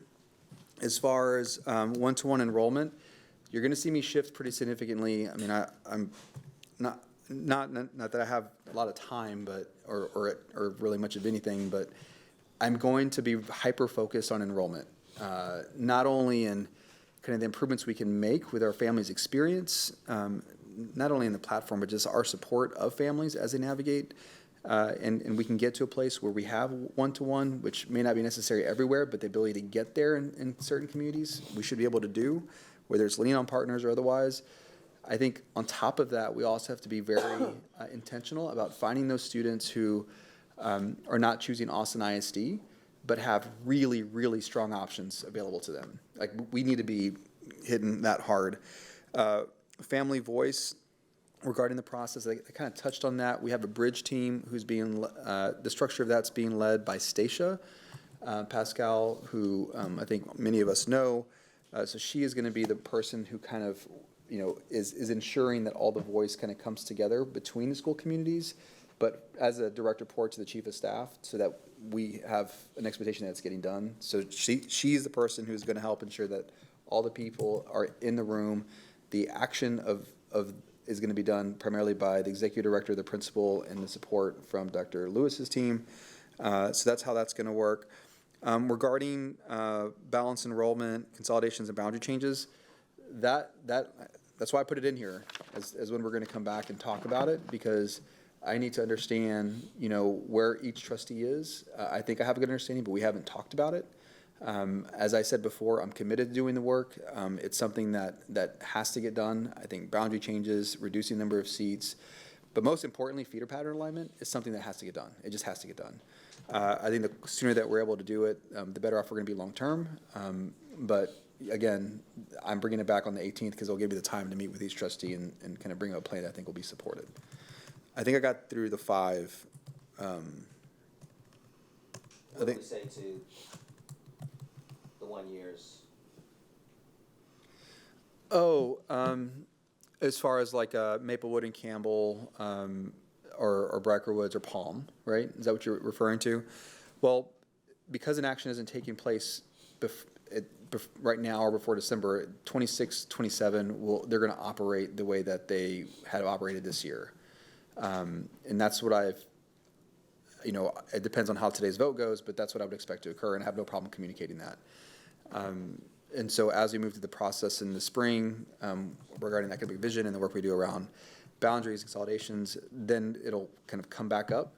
We'll have a conversation at that point, but for all intents and purposes, 26, 27 is going to be a year like we had this last year for 25, 26. So, and the good news will be that if we do go in that direction, there will be fewer schools where we're thinking about this, and we will have had a whole lot of learnings. Yeah. To help us through and help us with the communication with families and inviting them in and all that stuff. I would also say the boundary changes are a huge lift themselves, right? I mean, when you think about the number of comments, we didn't put statistics on here, but I want to say 80% of the comments were around boundary changes. You had goals, trustee, laid out for us, Trustee Foster, about having no more than one split or 2 schools be receiving any one school. We got really close, but where you don't have it, lots of comments, lots of conversations have to take place with that community to get it right. So a lot of energy is going to be spent there as well. And I think we learned through this process, ways to maybe do that better moving forward. Thank you. Thank you. Who's next? Okay, I have some questions.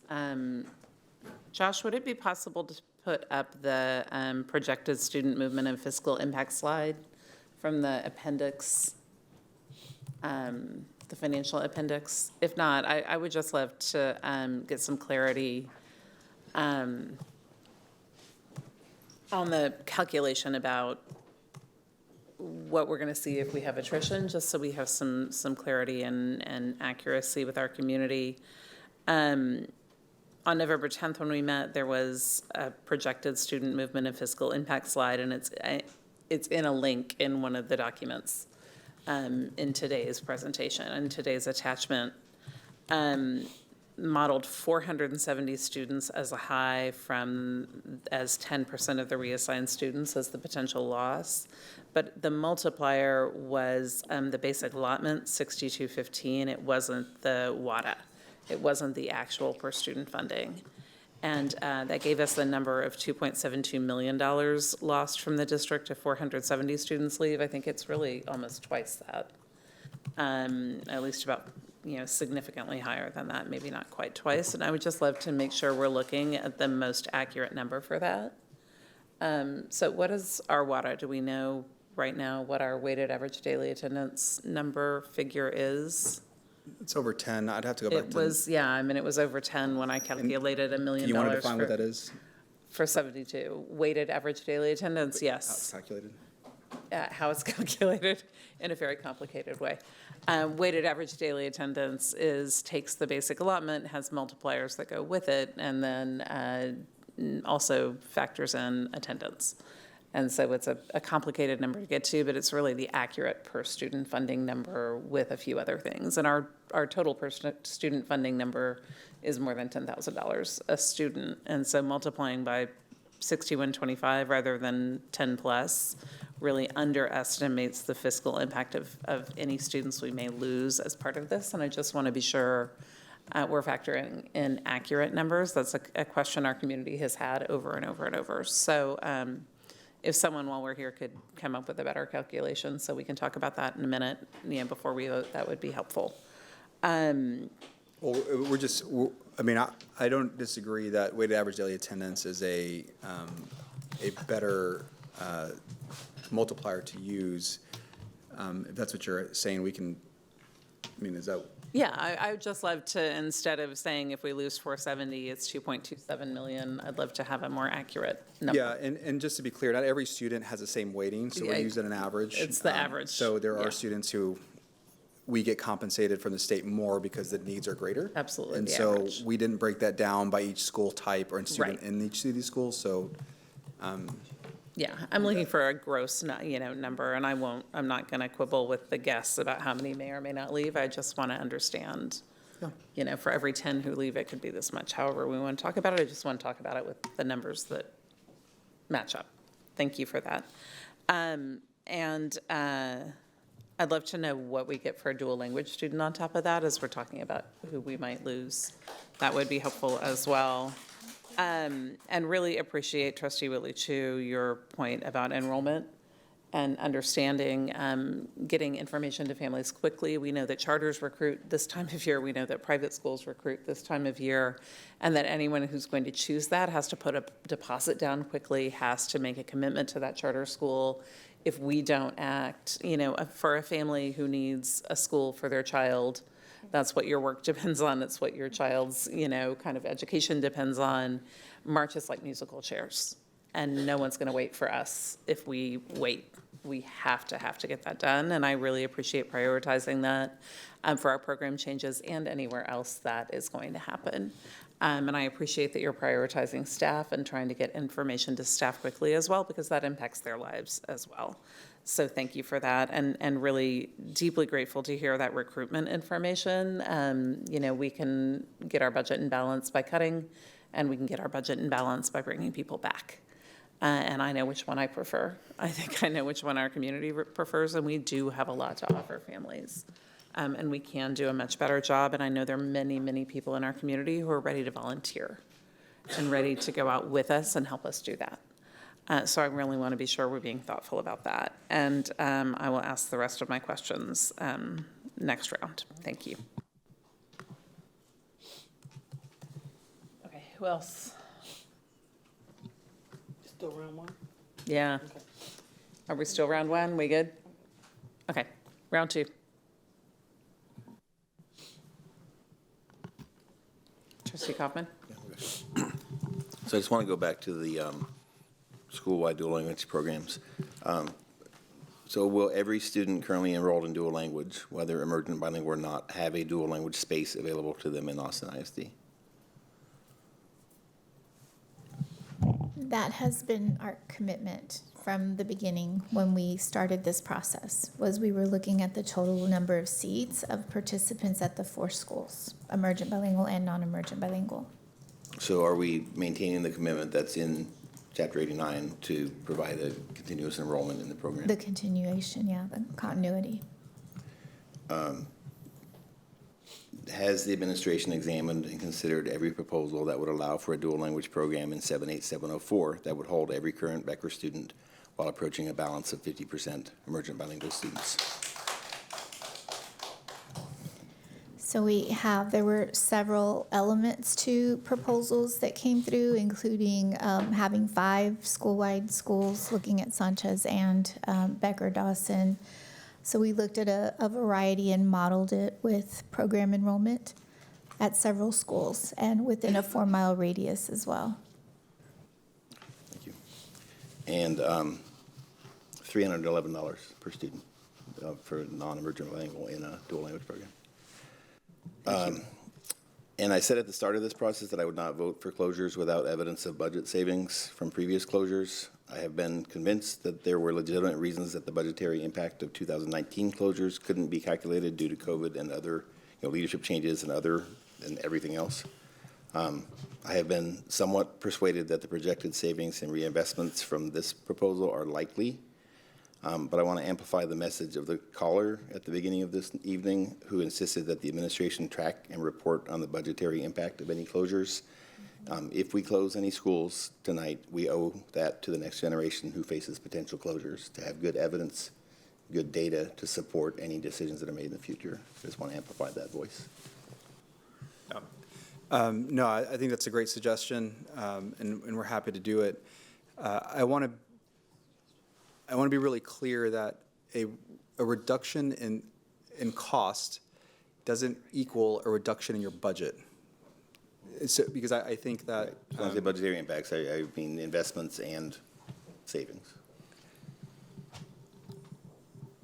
So I guess I can track the reductions in cost, but we, as a school district, the board, could make decisions to increase your overall budget. Yes. So I just want to be really clear, they're 2 separate things. It is complicated. But I have no problem tracking the reduction in costs associated with these recommendations. Right. And additional costs that it created. Right. So just that part, not necessarily like what we did with that money that was saved, not necessarily how all the other factors changed, but just to the best of our ability to track what was the budgetary impact of these decisions, especially to the extent that they were made for budgetary reasons. Okay, so I have no problem doing that, and I'm happy to do it. I want to be really clear, so we are going to spend money on the TAPs regardless if we close these. So just to, as I track, there are some closures that are tied to turnaround plans. Right, that is right. Okay, that's really clear, because I don't want to be 5 years from now and I'm like, Matthias, you didn't do this right. I want to make sure I capture the comment and I respond and provide the detail. Yeah. But yeah, I have no problem. We can do that for sure. Yeah, thank you. Just a point of clarification on what David was saying. I want to be super, super clear. I can only speak for me. Ashley, see, I said I is not a suggestion. It needs to be done. It has to be done. It has to be done. I was holding on for 2019, but I told you, I don't want y'all spending any more time on that. We got to move forward. So whatever we're doing, and I understand, we need to make sure that our community understands. And like David says, I'm not looking for a line item, but that money is being saved. It's not being saved to put in the bank. It's being saved and coming back into the system because it's money we already don't have. So, but people need to know, I did this. This is what I got, right? Thank you. And I would add to that, trying to get a meaningful estimate on attrition. I know it won't be perfect. We won't be perfectly able to do it, but trying to get a meaningful estimate on any declines in enrollment that come next year that we think may be higher than what we expected. Tied to these specific changes. I mean, I think certainly tied to schools that are closing, certainly. But we don't know that there may not be others in the system. I'd like to just have an understanding of what we expected and what we get. It will be imperfect, but I think we need to try to understand. I just want to interject there. One of our retention strategies several years ago was to expect every single school to call every kid who doesn't re-enroll in the school to find out why. An exit interview to figure out, did you move? Did you choose to leave our district for a reason? Where did you go? So I think that would be easy data to collect if we have an ambitious student family. It's not retention like you're failing a grade. Yes. But if we have an aggressive strategy for that, I think that data would be easy to gather. I appreciate that, and I know that a few years ago we did that, and trustees were invited to volunteer to help. I will be happy to help make some of those phone calls. Thank you.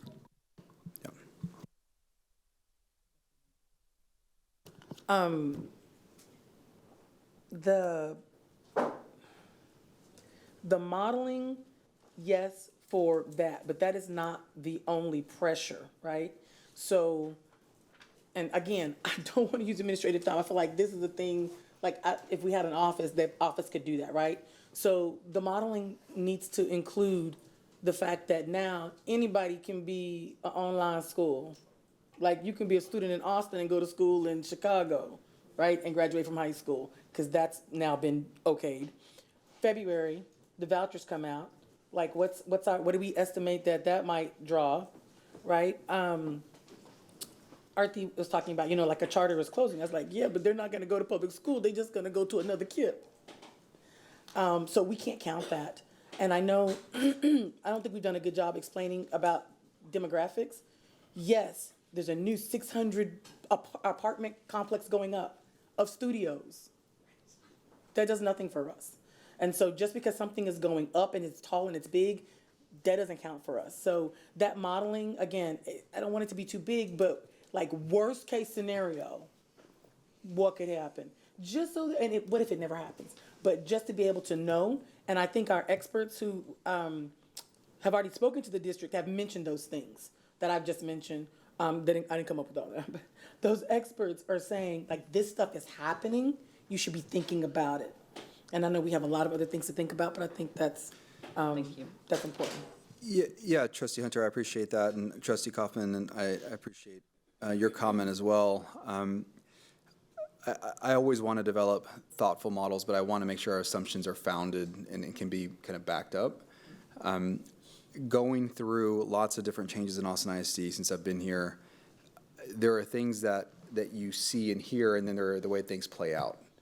And so when we look at assumptions on attrition, or, I have no problem, tracking and estimating what I think may occur.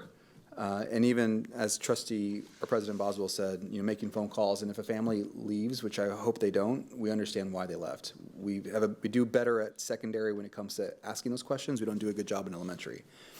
The counter thought is, we do know that there are schools that are going to increase because of some of the changes.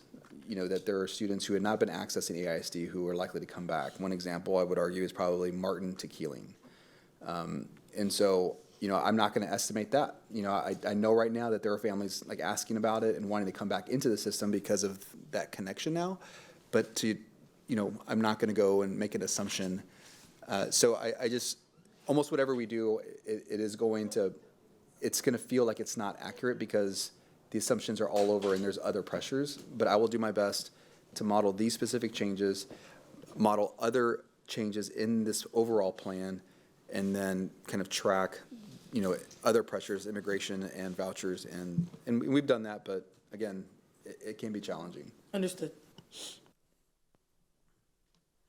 Okay, questions from anyone else? So I'm trying to think of the context for this. When we first started discussing this, end of last semester, going into the summer and talking about this plan, and, there was discussion about a stable state and then an ideal state and kind of what we would want the final product to look like. And certainly when it was a complete comprehensive plan, even in that plan, there was still work to be done after that part, right? To get us fully across a finish line where, you know, the district was kind of insulated against some of the uncertainties going on. And, you know, I understand some of the changes that have happened, and I understand some of the limitations in the communication that we're able to provide over some of the changes. The concern I have that I'm going to segue into a question with is the confusion was already there, I think, in the community in the early conversations about how much actually needed to get done, that even this comprehensive plan was just the start of what we really needed to have for like a 10 to 20-year plan to get the district, you know, in a really good spot. And so the question I'm posing is, with these changes, and, you know, you're already saying in January, you know, December even, we're talking about the next part of the conversation, you know, kind of two parts. One is the landscape's going to continue to change. So one of the things that I think was really a strength that I'm mourning at this point in the original plan was that we got a lot done at once, which was ambitious, but also the advantage was that we covered a lot of ground in one move. And now we're going to cover less ground in this move that we're doing, and we're offsetting some things. And so surely a difficult question, so I'm not holding you to a hard, you know, defined percentage, but how much more do we still need to do? Like, we've delayed part of the boundary work. You know, we've delayed a lot of moves. There's you know, 3 consolidations that we're pausing. You know, one of my concerns is that with further budgetary issues, that we'll come back with potentially more than 3 consolidations that we have to look at. You know, which was part of the, I think, initial conversation on what percentage we were really going to look at for facility usage and seats. And so I know this is a really difficult question, but I think for the community's understanding, you know, how far is this actually pulling us? You know, I know it's got some budget issues. It's really reduced on some of the programmatic alignment and the, you know, boundary changes, those pieces. So just so that there's not misunderstanding on it about how much work still has to be done after this vote. So I would say that this is a meaningful step for sure. I don't want to diminish kind of the work that's been done. I think the board, the community, the staff understands the direness of where we are as an organization, and that we have to evolve, we have to change. We just do.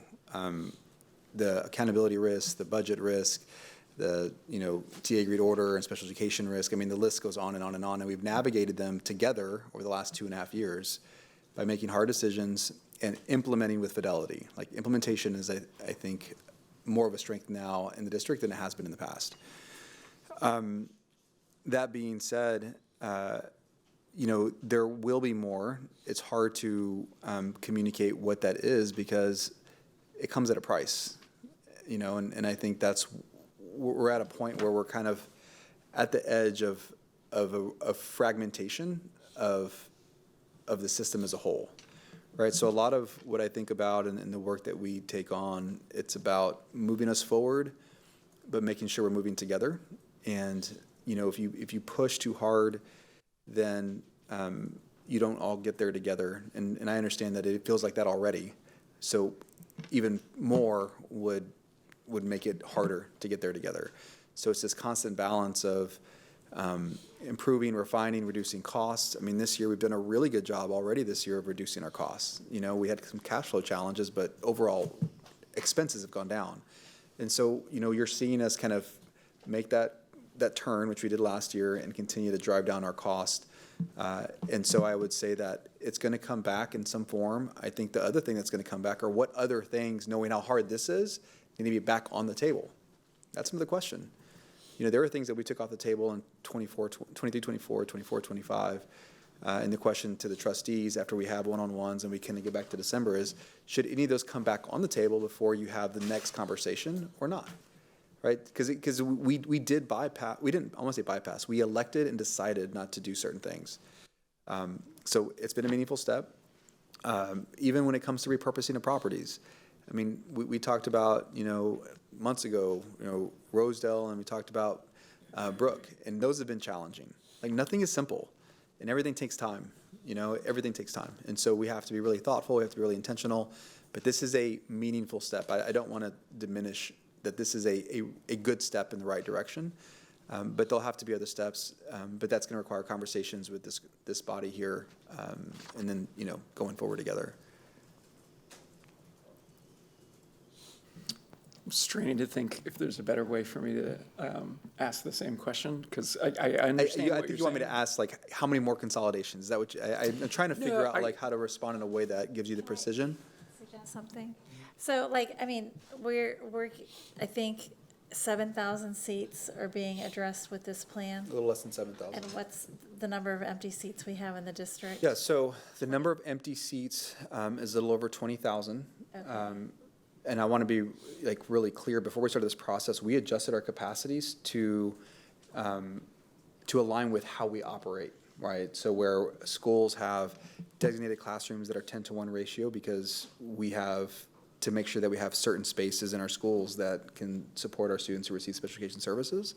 So it was actually higher. So we brought it down.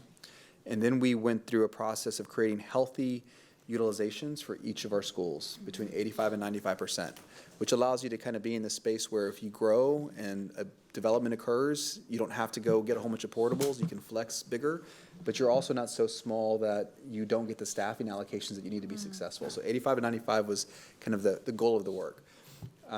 So we're taking off a meaningful number, in less than 7,000. I think there's still, more that we need to get to over time, but that's kind of the gap that we have to cover. But you don't have to get the full 20,000 or full 22,000, because that would be 100% versus 95, right?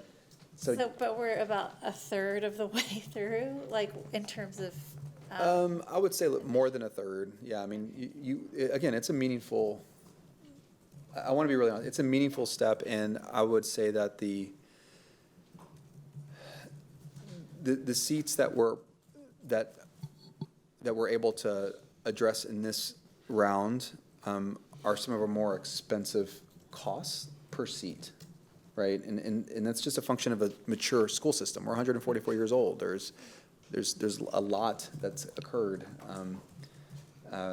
And so I think as we continue to pull off portables, as we continue to do this work, it is a big chunk. I want to, it wasn't quite where we wanted to get, but there's reasons why that didn't occur in this round.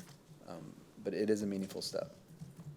Okay. And Trustee Boswell, I know there are parents here with 4-year-olds that they need to know if their school is going to be open.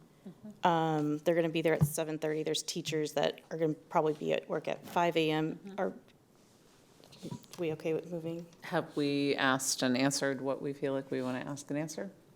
What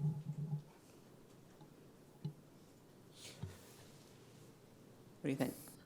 Trustee Foster? I'll just say that I do have some granular questions about Wooten and distribution of programming in Wooten in the new building, and the same granular questions around the distribution of folks to, how do you say folks who were at Becker and what their opportunities are, because we've had our conversation tonight, and I'm still getting text messages from people who simply are seeking clarity. So we're not there yet in a couple of areas. I actually probably don't think we can get there tonight. And we desperately need to figure out how we're going to get this information, because these are really dialed in folks who still aren't seeing the math, or, the math, as they say. So, I don't know. And so maybe my question is, what's our strategy to provide some additional clarity, immediately, on some of these granular issues? Yeah, so is it staffing or is it utilization? Is it student movement? Because I can do... At Becker, it's student movement, and at Wooten, it's distribution of... so Mandarin Chinese comes in, we've got Spanish to English, and then we've also have affirmatively made accommodations, which I applaud, to bring all the current Wooten community in. So some people are referring to that as 3 programs. So I think we just clarity there. And there are schools that operate, Jocelyn operates like that right now. So I think on the Wooten conversation, Trustee Foster, I'm not going to be able to give you that answer because you're talking about space allocation based on program when we don't even know the number of students that are actually going to select the program that they want, which is going to be what drives staffing because we staff based on language. So we have the space. It is a new facility. We will have the ability to support based on number of students, and we feel very confident about that. What you're asking for is going to be really hard to derive until we understand how many students are going to select Mandarin. You know, like that is a question that we would need to understand, and that's really in the weeds. I can maybe work with you, or I can work with the community that's providing you those questions and tell you the sequence that we will take to get there, but that's why I can't give you that answer. I do think that's reasonable, and I do also think the questions coming in are reasonable. And isn't there some good news about early January in Wooten that we kind of should lift up, and is a space of opportunity?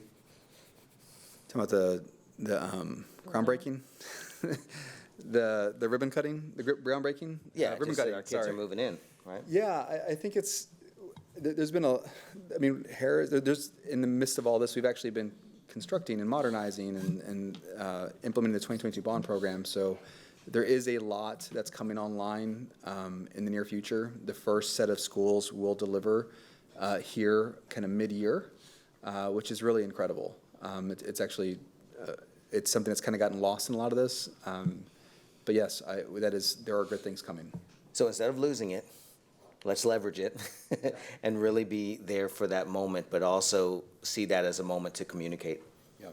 And then on the staffing numbers, it sounds like what needs to happen is just like go and show like all the math, identify the enrollment, like all of it. Because we see it, we've done it a couple different times, but I can understand just kind of the different options that are available. It's not always clear, for sure. Cool. And I apologize for being really prescriptive because I forgot my LSG training like all of a sudden. But this is super important stuff, and I do look forward to following up. Thank you. I just have a couple of really quick things. One, I think really acknowledging that the situation at Becker, if we do vote to close Becker, is very different from what it is at Ridgetop, is very different from what it is at Riley.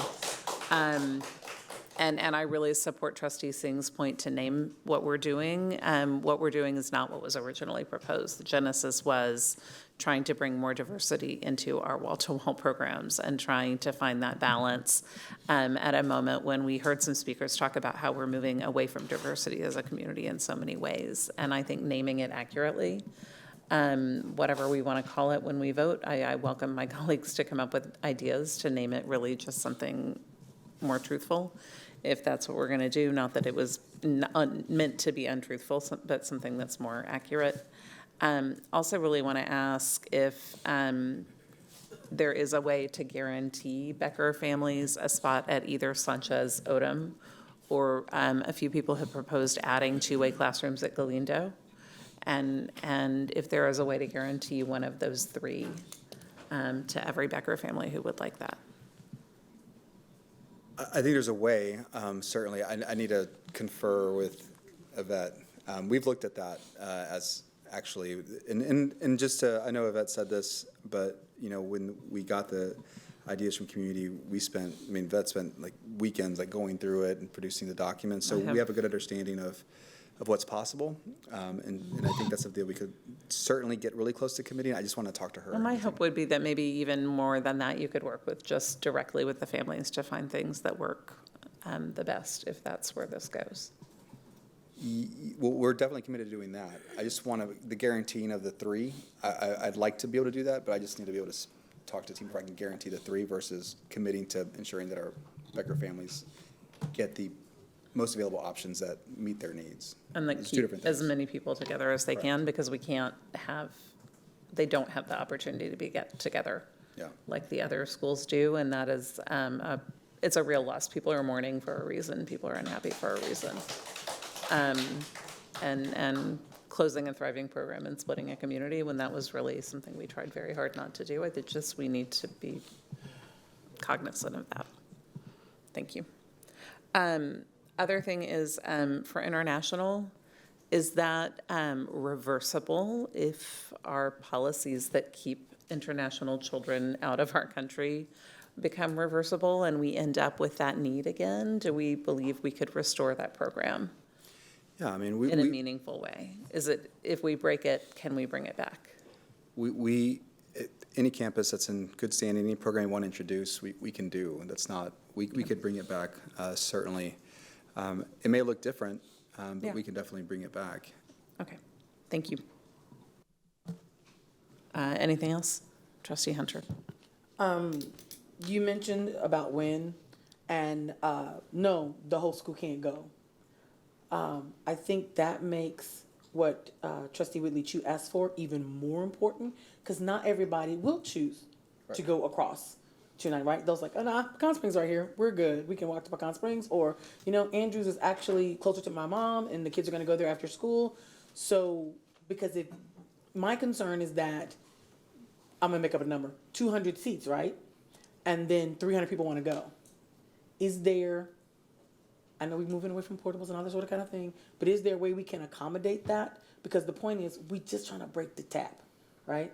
And Wynn understands that their hope, well, I won't say their hope because I can't speak for everybody, but people that I have talked to, their hope is to do this, break the tap, build this beautiful, wonderful program that's so big it has to have its own building, right? And so that eventual future move is not something, to the people that I've spoken to, a bad thing, right? That's what they want. Yeah, and so when I was talking to the team about this, we can handle the most extreme scenario in which everybody goes and everybody stays, meaning all the assigned stay and all the when families go. We would be over-enrolled, but not to a degree that is not manageable, if that makes any sense. We have staff right now that use spaces at Riley. It functions in a different way, given that it has 3 languages now. And so there is space. It would be tight if everybody picked it. But yes, we can provide that. And I think to your point about Trustee Whitley Chu, I want to find a way to provide certainty early. If we, and to me, like if they can commit, we can commit. I would have to do it on the back end, but maybe it's a letter or some confirmation that you will have a seat protected. But we'd need to know, like it would need to be a full commitment versus, we think we want to go because we're going to begin a plan. But if that's what we need to do, then we can certainly do that. And setting out that education for parents to understand that we know your life is different, but as soon as you make that decision, because there's going to be a teacher attached to a certain number of kids, and so if we think there's only going to be this many, then we're going to have this many teachers, and then 20 more say we want to go. Now we've got a class with no teacher. That's what we're trying to avoid. So it's another ask. It's another aspect. Yeah. So what we can do? How about we do this? We'll automatically commit to the fifth meeting. Be Wynn Montessori. Just go ahead and do that so that we get out there. We'll work with the team to get it scheduled. Maybe there's an availability between the 9th or the 10th and the following week when we're doing the next 2 set of schools.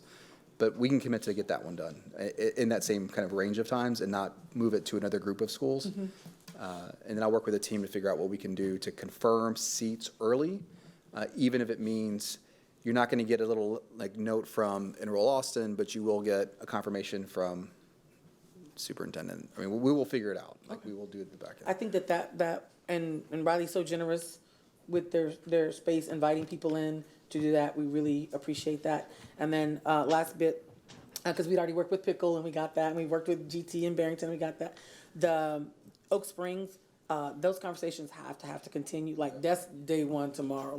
So let's start planning and talking. Again, being so generous and welcoming, and we really want to make sure that we show appreciation and not have situations like we already have where people think something's going to happen and it doesn't. Yeah, and Trustee Hunter, what I really appreciated, again, this is one of those things that came out from community, right, where we were going through a process, and after October 31st, we had a conversation at the Greater Calvary Church, and there was information shared with us that, hey, maybe this different option could work. And so we committed, after we met with Oak Springs community, to meet with Blackshear, to have different community meetings, and that conversation has to continue. It's not part of this plan. I've talked to different leaders in the community, and we want to progress it to have those conversations, and then the community will decide together, and we'll bring it back if we need to. Thank you. Thank you. All right. Trustee Singh, Super don't be quick. sorry. Okay. I'm sorry for people with small babies. So, quick question. You and I had talked about a suggestion that someone brought, and it sounded like maybe it could happen, but maybe it could happen administratively. But that was for that neighborhood north of Wynn to, instead of going to, was it Andrews? Okay. Like, could we make that go to the closer school? I can't remember if it was.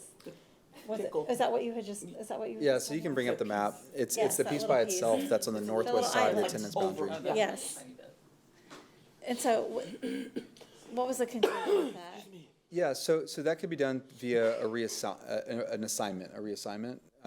Right now, the way that we have it balanced out is because, is the school that they would go to, it wouldn't be Pickle, would it? I'm sorry, can you bring up the? Yeah, you want to bring up the Yeah, map? it should zone to pickle. Yeah, having it zoned to pickle. Oh, he took the computer? And then Trustee Boswell, this agenda item comes up again if any, or can be discussed at agenda item 14. It can be. So, All right, I can answer it when I get to there if you want. I got to pull it up just because, so we can handle it via Communications, can we pull up the map? Would that have to be part of this vote, is basically my question. It doesn't have. It could just be done administratively. It can be done administratively because we're using the assignment tool. Now, if that's what we decide to do, when we come back and do boundaries, I'd want to codify it in the boundaries for all those areas, for that entire area, right? That's how we would do it. Thank you.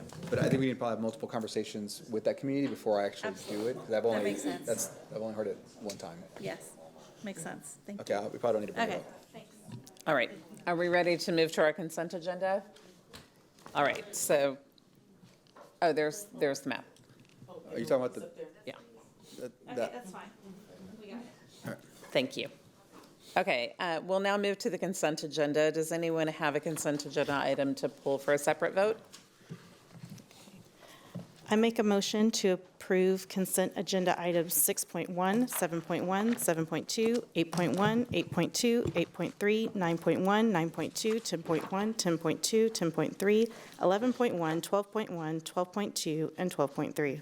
Is there a second? Second. Thank you. Any discussion on these items?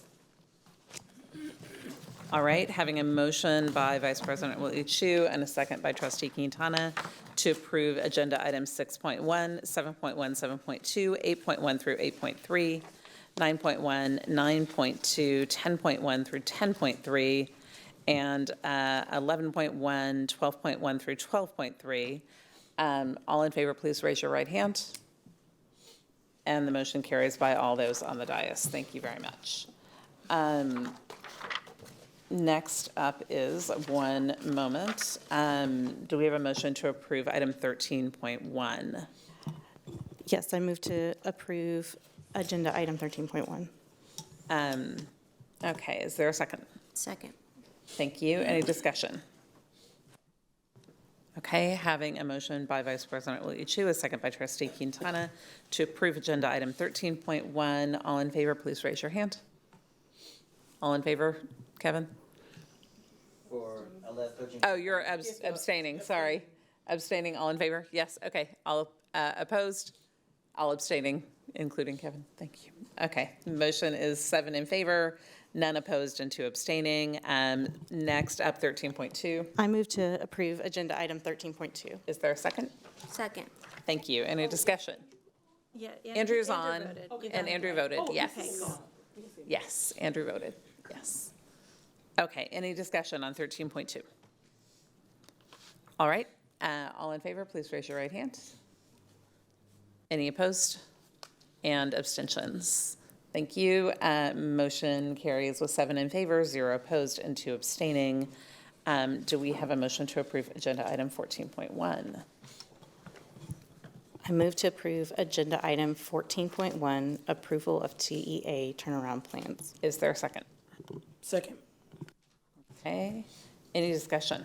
President Boswell, Yes. I'd like to make a motion to amend the Wydane turnaround plan from a closure and reassign to a restart. Okay, do we have a second on that? Second. Okay, any discussion? I'm not going to belabor the point. I think that we've had this conversation throughout our 6 or 7 hour meeting so far. So that's it. Thank you. Okay, any further discussion, any questions? Okay. This is just on the First Amendment, right? This is Or on the amendment. Are we amending the turnaround plan to remove that? Correct.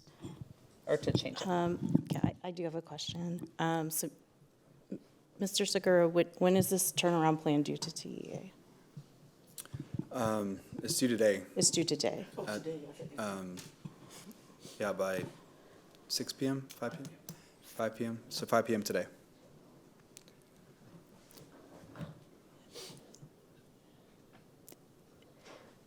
Do you have any concerns about your staff's, yourselves' ability to create a new turnaround plan today after this meeting that would be approved by TEA?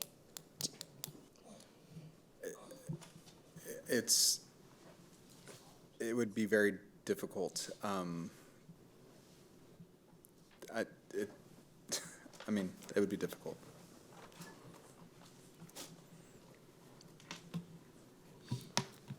Okay, any further discussion? I mean, I recognize the difficulty of it, but I want to just acknowledge again that this hearing was held the day before they were due. And so the timeline that we have agreed to put us in a situation where we have to make a decision tonight and then action has to be taken tomorrow. So that's where we are. So I don't want our decision to be impacted by, I mean, I empathize with the demands that would place on the staff. But, you know, that's not the issue. I think if, you know, we could have produced an alternative plan if we would have known that that was going to be something that we needed to do. And so I know we weren't able to have the work session last week, but I did a presentation to share with the community what was in the plans. And these, so I it's tough. I mean, you know, anything's possible, but it would be very difficult. But again, I will do what the board asks, what the board decides. And I have a question for our council. All right. So, so the motion on the floor, would a yes vote on the motion on the floor be requiring The turnaround plan for to be amended, that's turned into today? You'd be voting on the amendment, so the new motion then would be to approve 14.1 with a change to include a turnaround plan for Wadane instead of a closure. Or is that right? Am I saying that right? Okay. So that's so you got to vote on the amendment first. If it is approved, then that's the new motion. And then no vote would then If allow a new motion to be. So if you take a vote on the amendment and it fails, you have the underlying motion is still live. So if that, you could entertain further motions to amend, or at whatever point you're ready to take the vote. Thank you. I have a suggestion. I'd love to hear from council. Could we make a new motion to, do we have to vote on that motion? And could we make a new motion to approve all the turnaround plans except that one, and then take a separate motion on that one? So you have a live motion to amend, so so we you need have to to- vote on that and to see vote how on that goes. But if we don't approve that, then we could vote to pull that one out if we chose to. So what you would want to do at that point, if that vote fails, you still have the motion on the floor On the that's floor been to seconded. approve them all. Okay, Mhm. thank you. So then you'd need another amendment. Okay. Any discussion, further discussion? All right, so we have a motion from trustee Quintana to amend the turnaround plans to make the WIN turnaround plan, Woodane, sorry, the Woodane turnaround plan a restart rather than a reassignment. We have a second from trustee De Urioste. All in favor of that plan, please raise your hand. Any opposed? Okay, the motion fails, and we have the second motion. So I would like to propose an amendment as well. Yes. I propose that we amend the turnaround plan for Oak Springs to be a restart. Okay, do we have a second? Second.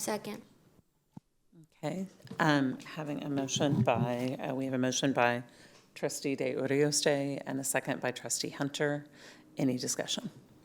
So I just want to point out that there has been extensive advocacy by both of these groups proposing a restart. And so I did want to honor that, and I do believe it deserves a consideration. Okay. Any further discussion? Okay, so we have a motion from trustee De Urioste to amend our turnaround plan vote to consider to change Oak Springs to a restart. We have a second from trustee Hunter. All in favor? Any opposed? Okay, so motion carries 3 in favor, 6. Wait, sorry, Andrew? 5-4. Okay, sorry, Andrew, thank you. It doesn't carry. Motion fails. 5-4, it's very late, very early. Thank you. All right. I have a motion. I would love to vote on everything but Wynn and Woodane separately. So you want to amend the motion to approve by removing Wynn and Woodane? Did you say Wynn and Woodane?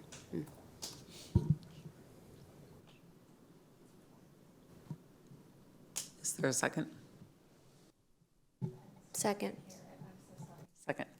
I'd like to pull Wynn and Woodane and just vote on them separately because they're the ones that send F schools to Ds. And I'd like to vote on them separately. Okay, we have a motion and a second. Would any discussion? Okay. I would like to understand why. I am challenged by the idea of voting in favor of something that goes against TEA's written guidance, even though we understand that we have had verbal guidance, and I'm having trouble voting in favor of those. That would also include Barrington, Josh, with Wooldridge receiving? It doesn't, but the plurality doesn't matter. Barrington is also going to. Wooldridge to Barrington. It's a minority. Yeah. To Marshall.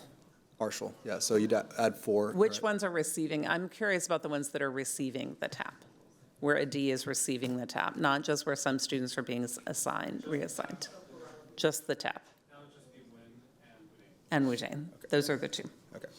That I'm concerned about. Yes, I understand some students are being reassigned. I'm concerned about who's receiving the TAP. Any further discussion? Yeah, Mr. Segura. Yes or no question? Okay. Not good at Realistically, I know you're not. Realistically, is the staff able to submit a revised plan today to the Texas Education Agency that the Texas Education Agency would be likely to approve? In your opinion, yes or no?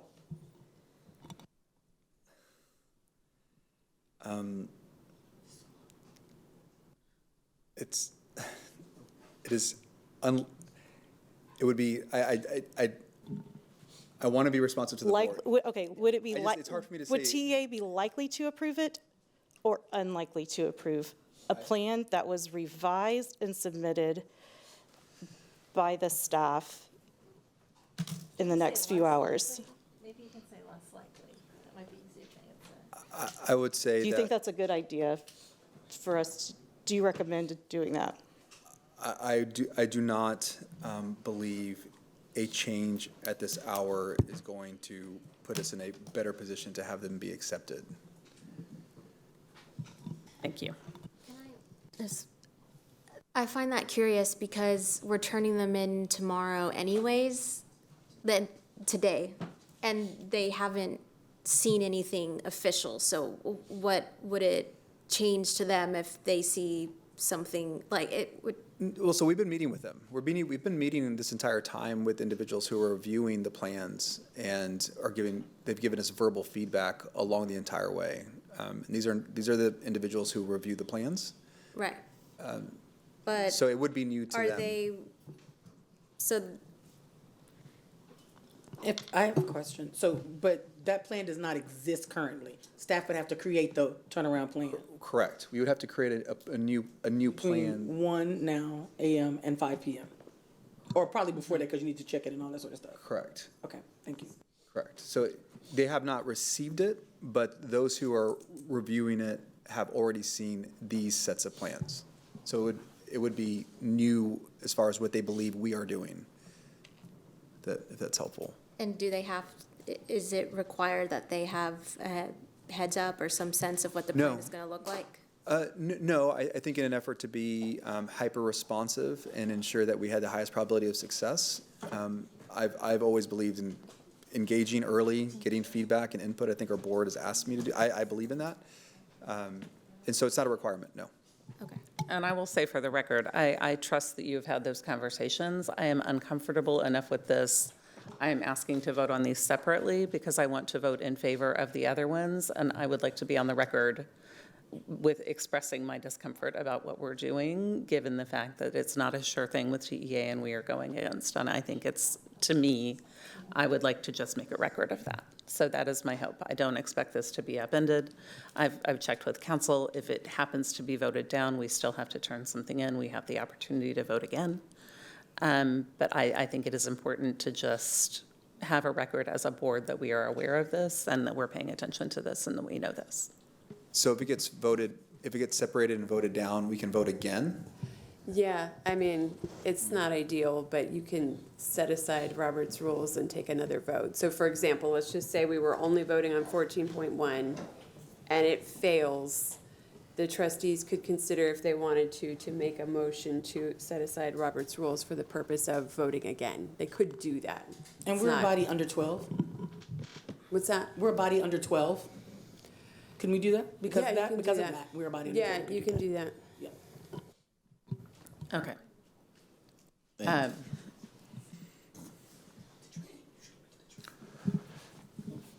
And I would very much love to vote against every single one of these in solidarity with the community and with my concern about where we've come to at this point and why these are our only options available. But I also want to fully support the district in the work that we need to do next. And I would like to vote in favor of all the plans that I don't even agree with fully, knowing that I need to trust the administration or we need to move on. But I need to trust my administration at this time. So that's why I would choose to keep them as a package and to go into this very difficult period of time of implementing these plans with some, with my support for the administration doing it. So that's my reason for not wanting to split them. Absolutely fair. Yeah. Trustee Singh. So I plan to support all of them, but for the reasons, I appreciate you for sharing your rationale for wanting to split them, and I would support the motion, but I would still vote to adopt all the tabs. And I very much appreciate that we are independent people on this board and that we each have our own vote, and I would fully respect and support what you do. I'm just indicating what I would choose not to, but I fully support that we are stronger when we voice our own opinions and when we vote our conscience. So thank you. I appreciate it. Any further discussion? Okay, having a motion by Trustee Boswell to pull Wu Jane and Wen for a separate vote and approve the turnaround plans except those two, a second by Trustee Quintana. All in favor, please raise your hand. Wait, this is... So just to be clear, the motion that you're voting on, sorry. amend the underlying motion To amend the exclude underlying motion to remove Wynn and Woodane. Wynn and Woodane. For a separate vote. Thank you. For a separate vote. For a separate vote. Yes, to remove Wynn and Woodane for a separate vote. So if you want to remove Wynn and Woodane for a separate vote, raise your hand. Okay, and I'm counting. Okay, 1, 2, 3, 4. Okay, so the motion is to vote on those separately. It's 5 in favor. Any opposed? Candace was raising a finger, I thought. Was your hand up or down, Candace? 2 opposed? Any abstaining? It was up. Up to pull it, to remove it. Okay, so we have 7 in favor of removing, 2 in favor of keeping. Okay, so the motion carries. So we will vote now on the other turnaround plans absent Wynn and Woodane. And, Yes. okay. Do we need a new motion for that? So your motion now is to approve item 14.1 as amended. Okay, so do I have a motion to approve item 14.1 as amended? I move to approve item 14.1 as amended. Thank you. Do we have a second? Second.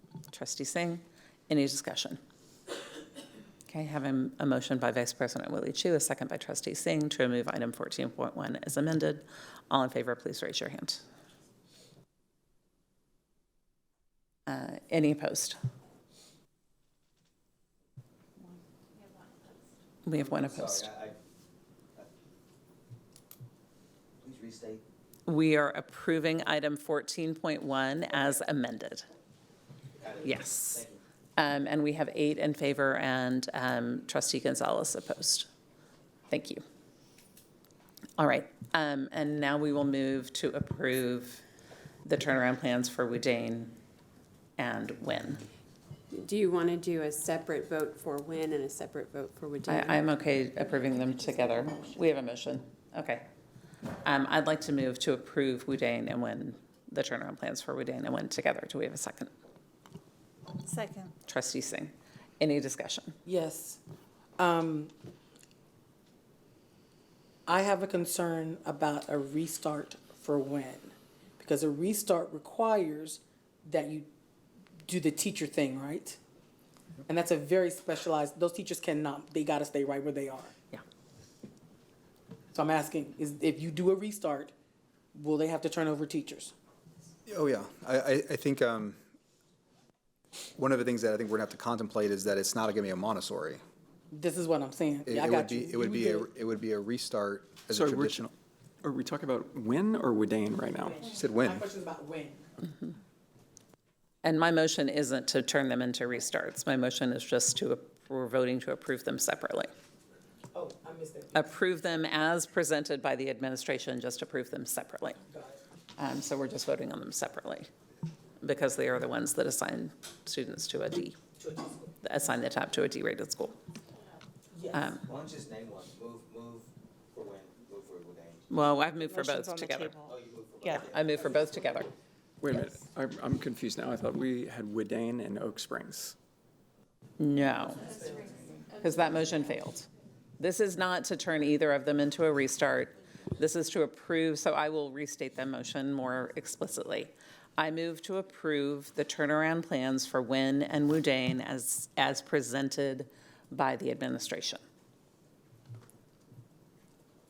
Do we have a second? It's already on the table. It's already on the table, so that's what we're looking. We have a second by Trustee Singh. Okay, any further discussion?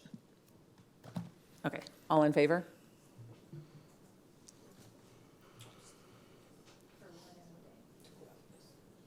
No, to actually vote for them. 1, 2. We're approving the turnaround plans for Wynn and Woodane. So confused. So, yeah. Oh, as presented. As presented. As presented, we are approving the turnaround plans for Wynn and Woodane. Yes, approving the TAPs. Okay, 1, 2, 3, 4, 5. Okay, we have 5 in favor. Any opposed? And we have 4 opposed, and the motion carries to approve the turnaround plans for Wynn and Woodane as presented by the administration. So we have now approved all turnaround plans. Thank you. And thank you to our council for walking us through that very complicated thing. Okay, next is item 14.2, Vice President Willie Chu, do we have a motion?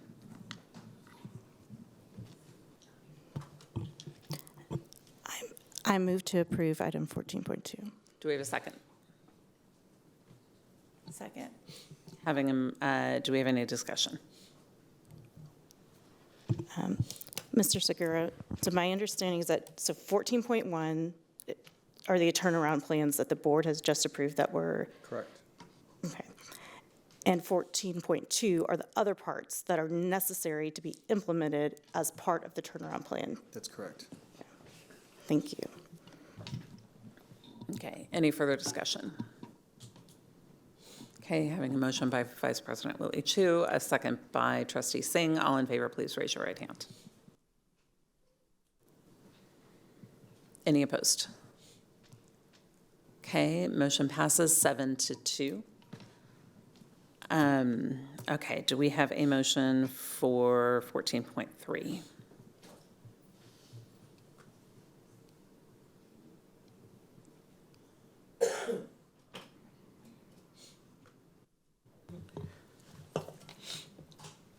I'll move to approve the consolidation plan components related to programmatic moves.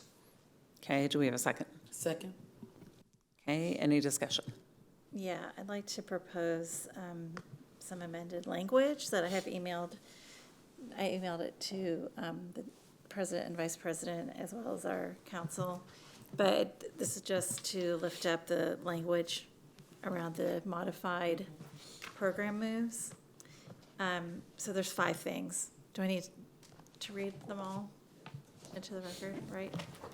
Okay. Yeah, or Okay. I can. Yeah. Yes, okay. So I would like to move to amend 5 items. One is to please call Ridgetop, Becker, and Riley modified program moves instead of program moves. The second one is under Riley on page 7. To please modify the sentence, the school-wide dual language program would be introduced to Wooten Elementary School as a 2-way dual language program. To the school-wide dual language program would be converted to a 2-way dual language program at Wooten that is not wall-to-wall. And then same thing for Becker on page 6, please change the school-wide dual language program. The school-wide dual language program would be introduced to Sanchez Elementary School as a 2-way dual language program. 2, the school-wide dual language program would be converted to a 2-way dual language program at Sanchez that is not wall-to-wall. And then 4, under Ridgetop, page 6, please change the school-wide dual language program. No, the school-wide dual language program would be introduced to Pickle Elementary School as a 2-way dual language program. 2, the school-wide dual language program would be converted to a 2-way dual language program at Pickle that is not wall-to-wall. And then the 5th item is to please strike this sentence on page 3. The 3 school-wide dual language programs, Becker, Ridgetop, and Riley, would relocate and be introduced as 2-way dual language programs at Sanchez, Pickle, and Wooten Elementary Schools. The rationale is that, I'm not saying like none of this might happen, but until we've done the academic planning work, I don't want to promise something to our community that's going to happen, which would introduce even more disappointment and confusion down the road. So I'd rather just state what we are doing right now, and that's it. Okay, so you're moving to amend. Amend the document that we are actually voting on to include, to make these changes that I've emailed to Josh and others. So it's a motion to amend the motion to approve subject to the listed yes modifications. Okay, do we have a second? Second. Okay, is there any discussion? I would just like to get the administration's opinion on whether that language is clearly defining what. Yeah, I was going to ask, Yvette, do you want to come up and help us work through this? And maybe Dr. Maxwell.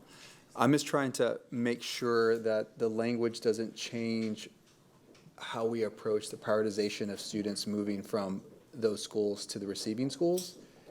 Because if we're severing, the program, because the idea of you're moving a program, then you'd focus on the students who are impacted by the movement of the program. And so if we sever if the language severs, does that change our priority transfer strategies that we've put in place. So I want to make sure I hear the language again before we respond to that. First, can I ask council if this, if like this wordsmithing this substantively changes anything in the plan? The plans, I think that's a question for them. Yeah, that's what I'm asking. That's part of what I'm asking them. Yeah, I think the modified is fine. So the school-wide dual language program would be introduced to Wooten, because the idea is that it's introduced, therefore, right, once the tap is broken, it would convert fully into a wall-to-wall. What this is saying is strike that and don't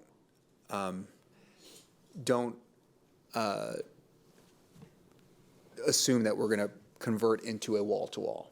That's right, because when you do, it's not that I don't like wall-to-wall programs. The bigger issue is it's going to introduce another large change to that community in the very near future, and we haven't even had a conversation yet and adopted our vision for dual language as a district when it comes to that. Yeah, and I think the reason we had the language in there is because on the October 3rd and 31st submission, before we made the adjustment to ensure that students that were zoned were at the school, which meant that the tap had to stay, the intent was to move towards a wall-to-wall.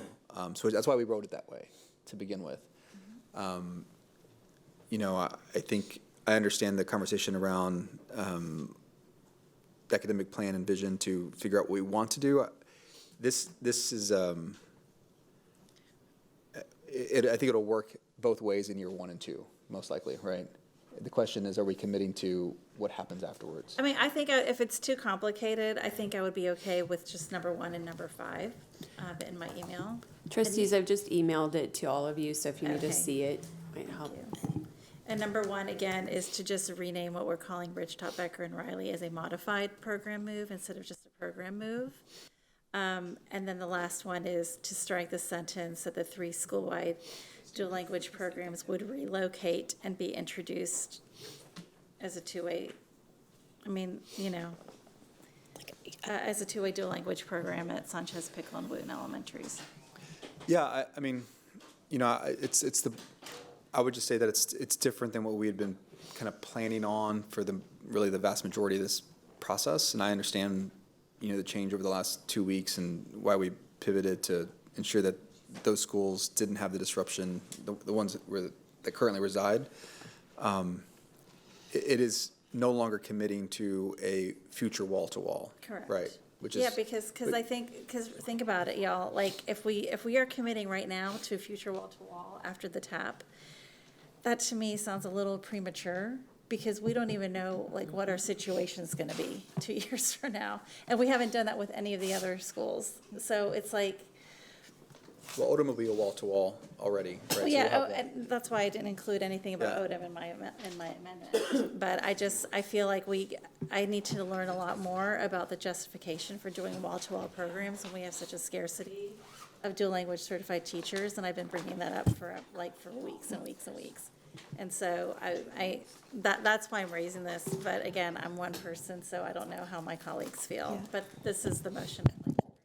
Yeah, I think with so much, like being uncomfortable with this is a good reason for an up or down vote. And if a trustee isn't comfortable, voting it down so there is time to make a real plan with the community.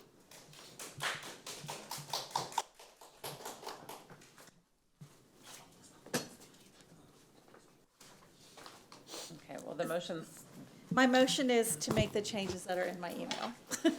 If it is something that doesn't conflict and create a ripple effect. I think we're waiting to find that out. Yeah.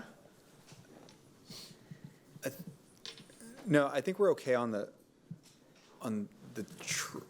transfers are one, remember, these are transition transfers, right?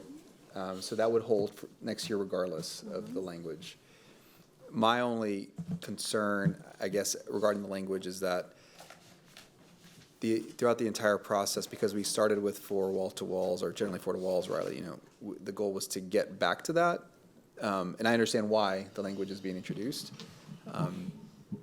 And so I just want to acknowledge that it would be a shift, and I get the shift recently because of the TAP, but the goal was to get back to a wall-to-wall. Now this would just pause that until after you have the conversation in the spring. I think we could definitely Which- revisit that once we've done the work. That, again, that's kind of where I would stand on this, is, yeah, let's actually revisit this. Are you confident that the Sanchez and Pickle and Wooten communities understand that? Because even the Ridgetop families weren't understanding, many of them weren't understanding that the plan was for Pickle and Wooten to become school-wide. And they found some relief when they found that was going to happen, but they didn't know that. And some of them they're most focused on this. So I'm concerned that the Sanchez communities might be understanding, our non-dual language strand can stay. And then they will find out tomorrow morning that that was not accurate. So I'm concerned that the communication's not there. I would prefer to leave it open as a process that we need to plan for, just like the other changes we still need to plan for with engagement, and to ensure that, that You might be that's the saying process I feel we can still do effective engagement with. Are you saying I that support your motion, You support it, okay. because I think I don't feel comfortable committing right now to something that I don't think was clearly communicated to the community. That's right. Let's just, yeah, thank you. Okay, do we have a second? I think we have been discussing. Trustee Hunter, I thought seconded. Trustee Hunter seconded, okay, a little tired. Okay, do we have any further discussion? Okay.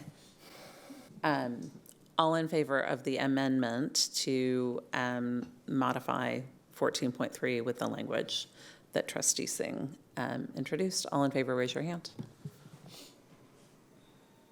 Any opposed? Okay, motion carries 7 in favor, 2 opposed.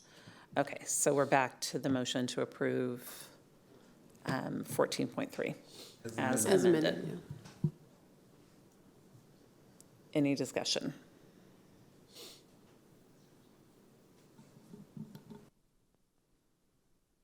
I just want to acknowledge the difference in terms of availability for the program for families coming from Becker compared to Ridgetop and Riley. And I don't know if we need to put something in the plan, but I just need some type of assurance that if option 1 and 2, like where they have top priority at Sanchez and secondary priority at Odom and Wooten, that if those options don't work for families, that there will be an effort, at the meetings you're discussing for enrollment, to find dual language placements for them in, where programs exist.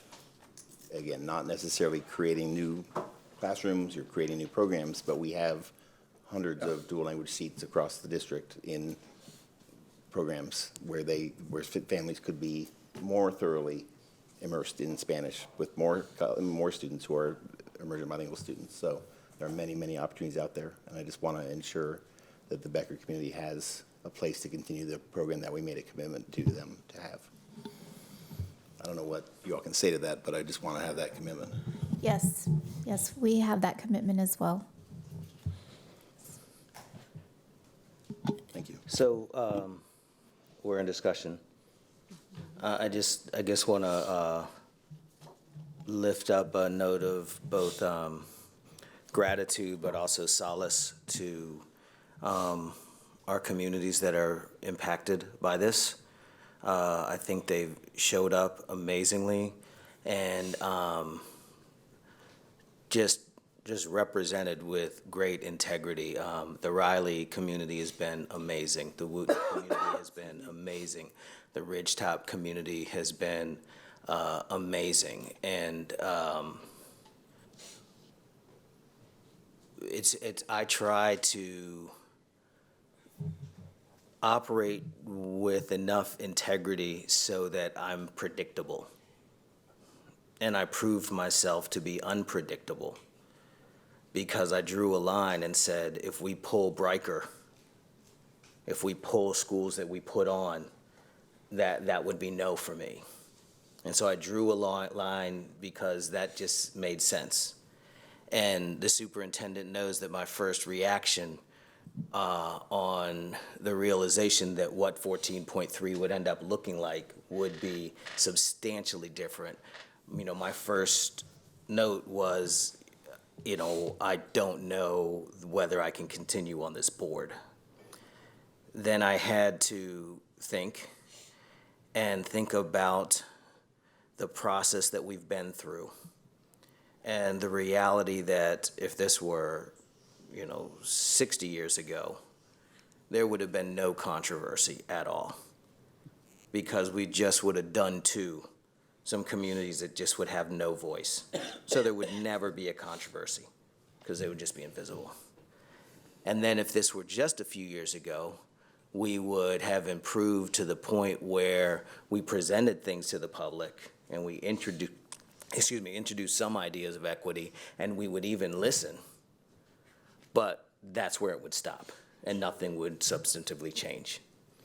And what happened this time is that we entered into incredibly perilous and courageous waters, even though it doesn't feel like that. It just feels like chaos to some, and it feels like pain to some.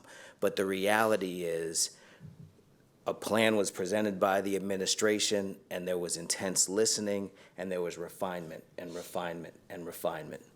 And the courageous thing about the refinement is that every time you refine and fix this, you kind of break something else.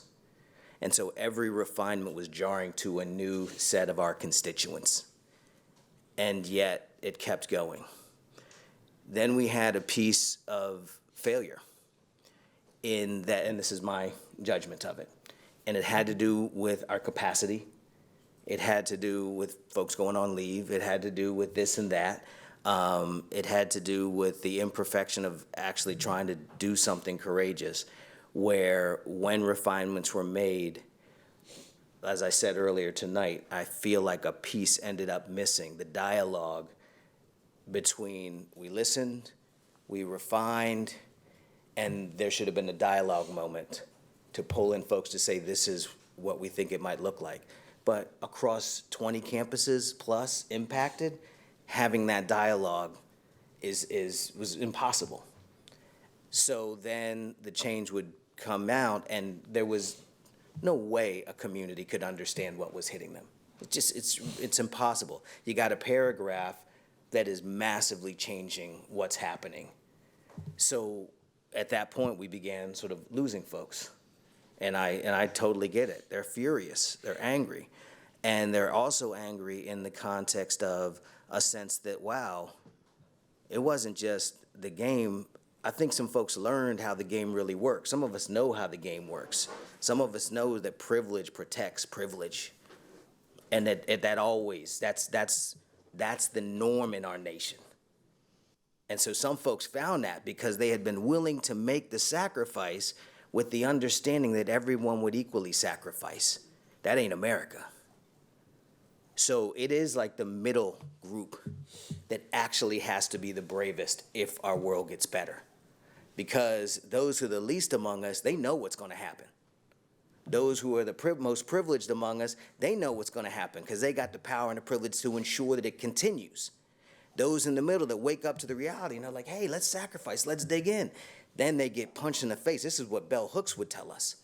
That she's like, this is how this world works. And it feels like a raw injustice like you ain't never felt before. But we pitched in. We did what we were supposed to do. Why is this like this? It's because this is America. So I'm not grieving, I guess I'd say, but I just want to acknowledge just how much at least all the communities and all the people, some of them just really mad at us. And I'm not going to say it, and I'm going to say us, because I'm in it, because I'm back in the administration. And they're like, but I thought you were about something. I am about something.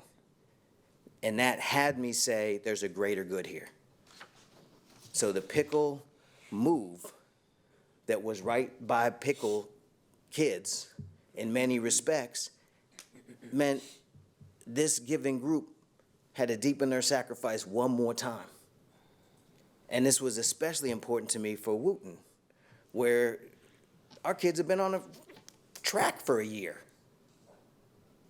And they were about to not go because we were there. I was there, turning the shovel, having fun, taking pictures when we broke ground for this new Wooten. And we were telling them, yeah, we were just kidding. You ain't gonna see that building. That's how we had it in the plan. And we had that in the plan until very late. It got changed at the last minute. So we made a last minute change that was so jarring. And at the end, I had to say that was the right change to make, even though it broke hearts. So I just want to kind of name that and acknowledge that as this moves forward. And I'm only looking at, the communities that I'm dealing with every day. I've learned so much from so many different folks, from Briker Woods, from Becker, from Sunset Valley. Like, our community reaches out. And so I've, sat and broke bread at Rudy's, Torchy's, Epoch, like all the places. And they're sincere and they're hurt. And I get it. And some are furious, and I get it. And some of them are going to walk with their feet, or whatever the saying is, and they're going to make choices, and I get it. So as we move forward with this consolidation components related to programmatic moves, I find myself not resigning as I thought I would. I find myself not ready to vote no as I thought I would. I find myself ready to say, this is us moving forward. And I sure hope we do better and keep doing better. And I see concrete ways we can do better. So I seem to always soliloquize, but I made up a new word. But I feel like I just have to name that, and just most especially name the gratitude I feel for our community, even in their pain. They're amazing. Thank you. Any more discussion? So we have 7 trustees that said they want to amend the plan, vote an amended plan because there's major concerns with it. 2 trustees saying no. It is just very clear that this plan isn't it.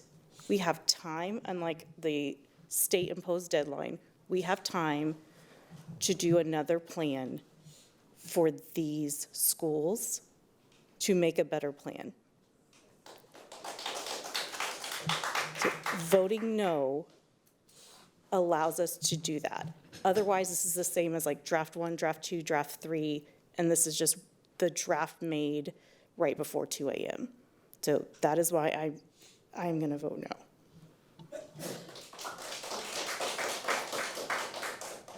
Trustee Quintana. Superintendent, how does postponing this process affect the schools with turnaround plans like Sanchez? So it'll have less of an effect now because we've maintained the TAP at those schools, right? Which is a change that we made, as Trustee Foster said, for Woot and Sanchez at 3A, yeah, 3UA, Wooten and Pickle. That being said, Riley, it's a little bit different because it's a movement and a new school kind of at the same time. And so one of the things that I would say is we had been anticipating that all of this together would allow leaders to be in position to actually successfully break the taps, right? Because you've heard about programmatic moves, you've heard about principals and different staff going with the campus, so now that won't be in play, right? So an example of this would be educators at Riley who would like to go to Wooten, they would no longer go, right? Because they would choose to, I would think, to stay at Riley perhaps. And then we would effectively, kind of rethink the support system at Wooten in a way that we hadn't previously, right? Because all that movement is connected in that way. The same would be true for Ridgetop and Pickle. In that instance, as we talked about, the goal was to have the community largely go. If that doesn't happen, then the staff, the supports that would go with the program wouldn't go. So they would likely stay at Ridgetop, and then I would have to effectively, do the restart, but with a different starting point. Because I wouldn't have staff there. So there would be an impact. They wouldn't all be the same, right? I think there's different degrees. And then you would close 7 schools opposed to 10. Well, I guess technically 4, because we're not including Sunset Valley, right? That's included in this as well. Right, so Move to call the question. I don't want us to lose sight. So I mentioned Ridgetop. Hold on one second. Trustee Whitley Chu asked, move to call the question. So now we vote on whether we want to vote or continue discussion. Okay. If you want to call the question, raise your hand, please. We don't need a second, right? Just go ahead, yeah. Yeah. Any opposed? Calling the question? Means vote. Okay, thank you. I'll Trustee be Foster. brief. I don't want to lose sight of the a big initial piece of it. Bilingual certified educators serving our kids of greatest need as quickly as possible. We have beautiful dual language communities that are serving 14% emergent bilingual kids. And those bilingual certified teachers who are wonderful are disproportionately serving kids for whom learning Spanish is enrichment, and we don't have enough teachers serving kids who desperately need to learn English. So I can't support delaying the programmatic moves that expand our capacity to serve our neediest kids as quickly as possible.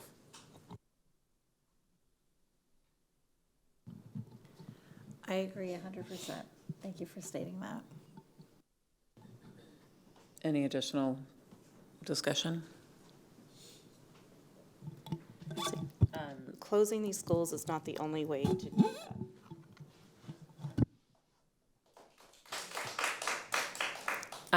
I have one question and then one comment. I know, really want to share appreciation for the Becker community and other communities who have brought.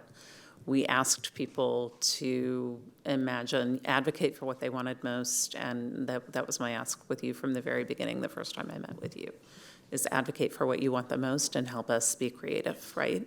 And think about plan B, plan C.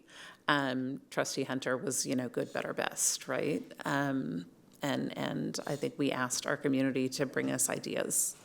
And I really, in a lot of ways, wish we could have started with creative ideas from our community, because there is immense wisdom in our community.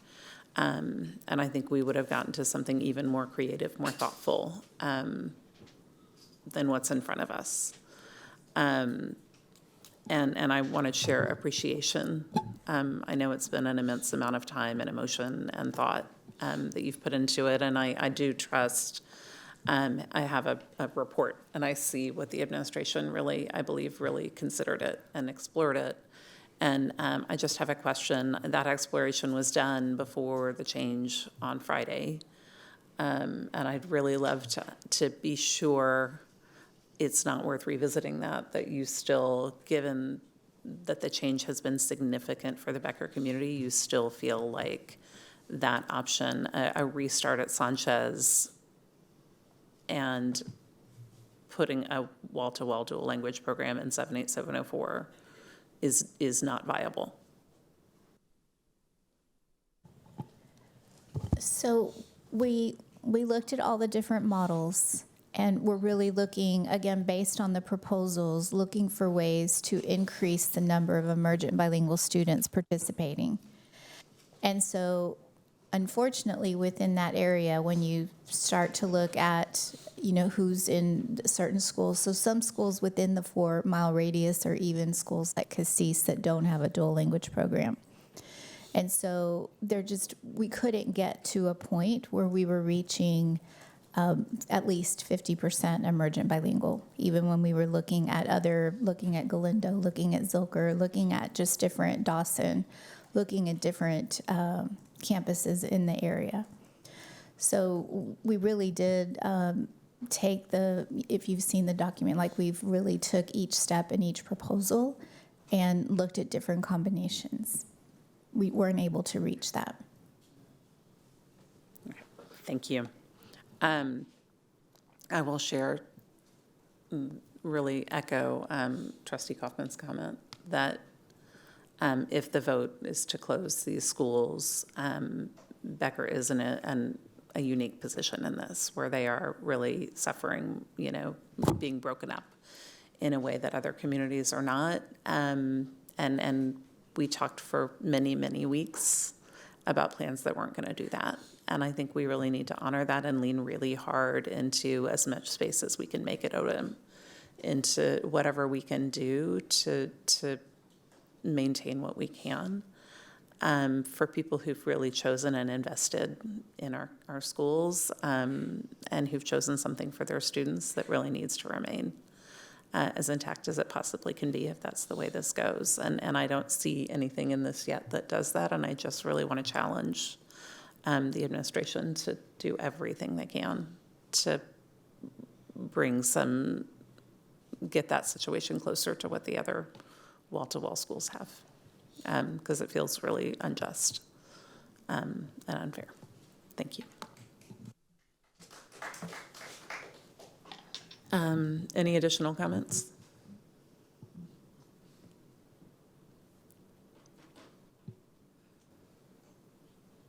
Okay.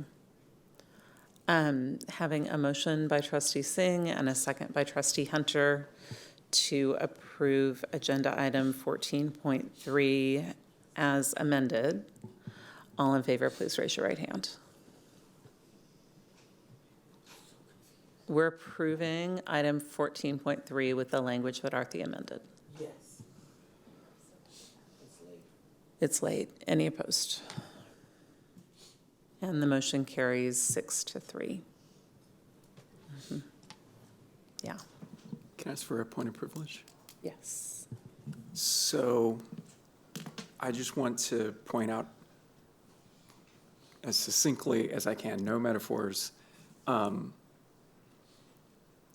I was a teacher in this district, and I remember feeling the weight of the world on my shoulders as an SBS teacher, scores teacher, that if something happened, it was going to be my fault, that I was the one responsible for everything in that classroom, and that it extended basically to the entire campus, to the entire district.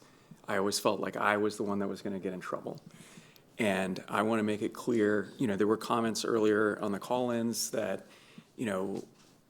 the loudest advocates were the ones that got what they wanted. If we had known that we needed to be more aggressive or that we needed to, basically yell at the district more, we would have gotten heard. And I want to be really clear to the public that that's not what happened here. And that if you have been watching the board through this whole process, now I am arguably more on the administration, right? I'm not in the administration, I'm governing. And a lot of the discussion has been about what you're modeling down, right? To the people that work for you, the people in your teams. I want to be clear that I have never met anyone in all my time in the district that didn't want to be here to serve students. And I cannot think it's only an assumption that that feeling that I had as a teacher is felt by every person in this building working to try and help students. And so when people say that they think something malicious is going on or that there's some other plan or that everything's already preconceived, I understand how that looks. I advocate for families outside of the district, all over Texas. I understand the confusion and the heartache around it. I do feel that as a teacher, very rarely did the families understand the pressure that I had being in the classroom. And similarly, I don't think the community really understands the pressure that the administration is under. And certainly there is a scarcity of time, a manufactured scarcity, some might argue.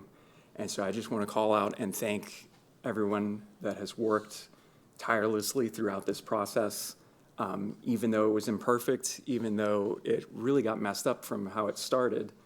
And it's nobody here's fault. That's just the real world.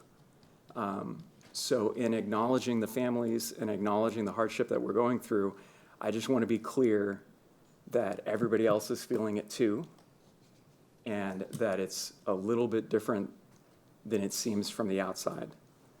I know that's hard to believe. That's why I'm saying, I'm not saying trust me, because I know so much of what the community is hearing is trust us, trust us, trust us. So that's not what I'm sharing. I'm sharing my personal experience as someone that's come up from being a substitute teacher, a TA, a teacher. Now I'm on the school board. That's my belief. So you don't have to trust me. I'm just telling you what I believe. And so in that, I'm thanking the community. I'm acknowledging the hardship that we're enduring. And I'm also thanking the administration for the hardship and the weight that I know everybody in here is feeling. I move to approve agenda item 14.4. Do we have a second? To approve agenda item 14.4. Proposed termination of a professional employee during a term Second. contract. Okay. Having a motion by Vice President Whitley Chu and a second by Trustee Quintana to approve agenda item 14.4. All in favor, please raise your right hand. And the motion passes by no. Any opposed? Any abstaining? Motion passes 8 in favor, 0 opposed, 1 abstaining. I just want to honor anyone else who wants to make a comment before we, oh, you were abstaining too, 2 abstaining. No, I voted in favor. Oh, you voted in favor. 8 in favor, sorry. I am really tired, apparently. 8 in favor, 1 abstaining. Thank you. Thank you, Trustee Gonzalez. I do want to honor anyone else who wants to make a comment before we adjourn for the evening. Okay, thank you. We will now recess our open meeting at 2:03 a.m. and move to a very brief executive session pursuant to Texas Government Code Sections 551.074, 551.072, 551.073, 551.087, 551.076, 551.0821, and 551.071. When we finish with executive session, we will briefly return to the open session to formally adjourn the meeting. The adjournment will be recorded and included in all replays of tonight's meeting. Thank you for joining us and have a good evening. Do I have a motion to adjourn the meeting? I move to adjourn the meeting. The meeting is adjourned at 2:18 a.m.